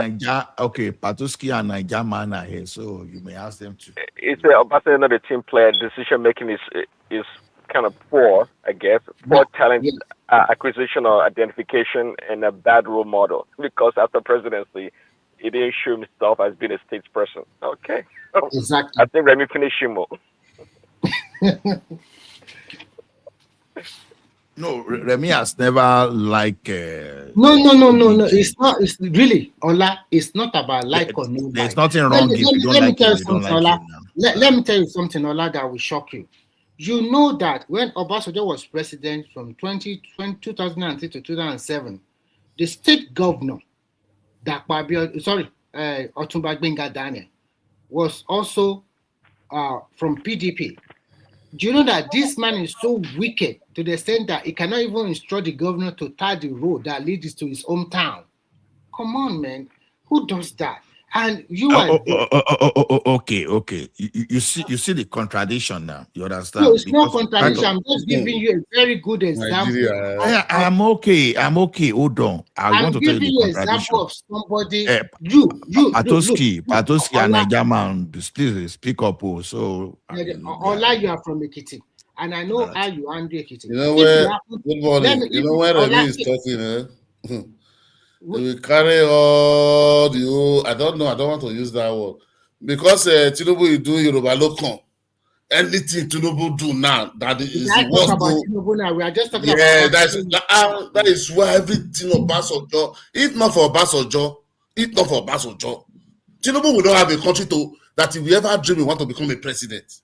Yeah, it's fine. Then we break up. No big deal for Obasanjo. So I don't know. Tinubu will be there. They can never keep the country together. Look at the country. We are more divided even after the Civil War. People brought that country together. I think he just came on board. Look, before Obasanjo. Oh, I've been listening. Yes, listen. He didn't build the coastal road by then. I don't know. I never even mentioned coastal road. 1999. When you come to America many years, is it the same way you find it that year? Is it today? When you come to London, is it the same way you find your street? That everybody come with different every time have different plan. That even though the white people, when we come to this country, they were not nothing like all the smartphone, even camera phone. You only have all those. I think Nigerian, you don't know the different with different. Not about just gonna be fair. Nigerian, sorry, let me interject a little bit. But they build all those Niger bridge, all those when Buhari bridge Niger bridge, all those Third Mainland bridge, all those ones. Is it not then they build it? It's Gowon that built it. It's not Obasanjo. It must not be Obasanjo, but is it not people that did it? Is it not Let who me was tell it? you, Who was it? I think you What was don't it know Bible the by then? context of what we are talking about. I never I even know the mentioned context. Obasanjo. You only You want just the way ask you just debate let me everything say now. Obasanjo did is the Okay, go bad. ahead. No, you have been talking now. When you May I finish. talk now? Okay. Anytime I want to talk, you guys only want But to show me. don't make me the center. No, I didn't make you. I said you're Say your just see the own way you now. Why are finish you your. calling my name? Say your own and See the way you tell just us your come own finish your opinion Obasanjo, about finish it. your Obasanjo. Obasanjo, the team, you say that he's not a good team player. Obasanjo, when the cabinet, go and look at this cabinet, there was nothing like you are seeing all this lopsided appointment. Because people just doing Yoruba Locon, everything, everybody, anything he just did. What is going on in Oyo? What did he able to do it now? See security. During Obasanjo, was it security like this?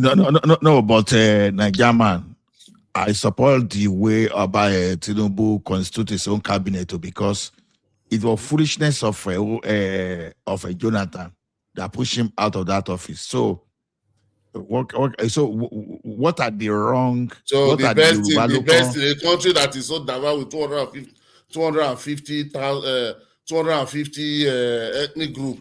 So that we should do an appointment like this. That also with the talk. If it's so, the Western world, they would have given you opportunity to even enter that Hold country. on.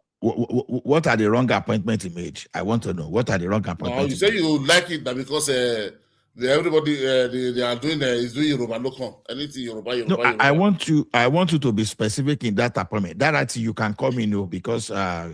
I said his appointment is lopsided. It's one side of the country now. It's not. That's why you are saying you are supporting him now. And just give examples. So and let us diagnose that appointment as lopsided. Just give some. Not in no federal appointment. Who is appointing all the whole federal agency, the parastatal? Okay.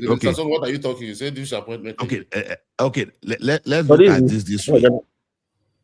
Go ahead, Darati. Go ahead. I think that is sheer propaganda. Let me finish now. Let me finish before somebody come in. I heard somebody that when I don't know. He said Nigeria should go and get money and be buying stock. So to buy, the problem we have in that country, all our own is just to support the elite. Nigeria, where Nigeria syndrome, or I don't know, I will call that because this is worrying us. We too love our oppressor. Nigeria is the country that love the oppressor. He said you should go and buy Mama Yabo that is selling pepper? When we are talking about with the downtrodden, with the poor that is crying, that is hungry, no. Nigeria will be. What's wrong in you buying Dangote stock? Let me talk Dangote refinery stock. Let me talk. Nigeria will be talking about everything about us. They will tell you about the elite. Only they fight for the elite. They fight for the elite. They fight for the elite. So is it we are talking about the downtrodden, the people who are suffering, the common man? That is the problem we have in Nigeria. We are not. It's not the elite. The elite, they are okay.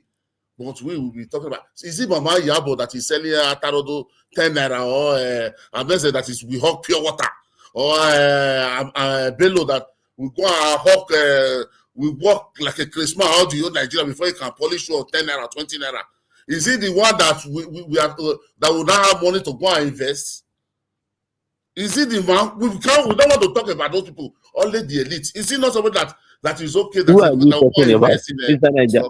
Is that the problem we have in Nigeria? Mr. Niger, is that the problem we have in Nigeria? Which problem do you now have in Nigeria? The poor are suffering. The poor, the elite are just looting. They are just living fat. So living like how they are just oppressing all the everybody. Look at the security everywhere. They don't even care. But look at themselves. See Buhari's son yesterday. Probably look at almost 7 DSS. Then it's guiding Buhari's son for what? The father rule military, rule civilian. He has gone. Your time has gone. Go, you guys should go and do your own life. Okay, no security for the poor people. No, nobody care about them. But though the elite, they have it the way they like. The police is with them. Everything, the DSS is there. The military is with them. Just protecting only few people. Few people that is not up to 200 or 300,000 out of 250 million. Then we will come here, we'll be just be supporting them. What they are doing, we'll be justifying it. We justify. Nobody will talk about the poor people. No. What happened in Oyo yesterday? Teacher went to school, they buy the teacher, they abduct people. Look at Casina yesterday, the same thing. No, nobody just want to know that one. It's only the elite. Whatever the elite will come, we want to justify it, we want to paint it good, we want to paint this and that. What concern me with it? They do focus on the cities who are confident. They don't throw the net. That's my problem. All this they need to fight. Mr. Najaman. Yes, sir. Go ahead. Yeah, I really understand what you are talking about. Like, you said the elite. Everybody's talking about the elite. The elite. Well, the problem is this. At present, me, what I see in that country right now is this. Nigeria really need a lot of. We need to do these three things. We need to what? We need to repair our people. We need to prepare them, and we need to upgrade them. And you know what? Why one of those things will not happen is because we are too negative minded in Nigeria. We behave as if we are the only one going through a whole lot of stuff. Let me tell you, in today's Nigeria. So because John's father is poor, that means I will justify it. My father is poor, is the same thing, Abi. I'm not saying I'm talking about Nigeria. If you like other countries, they want to buy themselves, they are eating themselves. That is not my own problem. I'm talking about my own country. That is my own problem. Wait. With all the stuff that they have been giving the poor for how many? You saw what is happening in South Africa, right? You saw the kind of attachment that they now have. They are killing our people up and down. Let me tell you. Is that what? Okay, what do you want? Okay, what do you want the government to do? They gave you education. No, let me wait. These people who are just holding the country to ransom. The problem. Why are you not comparing Nigeria with America? The citizen with America. Okay, America, they don't keep people in schools. They don't come and shoot there and kill people in the school. They are not even accepted. Can you not travel from one? Did they adopt people to go and bring 50 million? With 50 million. Who told you that? To go and bring 50 million. Did they kidnap farmer to go and bring billion to go and sell their property to come in America? How many school and kidnap children and they will never see them again? Let me tell you. You see your problem about that country is this. Even when they do some of the few things that they do in some of those developed countries in Nigeria, you still hate it. It's the same you people who come online, you come and talk about, oh, this is happening in this country. They try to do the same thing in Nigeria, you still complain. A black man has self-destruct. Any president that come to Nigeria will go to London and France, be going to hospital. So is that what they are doing in America? Is that a good thing? We'll be happy for. They build hospital in Aso Rock, billions of naira, without nothing there. Who told you there's nothing there? You see, one thing is about you. Okay, listen. You see, all this thing that you are doing, it will not add anything. It will not make the country to be much more better. You see, I will tell Nigerians, if you are angry about a particular thing, why not start telling your people, the people, you have poor people in your family or somebody that you know that they didn't really do well, they're not doing well, probably extended family, might not be immediate family, extended family that you are feeling for. Why can't you move them towards understanding some certain things, how governance work? How can't you direct them towards where they can get money? In Nigeria, that you are shouting up and down. Where will they get money? 70, let me tell you, 70, I still saw a woman selling body, just plantain. No, that woman makes 70K every day. 70K. Hey, Jesus Christ! Oh my! What is Jesus Christ? What do you? Let me ask you. The last day, he said Lelero is making 500,000 a month. Let me tell you. Who do you think is talking to you? You think I'm just another guy on the street? Hello, I'm what? I'm a stakeholder in the agriculture. Let me tell you, I'm a stakeholder in the agricultural sector. And I understand what's going on. Wait now. Everybody never enter Bole market. You see, one problem about you is that Nigerians, whether you like it or not, you and your leaders, you are never serious with anything. You are hypocritical. we are not truthful human beings. Whether you are in power, whether you are ordinary citizens, we are not straight human beings. And when people that even come on board to am I tell the one making policy for you? Am I the one signing check? Am I the one signing budget? What are you talking about? We are saying this is what is happening on the street. You see, this bitterness of a thing. I fight for myself to eat. You are telling me criticism will not move Nigeria forward. Will not move why Nigeria not? forward. Why not? Even America, as it sees develop, UK, they still criticize. So what are we talking about? And we are saying we are not. We are not doing anything. You are saying we should not talk. We should not silent. And for how many years? But we are saying that we are so destructive in the criticism of our country. Destructive. Do you factor in frustration of the people over so many years? I mean, does that come into play? I understand it, but the fact is just that becoming forceful over, we are frustrated, okay.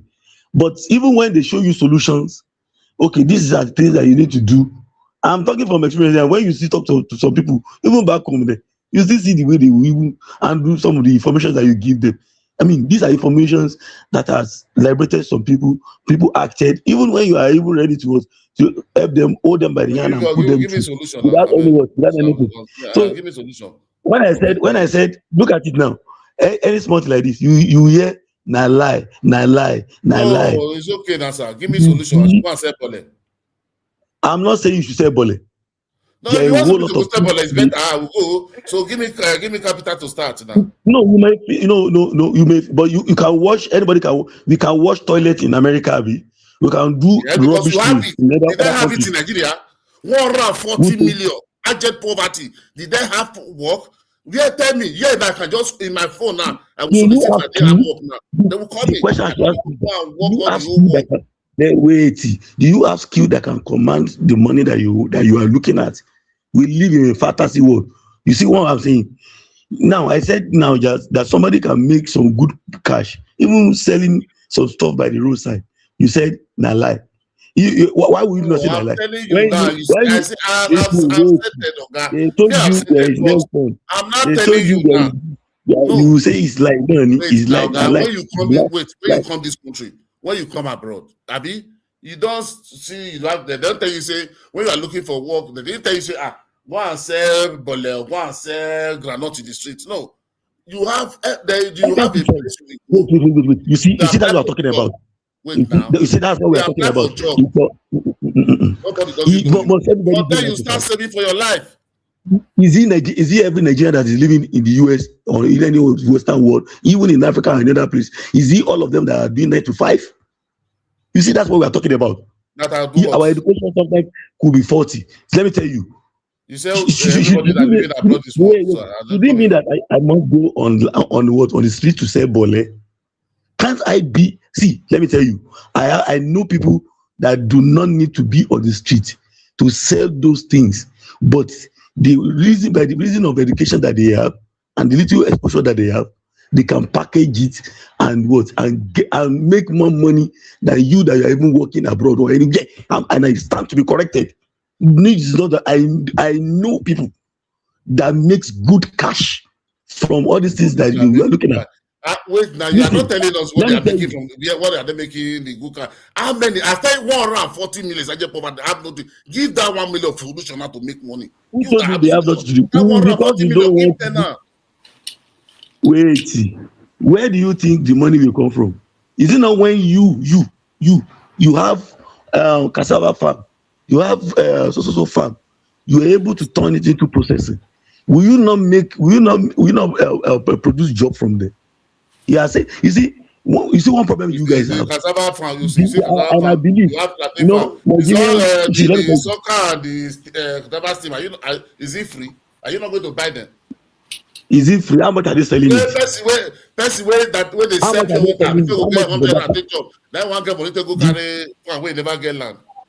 I mean, that one get money to go buy cassava stem.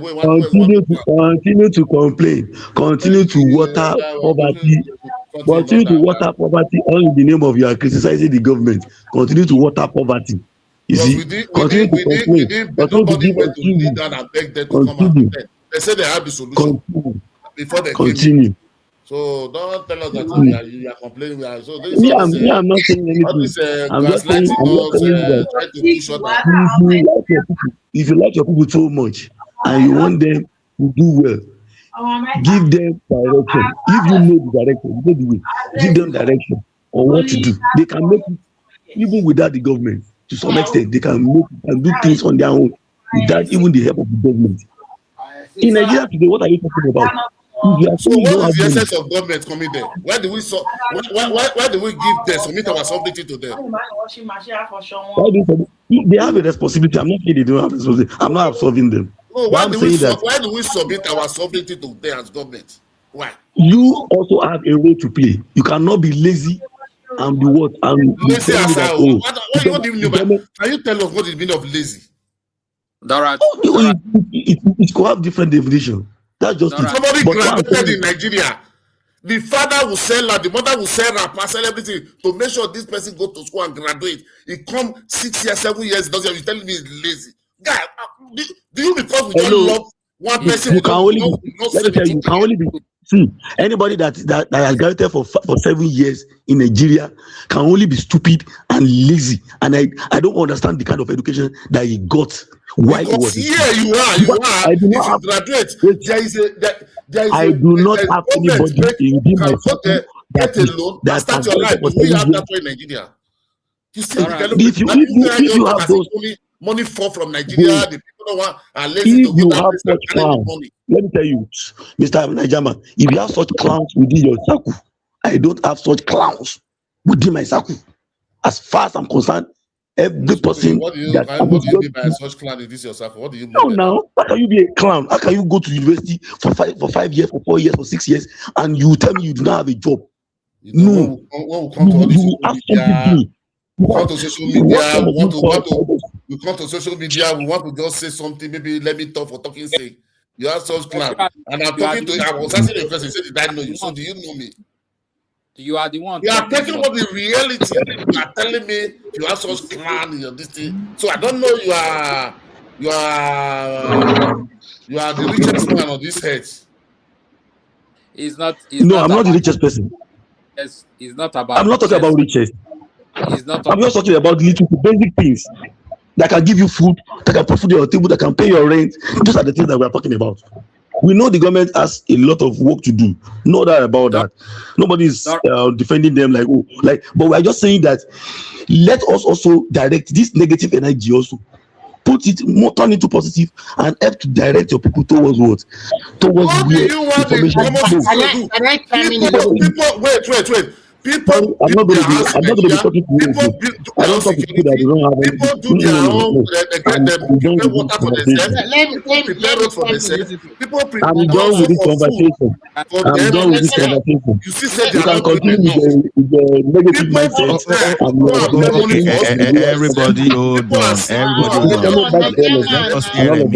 Everybody hold on. Let me talk. No, they are using the resources, the small one, using to feed themselves, not even for their own medication.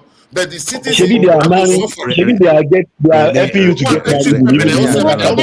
You said they are not trying. They are not doing enough. Calm down, please.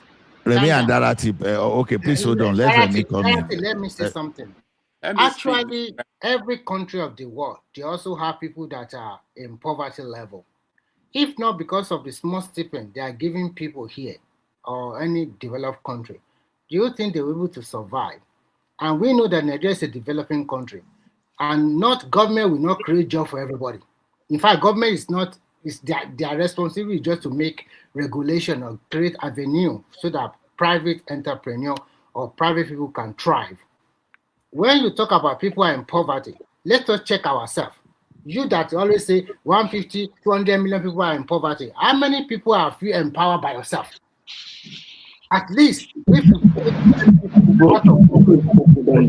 you see all these people, my God. Let me talk. My God will save now. This guy, this starts when they come here. Somebody is asking me how many people are buying 140. So let me. Now you are taking government responsibility. But they are taking time. But they are this elite. And you guys believe in elite must be okay. The poor need to die. That is what they are born to do. These people will take Mr. Nigerian resources. There They are will 40 fly million. their There are 40 million people in the UK that are poor. Oh, go using and sit down convoy. somewhere. What are you talking You are about? asking them. How many people Everybody, they have power with Nigerian resources? everybody, hold You are on, asking me. I fed myself, security, water, everything by my own self. Hold on, everybody, hold on, everybody. Before you Remy, continue. yeah, Before no, you I'm continue. not saying anything. Just hold on.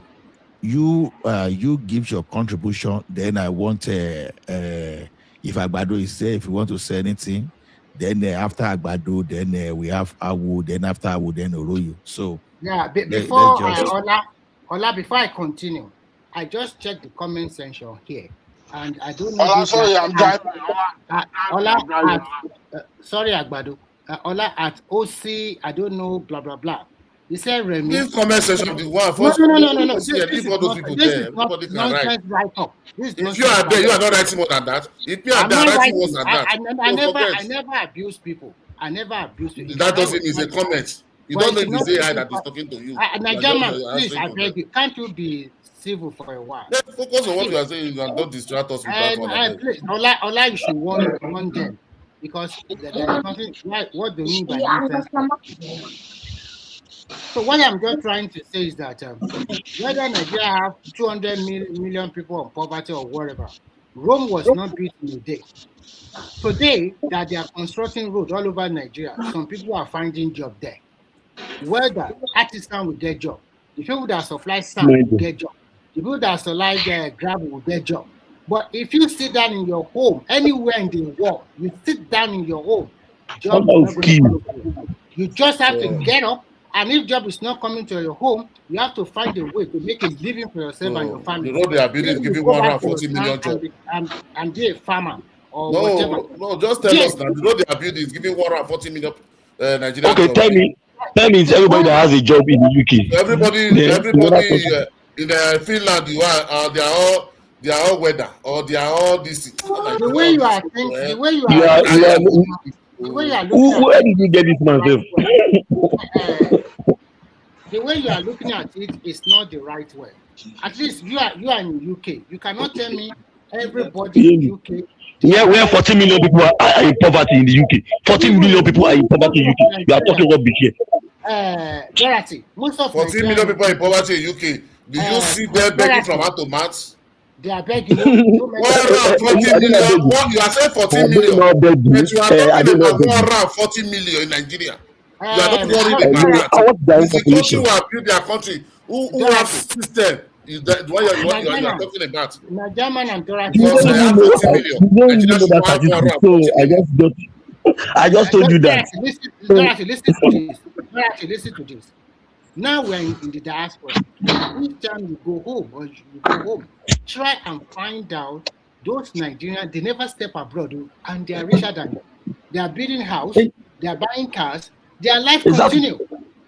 So if you are telling us that, and the people you live are poverty level, I say give solution to 140 million.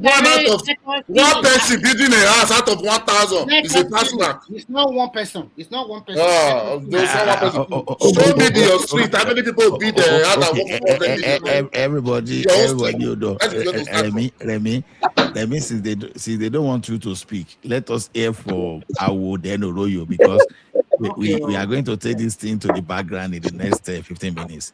So we are going to deal with Nigeria from there. So because Nigeria want to do Good morning, everybody. Go ahead. Good morning, everybody. Go ahead, Awo. Good morning.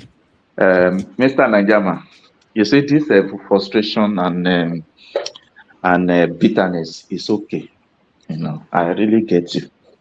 But my own question to you is this: with all this bitterness, what's in your own ability? What do you prefer as solution?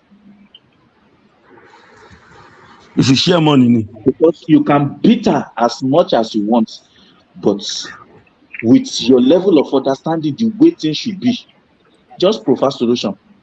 Let's hear it. It's only bitterness. Let me tell you, okay. Nobody in Nigeria. That 140 billion. Let's just talk about that 140 billion. Nobody in Nigeria went to beg anybody to come and room. They come out, they tell us they can change this country. See Okay. what they wait, I'm coming. They can do this. This one is there. That is why you change government. This one is not good. This one I will do. This is what I will do. You understand? So cannot come and sit down there at the end of the day, you are not ready. Tinubu should vacate in that place. Oh, so that your boy can, so that Obi, clueless Obi, that doesn't have anything upstairs. Hold on. You are just telling what is happening to you. You are just telling what is paining you. Go. Because I know from the beginning, it is only when your I complain about 140. You say no. It is only when your candidate is there, all this problem will be reasonable to you that it is not started today. Oh, it has been started for a very long time, and it's a gradual process to get through with it. You see, you can beat her as much as sorry about that. You say you have started for a long time. Thank God. You said it. This is what I'm saying. Okay, now let me go with started for a long time. What has till today? Maybe before we hear all these things, you understand? Till today, they have been doing it. Okay, let's say since 1960 till today, something years, 66. So, what are now the citizens till today? What are they done trying and do for them? Still the elites, still recycling themselves, still enriching themselves. You make a very valid point. You make a very valid point. They are recycling themselves is just like the way the Nigeria is being wired. And I tell you, you are talking, okay, with the level of hatred you have for that country. If you have the opportunity, okay, you will even do worst, because a reasonable citizen started from what is uttering out from his or her mouth. Okay, exactly now. So you cannot build a nation with all this bitterness, with all this condemnation. You are in a developed country. You are in a developed country. They don't just get there overnight. They started but they use our forefather like Jata.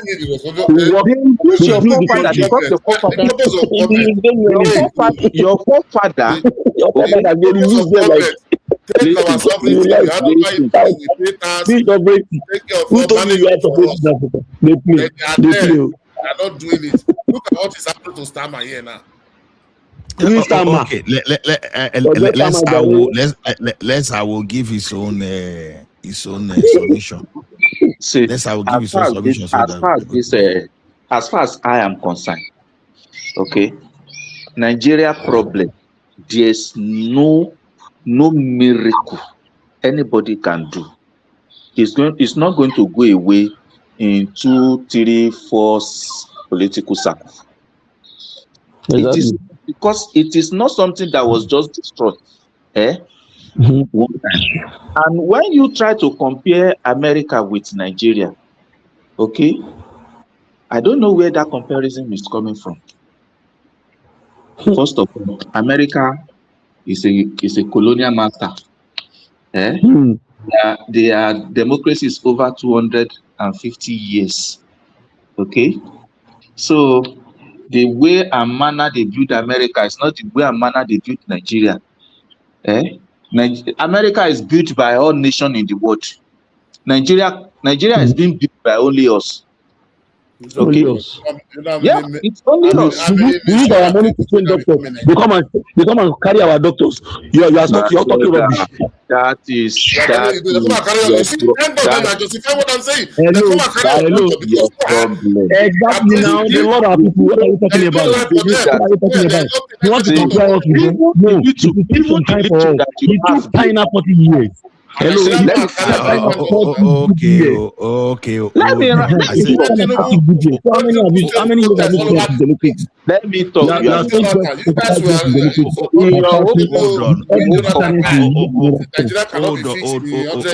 Hold on. I want Awo to round up so that Oroyo will talk. So all this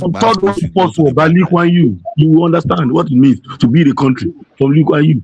Go and read that book from third world to first world, and your eyes will open. You understand that it's not just you, when he was good, he was using your money to buy their money to buy he has the support of jet if they ask you now, if they ask you not to stop giving back to children now, you'll be shouting up and down. This thing, when the party was doing this thing, it's not as if the citizens have comfort there. Okay, now they remove subsidy. You are not okay with it. They remove exchange rate. You are not okay with it. All you are crying is hunger. People are suffering. There's no way. All these things will happen that there will not be suffering. There will not be hunger. Okay.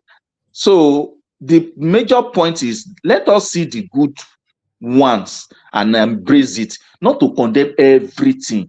It is not until when your candidate is there that Nigeria can be better. I mean, if you guys want to campaign, because if you want to debate. Yeah, you see bad one. Say your candidate is there. We are talking about Nigeria suffering about this.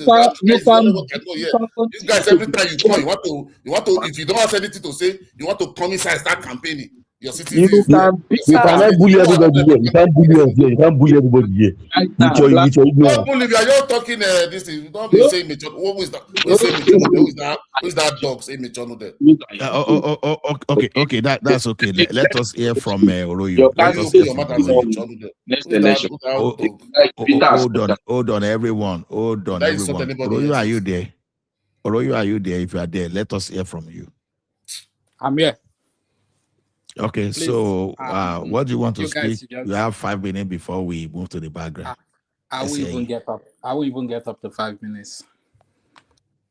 So, what I just wanted to say is that if it is only when you have not taken your money to Nigeria and invest, and this same citizen debt with you, that's when you will be championing. There is no job. If you have taken your money to Nigeria and they have dealt with you, then you will know that they are getting what they deserve in Nigeria. And when we say the elite are recycling themselves, then I will ask this question. So the person you are supporting now, is he not part of the elite? Does that not show that we are not serious? Because you can't just be saying, "Oh, the elite are recycling themselves." Okay, then you are supporting one of the elite. I don't know who is your. We come here. Nobody they talk about your candidate or my candidate. So I don't know where you guys are. If you don't have something to say, it doesn't mean you must talk. That is what I know. It's only you guys that when you don't have something to say, you want to talk by force. When you are confident, you don't have something to say, don't talk. Who is talking about candidate? I said if you want to start campaigning, when you are confident. Did we ever bring anything candidate here? Last time you had to ask him something. For we to focus on the topic, when you are confident in whether they tribalize it, whether they start insulting that you are making sense, whereas you are not making sense. You that you come down is the worst. You're not even saying anything.